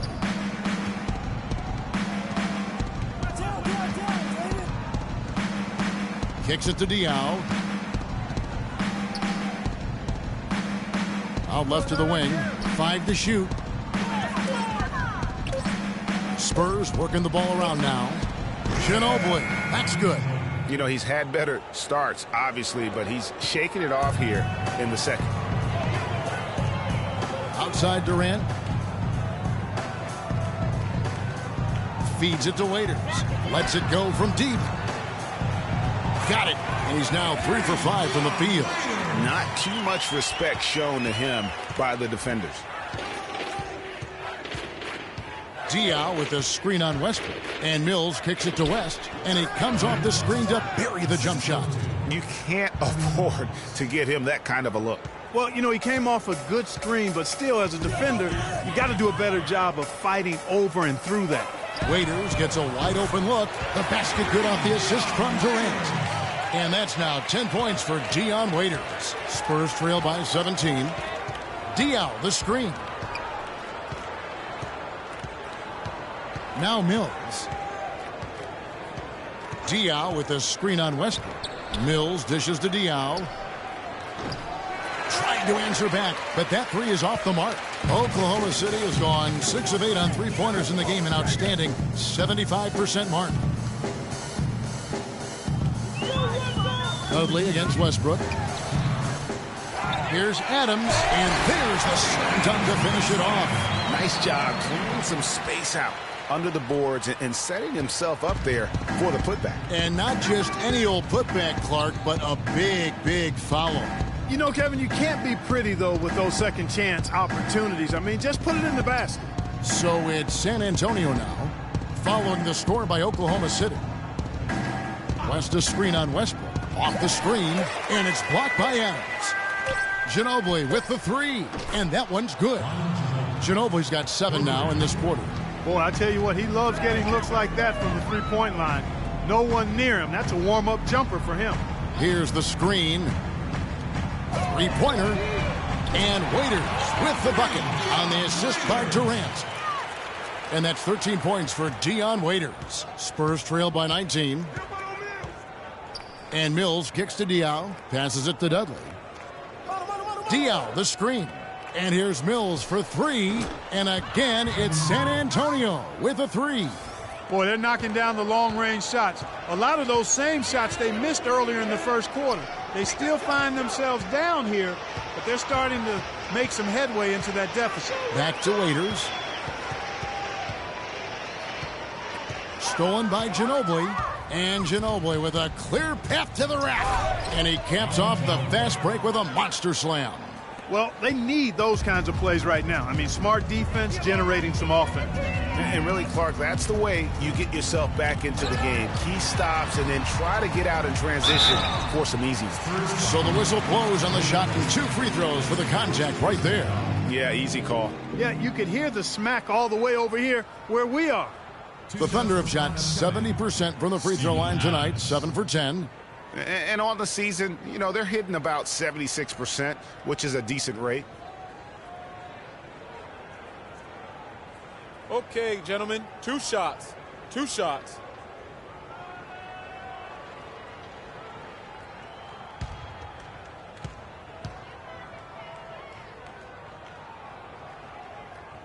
That free throw missing. A different look for Oklahoma City. Hansbrough's checked in for Collison. And Paul Pierce is subbed in for Durant.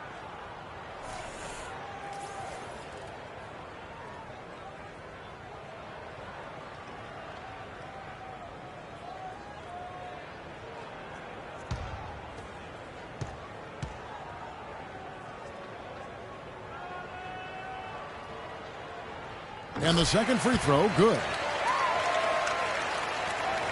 Spurs trail by 15. 20 seconds left in the first half of basketball. Picked by West. Mills passes to Diaw. And it's blocked by Adams. Now here's Waiters. Pierce kicks to Westbrook with 4 seconds on the clock. Waiters. And the release was before the buzzer, but it's off target. The clock runs out, and we're heading to halftime. Thunder lead by 15.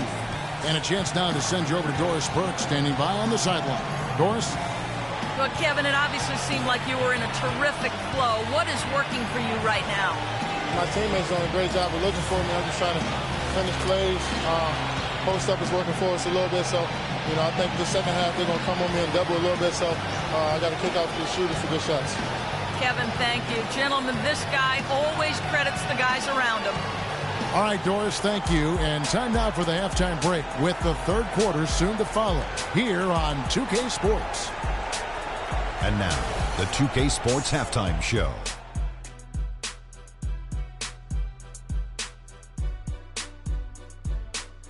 Hello again, everybody. Ernie Johnson here alongside Kenny, the Jet Smith, and Shaquille O'Neal. We'll be looking back at the game's first half. Kevin Durant was on fire in the first half. He ended up with 17 points, 3 assists, and 4 rebounds.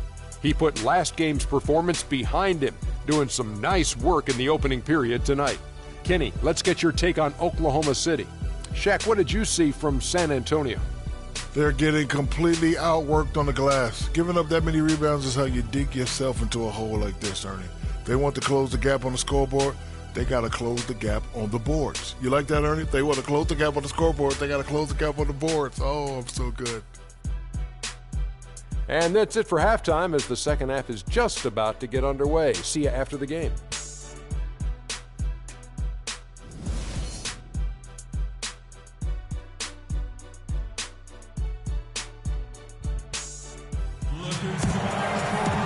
Welcome back, everyone, to the start of the second half. Big margin on our hands, but we'll see if that gap narrows down in the third and fourth quarters. What a game we're seeing from Kevin Durant. And the approach of that first half was an aggressive one. Take it to the teeth of the defense, put them on the heels, and you're either going to score or get to the line. And mostly he's been getting to the line, guys. I mean, he has the free throw total to show for it, as well as the bumps and bruises.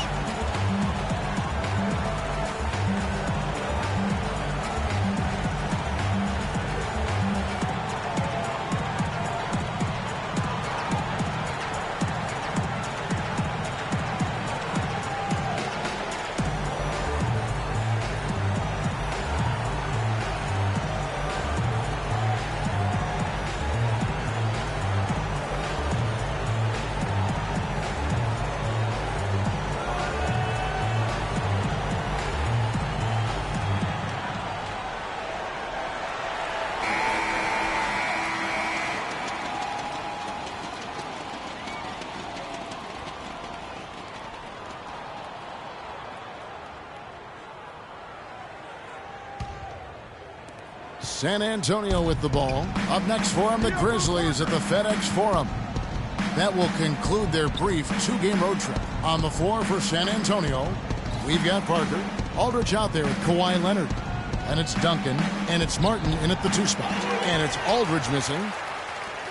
And guys, Serge Ibaka's production was just a little off last season. We're not talking, you know, big number changes. We're talking small dips in a number of categories. Well, one category where he did really fall off, though, Kevin, was field goal percentage. A career 53% shooter, he dropped down to 47. Spurs trail by 18. And Parker, here we go. Westbrook with the nice D there. They have been board dominant in this game. That's definitely been a factor in crafting this huge lead. And it's been a well-rounded performance. I mean, strong rebounding has certainly been at the center of it, but it's been good on a number of levels. Here's Parker. And it's going to be 2 free throws. Drew contact on the shot. While we're in this break, let's take a moment now to acknowledge the strong defense we've been seeing from that point guard position lately. These are the steal leaders among point guards since the All-Star break. Russell Westbrook third. And with these guys, they are always going to give you an equally outstanding effort at both ends of the floor. I mean, it takes very aggressive defense to put up steal numbers like that. Shots. And you love the Two mindset shots.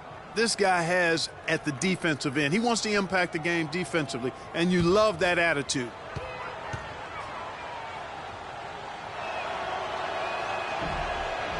That's good from Parker.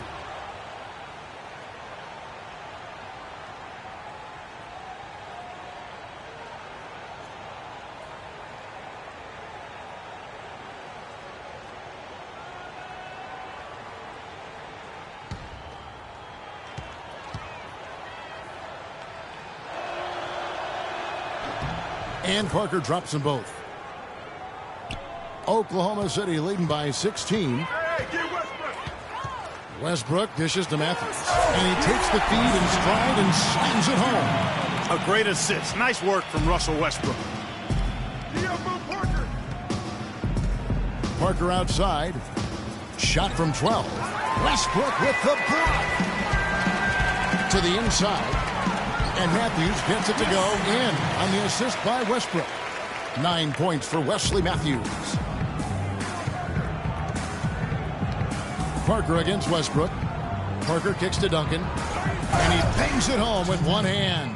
The one-hand slam is so sweet when it's his hand doing the slam. Oh, yeah, he is so smooth, even on a power finish like that. And really, that's what makes him unique, that combination of power and polish. Here is Ibaka following the bucket by the Spurs. Pierce the pass to Ibaka. No good from outside. Yeah, but they're 3 of 4 to start the second half. Spurs trail by 18. In the corner, it's Martin. And the rejection by Ibaka. Yeah, the offense scuffling a bit to start this second half. Only 1 for the first 5. It's Pierce with the drive. He used that pick to perfection. Pierce has got 7 points. They're getting on a roll inside. Their last 3 field goals have come from inside the paint area. There's got to be a wall of defense when it comes to attacking the paint. Plain and simple. And for all the flash and dash in Oklahoma City over the past few years, Serge Ibaka silently goes about his business. While all eyes are on the megastars, Durant and Westbrook, Ibaka lurks around like a jaguar. I mean, finding opportunities to exploit any weakness in the opposition.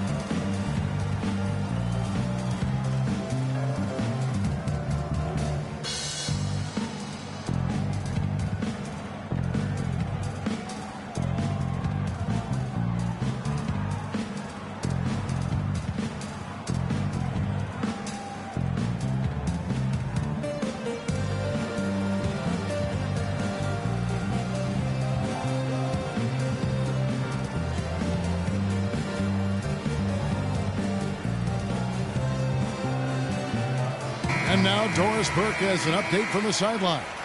Well, over the break, I listened in on Billy Donovan's huddle. He said their plan was run their offense through Kevin Durant.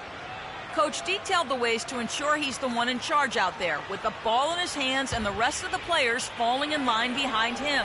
Probably a good time to make some changes with a good chunk of the second half still to go, Kevin. Thanks, Doris. Now here is Martin. He has 7, and there's the foul. It goes on Wesley Matthews. That'll be his 2nd foul of the game. Talking about Ibaka, he does so many things that help his team. The little things that always make a difference, even with his superb free throw shooting, up to a remarkable Clark, 84% last year. Yeah, but, you know, Ibaka had an injury of his own. As much as people talked about Durant's injury, the knee soreness Ibaka had cost him 18 games last year, so that was tough for him. Now here's Matthews. Following the miss by Kevin Martin. Westbrook kicks to Durant. Good. Nice assist from Westbrook. Westbrook's got 6 assists here tonight. He's their go-to guy, and when he shoots the ball like he has today, that's what the scoreboard usually looks like. Aldridge dishes to Leonard.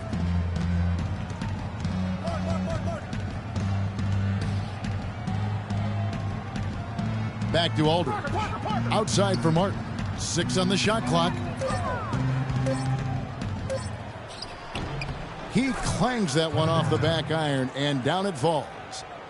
Martin's got 9. Guys, he shot a very good percentage today, and they've needed it. Parker against Westbrook. Dishes to Durant. And the rejection by Leonard.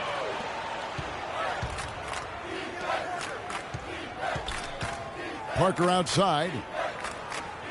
There's the triple. No good. So the Thunder will take it the other way. Unfortunately, that's been the result for him over and over, guys. He just cannot find the bottom of the basket. It's Durant with the drive. And that one's good. Durant's got 22 points. He's been one of their more reliable options today, guys. I mean, his shooting has led them to this lead. Parker outside. Elbow shot. Thunder with the rebound. Next game for them, they'll take on the Raptors at Toronto. That'll be the first half of a 2-game trip. And Ibaka kicks to Pierce. And it's going to be a 3-second call. And while we've got a chance, let's check out the stats for Wesley Matthews. He's really stood out for them over the past month. He's averaging 19 points per game, 3 rebounds, and 2 assists. And this is the kind of strong, steady play you like to see. He's earning his keep and helping them win games. And guys, they're finally getting the consistency they wanted to see from him. Look for that to continue. And a big lead for them on both the scoreboard and the backboard thus far. Yeah, rebounding has been a big key in this one, Greg. They've asserted their will of taking control on the glass. It seems that every pass they make is leading to a score here. I mean, that's just exquisite ball movement. And that's because the ball is looking for the best shot, and it's really paid off for them during the run. And how about that for a response? Well, it sounded as though, or at least it looked as though it sounded like, we'll give you a 3, and then we'll take it right back. The shot by Pierce will not go. San Antonio's gone 1 of 2 from beyond the arc since coming out of the break. Aldridge wide open, he fires, and the 3 off target. Just not much success when it comes to shooting. Down low. And that one goes out of bounds. Last touch by Westbrook. Now when you think of the great playmakers in league history, John Stockton per game averaged double-digit dimes. Think of this. For his career, 15,806 career assists. A record you knew right off would stand for a very long time. And guys, you know, you look up point guard in the dictionary, and there's a nice little picture of John Stockton there. I mean, he is an unreal distributor. Control the game like no one ever has before or since. It's no coincidence that Utah never missed the playoffs in any of the 19 seasons that John Stockton was at the helm. And out of bounds as the Spurs gain possession. And that's just carelessness there. I mean, you have got to have your head in the game. Nick Collison's checked in for Oklahoma City. Harris comes in for Pierce. San Antonio also making some changes. David West, he's checked in for Duncan. Dudley comes in for LaMarcus Aldridge. And it's Mills in for Tony Parker. Now here's Mills. 5 points in the game. And the pass to Leonard. It's rebounded by Oklahoma City. Collison's got his 3rd rebound tonight. Harris kicks to Ibaka. Here's Westbrook. That's good again. His 7th basket. 7 for 10 from the floor. And after his last game, really not surprised to see him as hot as he is here tonight. Dudley with a screen on Harris. And stolen by Harris. And there's the foul. It'll go on Jared Dudley. That's foul number 2 for him. You know what? Tried to step in and cut him off, but just didn't get there quick enough. Yeah, he was one step late that time, Greg. Steven Adams, he's checked in for Oklahoma City. Manu Ginobili, he's checked in for San Antonio.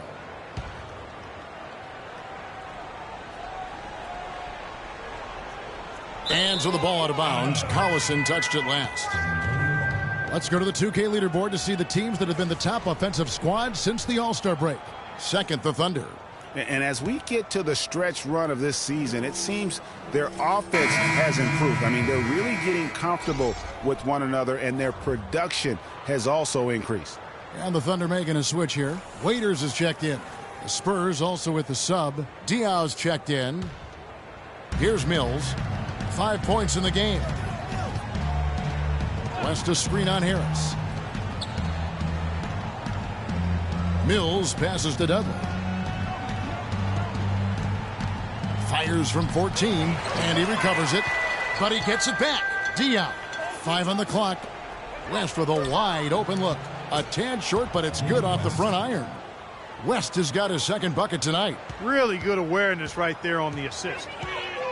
And for Jared Dudley, a bit of a resurgence last season. Found a team you like playing for, played much closer to his career numbers than the year before with the Clippers. Yeah, and that's a great point. He turned back the clock in almost every category, and I think to your point, a lot of it has to do with the fit. He's on a team in a role that suits his talent, and I think you're going to see him continue to be consistent. Here's West. Dion Waiters making his last shot. Let's take a moment now, Kevin, to see how the Spurs are doing in the NBA statisticals currently. First in fewest turnovers a game, second in free throw percentage, and they also show up in the top 5 in assists. They've got scores, and they're a pretty good passing team as well. And, you know, going back to their turnovers, fewest in our league, that shows you the intelligence they play with. You have to beat them. Okay, they are not going to do it for you. 2 shots.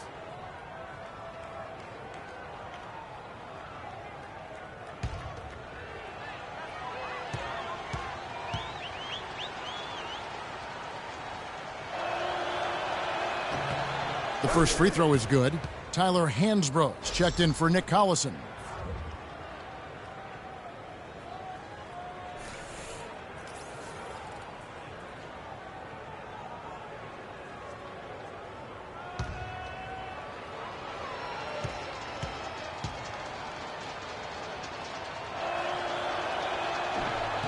No good on the second, so he hits 1 of 2. The Thunder leading by 22. Harris dishes to Matthews. There's a screen. Goes up on the wing. Rebounded by Dudley. San Antonio's gone 1 of 3 from downtown since halftime. And there's the foul. It goes on Wesley Matthews. That's his 3rd foul of the game.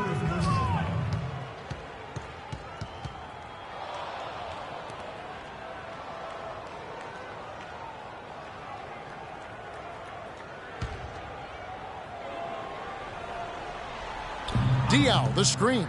The 3 from Mills. Good. Mills has got his 3rd basket of the night right there. Their three-point percentage has taken a big leap here in this second half. And their lasers are starting to do their thing. I mean, that's going to be the ticket for them the rest of the way. Now here is Harris. He averages a bit over 6 points a game. 6 on the shot clock. Here's Adams, and a foul called on the shot. Got him on the way up that time, so he'll shoot 2 right here. Kiwi Steven Adams, one of the toughest players down on the block. And Kevin Adams is not afraid to get under somebody's skin. He's pretty strong defensively, too.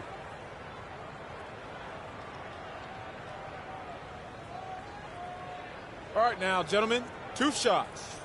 2 shots.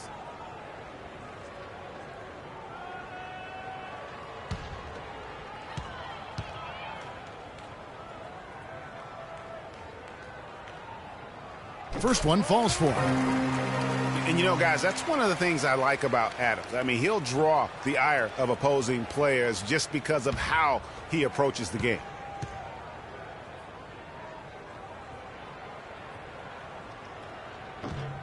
Good on both. Yeah, and guys, Adams doesn't want to be known as a dirty player. I mean, I think he feels he plays aggressive and he hustles. And that sometimes rubs players the wrong way. Ginobili can't hit. The Thunder leading by 21. Here's Waiters. He's got 15. It's rebounded by West. And here they come. Dudley with it. Matthews covering. Diaw with a wide open look. Off target with the open look. Oklahoma City has gone 3 of 5 with the long ball since entering the second half. And Adams kicks to Harris. He dishes it to Waiters. All alone. And good coming on the assist from Devin Harris. And that's 17 points for Dion Waiters. San Antonio's gone 2 of 5 with the three-point shot since coming out of the break. Diaw sets the pick for Ginobili. There's the dish to Mills. Drops in the tray. Mills has got 6 here in this quarter. A wide open 3. They need much better communication defensively. Pass to Waiters. He kicks it to Matthews. San Antonio with the rebound. West has got 3 rebounds now in this one. Mills with it. 11 points in the game. 1:58 left to play here in the third. And here's Dudley for 3. And the shot is good. Dudley's got himself going there. His first points of the game on the deep ball. They're going back to the three-point shot over and over and over. And they may have found the Achilles heel of this defense. That was their 9th straight point from beyond the arc. Now here's Waiters. 17 points in the game. Takes it from 10. It's rebounded by Boris Diaw. Spurs trail by 17. Mills passes to Ginobili. West outside. Pass to Mills.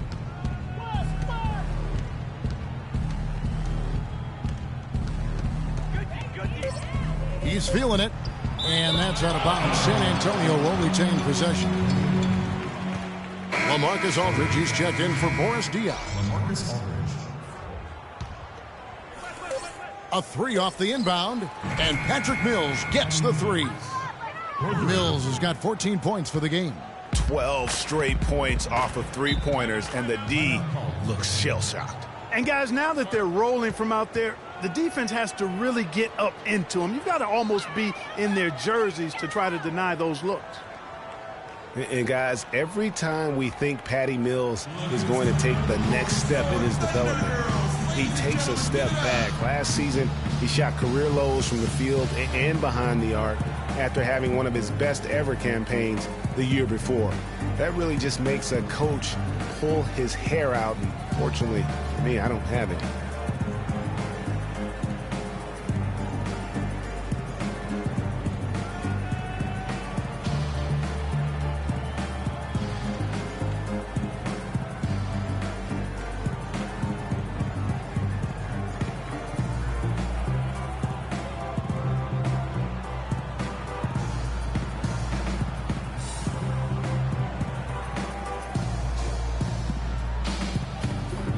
And with the break here, let's look at the stats for West.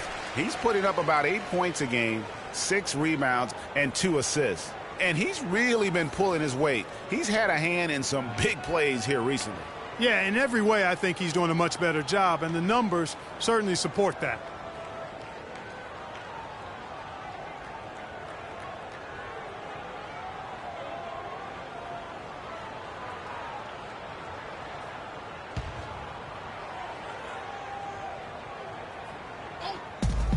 There's a minute left in the third quarter of the game. Harris with it. Picked up by Aldridge. Harris against Aldridge. Harris kicks to Waiters. Clock at 6. Lets it go with a 3. No luck. Now San Antonio takes it the other way. Guys, their comeback bid had better get started. I think there's still enough time for him here, Kevin. I think there's a good chance they can make it happen. I don't know, guys. It's going to take a pretty big run to get back in this one. Good. just reliable, guys. He's just always trying to make the right play.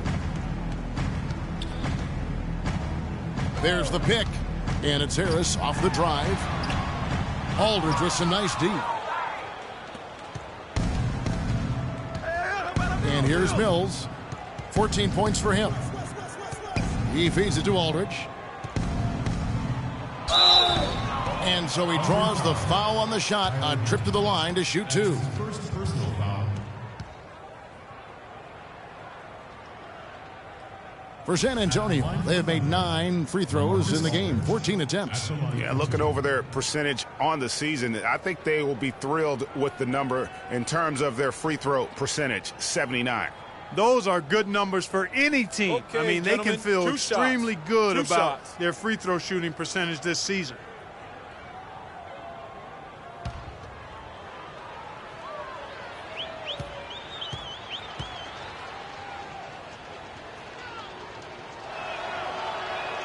That free throw good from Aldridge.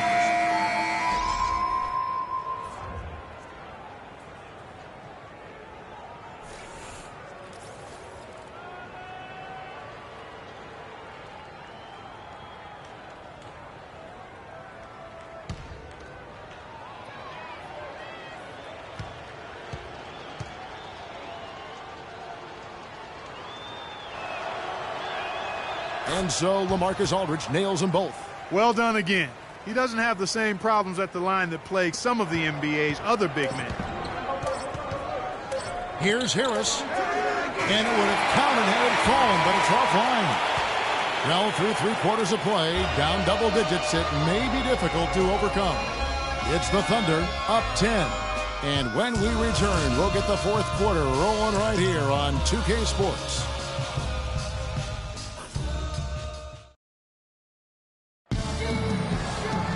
The 4th quarter just moments away now as we welcome you back.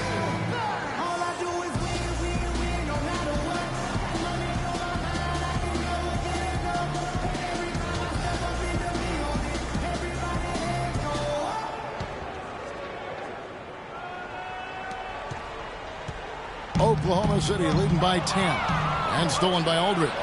Westbrook the point with Waiters at the 2. Durant and Ibaka playing at the 4 and 5.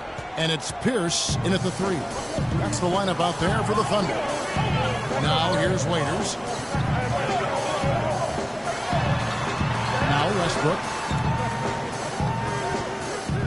And Waiters kicks to Westbrook. Pocket 6. Back to Waiters.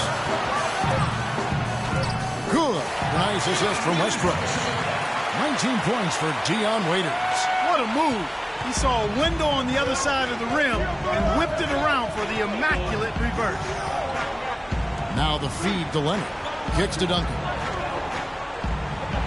And it's blocked by Ibaka. And here's the fast break. Durant leading the way. The shot by Pierce will not go. And that's the way you want to defend. Nice job there. Always important to have that good interior defense. Aldridge can't get that one to fall. The Thunder shooting one of the high points for them in this game at 54%. And lots of contact there. Missing the shot. He'll shoot 2. It's on Kawhi Leonard. When you're talking about the greatest clutch players ever, that list needs to include Paul Pierce. I mean, he slowed down a bit, no doubt, but don't let that fool you. If you give him any kind of look at the end of the game, he'll cut your heart out. Shooting 2. Shooting 2.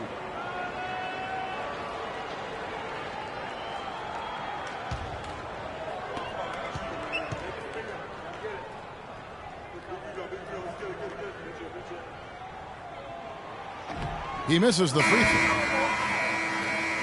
Looking back at Paul Pierce's career, Clark, so many game winners. None more impressive than his jumper over Dwayne Wade in the first round of the 2010 playoffs. Yeah, you know, Shaq nicknamed him the Truth for good reason. I mean, Pierce grew up in L.A. and reportedly dreamed of playing with the Lakers. Ironic that he instead became one of the Celtics' all-time greats.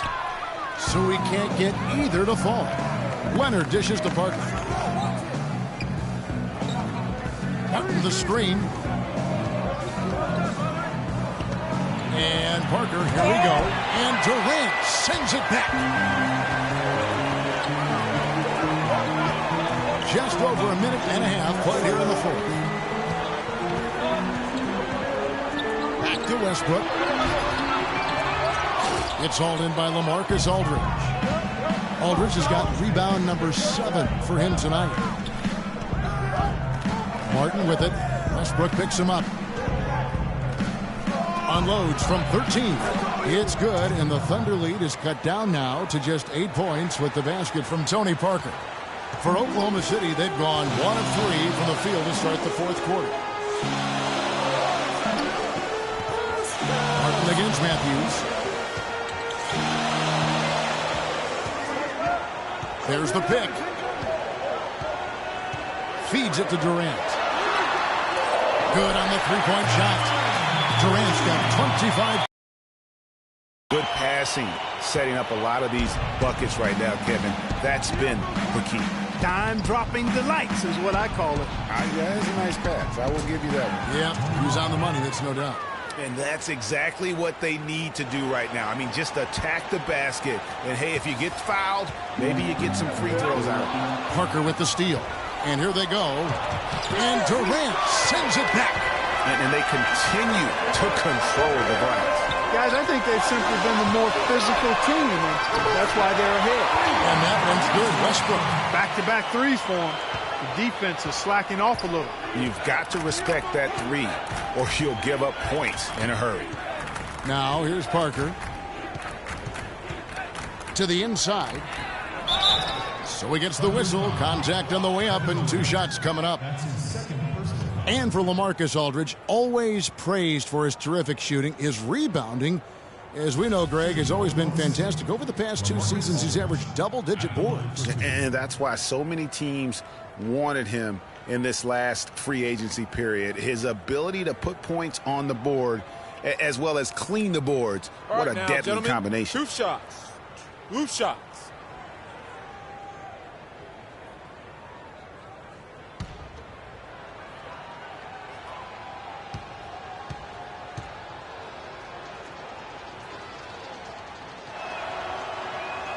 And the first one at the line is good. You know, on the topic of Aldridge's rebounding, I mean, he doesn't do it by banging people around. He does it with positioning, timing, and length. And you can say that about most of his game. Quietly, effective, and impactful.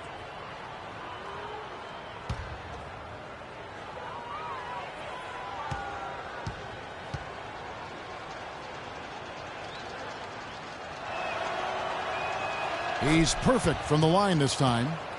And, guys, going back to Aldridge, last season was a difficult one for him. He had the torn ligament in his left thumb, but still fought through it to become the Blazers' all-time leader in rebound. Now here's Matthews. Here's Westbrook. Blanketed by the D. He fights to the rim for the layup. Westbrook's got 13 points in the second half. Spurs trail by 12. Parker passes to Martin. Dishes to Aldridge. And a little over 3.5 minutes in the books so far here in the fourth. 5 on the clock. Here's the floater. And that one's good. Parker. Here is Matthews. To the inside. Here's Pierce. And that comes off the assist by Russell Westbrook. Westbrook's got his 8th assist in the game. For San Antonio, they've gone 4 of 8 in this fourth quarter, shooting at even 50% from the field. Leonard against Pierce. Now here is Martin. Guarded close and out of bounds as the Thunder gain possession. A temporary lapse of focus from him on that turnover. It's embarrassing, but on occasion it does happen.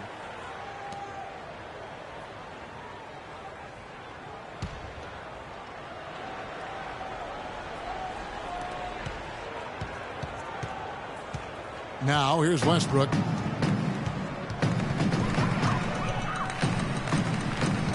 Ibaka goes in. And yes, sir, that one drops. And the Thunder lead by 14. How many times have we seen a possession like that from them today, ending with a basket coming off a pretty pass? Well, when you look at the assist totals, heck, they've been clearly the better team. Kept alive, Duncan. And the rejection by Ibaka. And the ball travels out of bounds. It was last touched by Ibaka.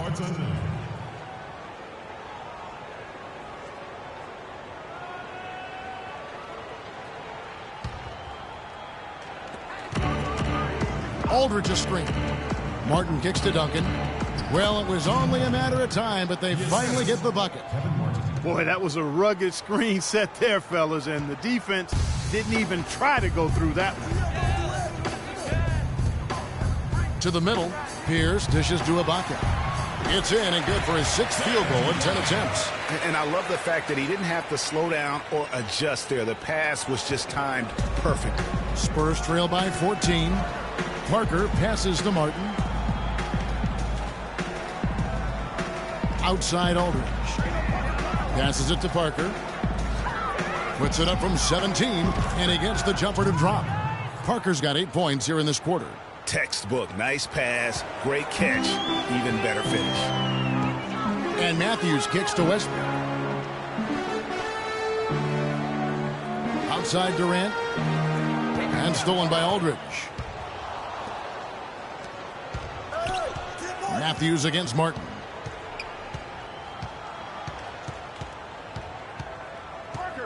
Over to the wing. Duncan at the elbow. The pass to Martin. Shot clock at 6.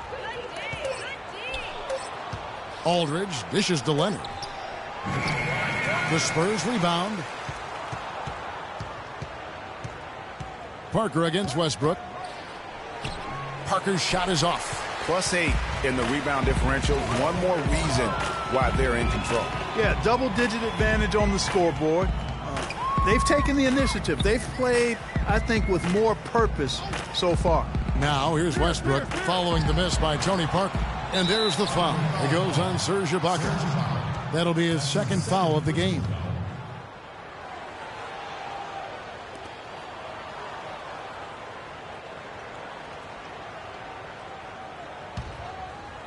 San Antonio with the ball.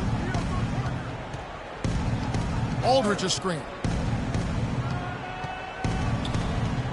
Here's Parker. They set the pick. And with that, the Thunder lead is cut down now to just 10 points with that basket from LaMarcus Aldridge. A lot of space right there to get that shot off. Not a very good job of the defender getting over the top of that screen in that particular play. Now here's Durant. And the rebound goes to Duncan. Duncan's got his 3rd rebound tonight. Parker with it. Outside Leonard. Fades back. Russell Westbrook with the rebound. Westbrook's got his 5th rebound right now in the game. Here's Matthews. It's good, and he drew contact on the shot, so he will go to the line. And a 3-point play chance here.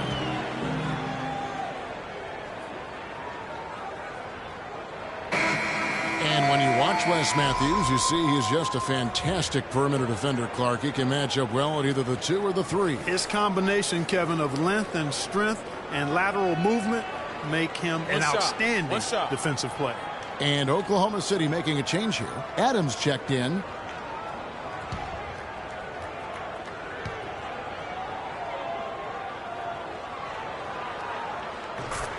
And for Matthews, you know, he knows that he's a strong defender. And so last year, his claim was that he was the best two-way shooting guard in the NBA. Screen by Duncan.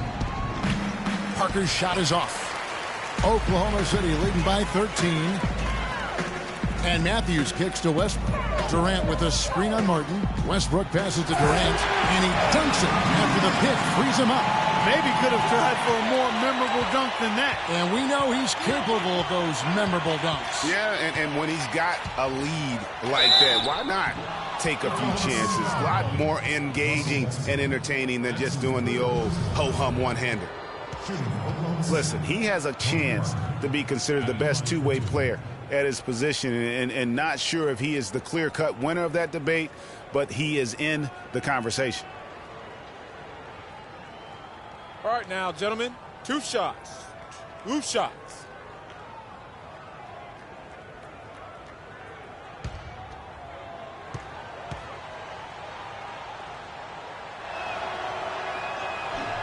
And he knocks down the first one.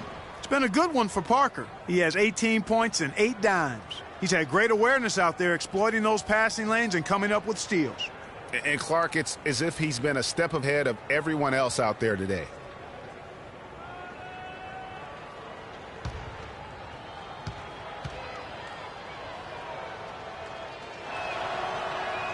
And Tony Parker drops them both. And here's Westbrook. It's Matthews on the wing. They set the pick.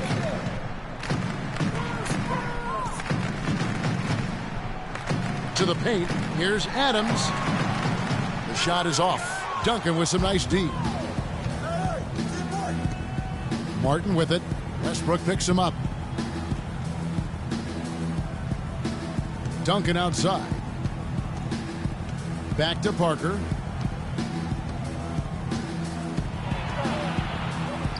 That's good. Parker's got 21 in the game. Great quarter for him at the offensive end, trying to will his team back in the game. Inside. Here's Adams, and he takes that one up and powers it through. And nobody, guys, among the defenders stepping up to challenge him on that drive to the 10. And Greg, he says thank you very much and sails in for the flush. And those are the kind of sequences that tell you why the score is what it is. And Leonard gets it to go. Well, check out that assist. That's a pair of teammates that are clearly on the same page. The Thunder leading by 11. Outside Westbrook. It's Durant on the wing. Aldridge is covering. Aldridge against Durant. Just 5 on the clock. And here's Westbrook from the arc. No good. And it's still a close game. I mean, despite the fact that they've struggled to compete on the boards. Yeah, you know, but down the stretch here, guys, they'll summon that extra effort to try and get it done, I think. Westbrook against Parker. Here's Leonard. No good there, and that would have cut it to single digits. He's certainly not been at his best this quarter, and that's an understatement. Westbrook dishes to Durant. Back to Westbrook. Jacks up a 3. The basket good off the assist from Durant. Durant's got 4 assists in the game. He has a lot of points from long range this half. He's taken advantage of a really tired defense. We've seen Kevin Durant really having a great game. He's definitely rolling offensively. You might not be able to stop him, but you've got to find a way to contain him.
Here's Leonard. Parker outside. Tries it from the top of the key. And it's Leonard again missing. Yeah, it's been about the rebounding. Really, that's the dividing line in this game. Yep, and they've simply shown more aggressiveness, guys. More desire to secure the ball. Not enough on that one as it misses. You almost have to assume he's going to knock those down when he is that open. Duncan right side. It's stolen by Adams. Pierce with it. Leonard picks him up. Outside Westbrook. Back to Pierce. Outside Matthews. Just 5 to shoot. Duncan with the block. And these are the types of games where one team clearly has the edge. Tonight, it will be a win by a large margin for the Thunder. Clark, the differential in assists led to a lot of open looks, and it also helped to get more guys involved in the offense easy. They made the defense adjust by moving the ball like that, and there was no answer for it. And so when you look at the season record, this one will tally up win number 43 on the year. And they put themselves into the driver's seat in regards to the season series with this team. Tonight's win will give them a 2-1 edge with only one left to play. You know, no matter what happens next time they meet, I think this was the biggest game they'll play against each other this season. Getting that 2-1 advantage means so much. And we've come to expect nothing less from one of the league's elite players, but another tour de force for Russell Westbrook. And the way he was able to dice up their D with his passing really made things easy for everyone else on his team.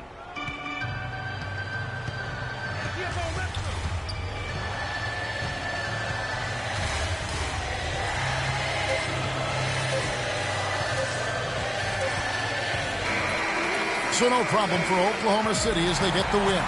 Even early on in this one, it seemed like they were happy to be playing at home tonight. Well, you know, it makes a big difference. I mean, you never felt like they had any doubts that they'd come out on top.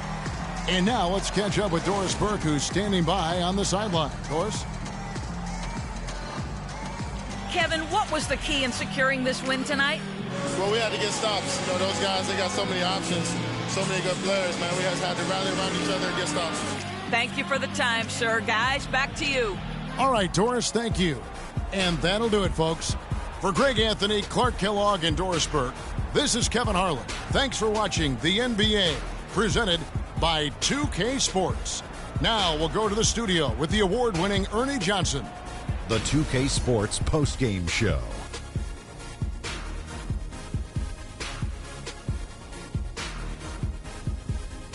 Kevin, much appreciated. And now let's present our Jordan Player of the Game, Russell Westbrook. I think his efficiency from the field was the biggest factor in this win. He made over 60% of his shots. I don't care if you're playing one-on-one or one-on-5. That is a great percentage. When you're facing Westbrook, you're always going to have your hands full. And tonight, he proved that once again. There's only one thought going through Russell's head. Attack, attack, attack. I know that was 3 thoughts, Kevin. And folks, that's it for us. Thank you for tuning in. Always a pleasure. For Kenny the Jet Smith, for Shaquille O'Neal, this is Ernie Johnson. Have a great night.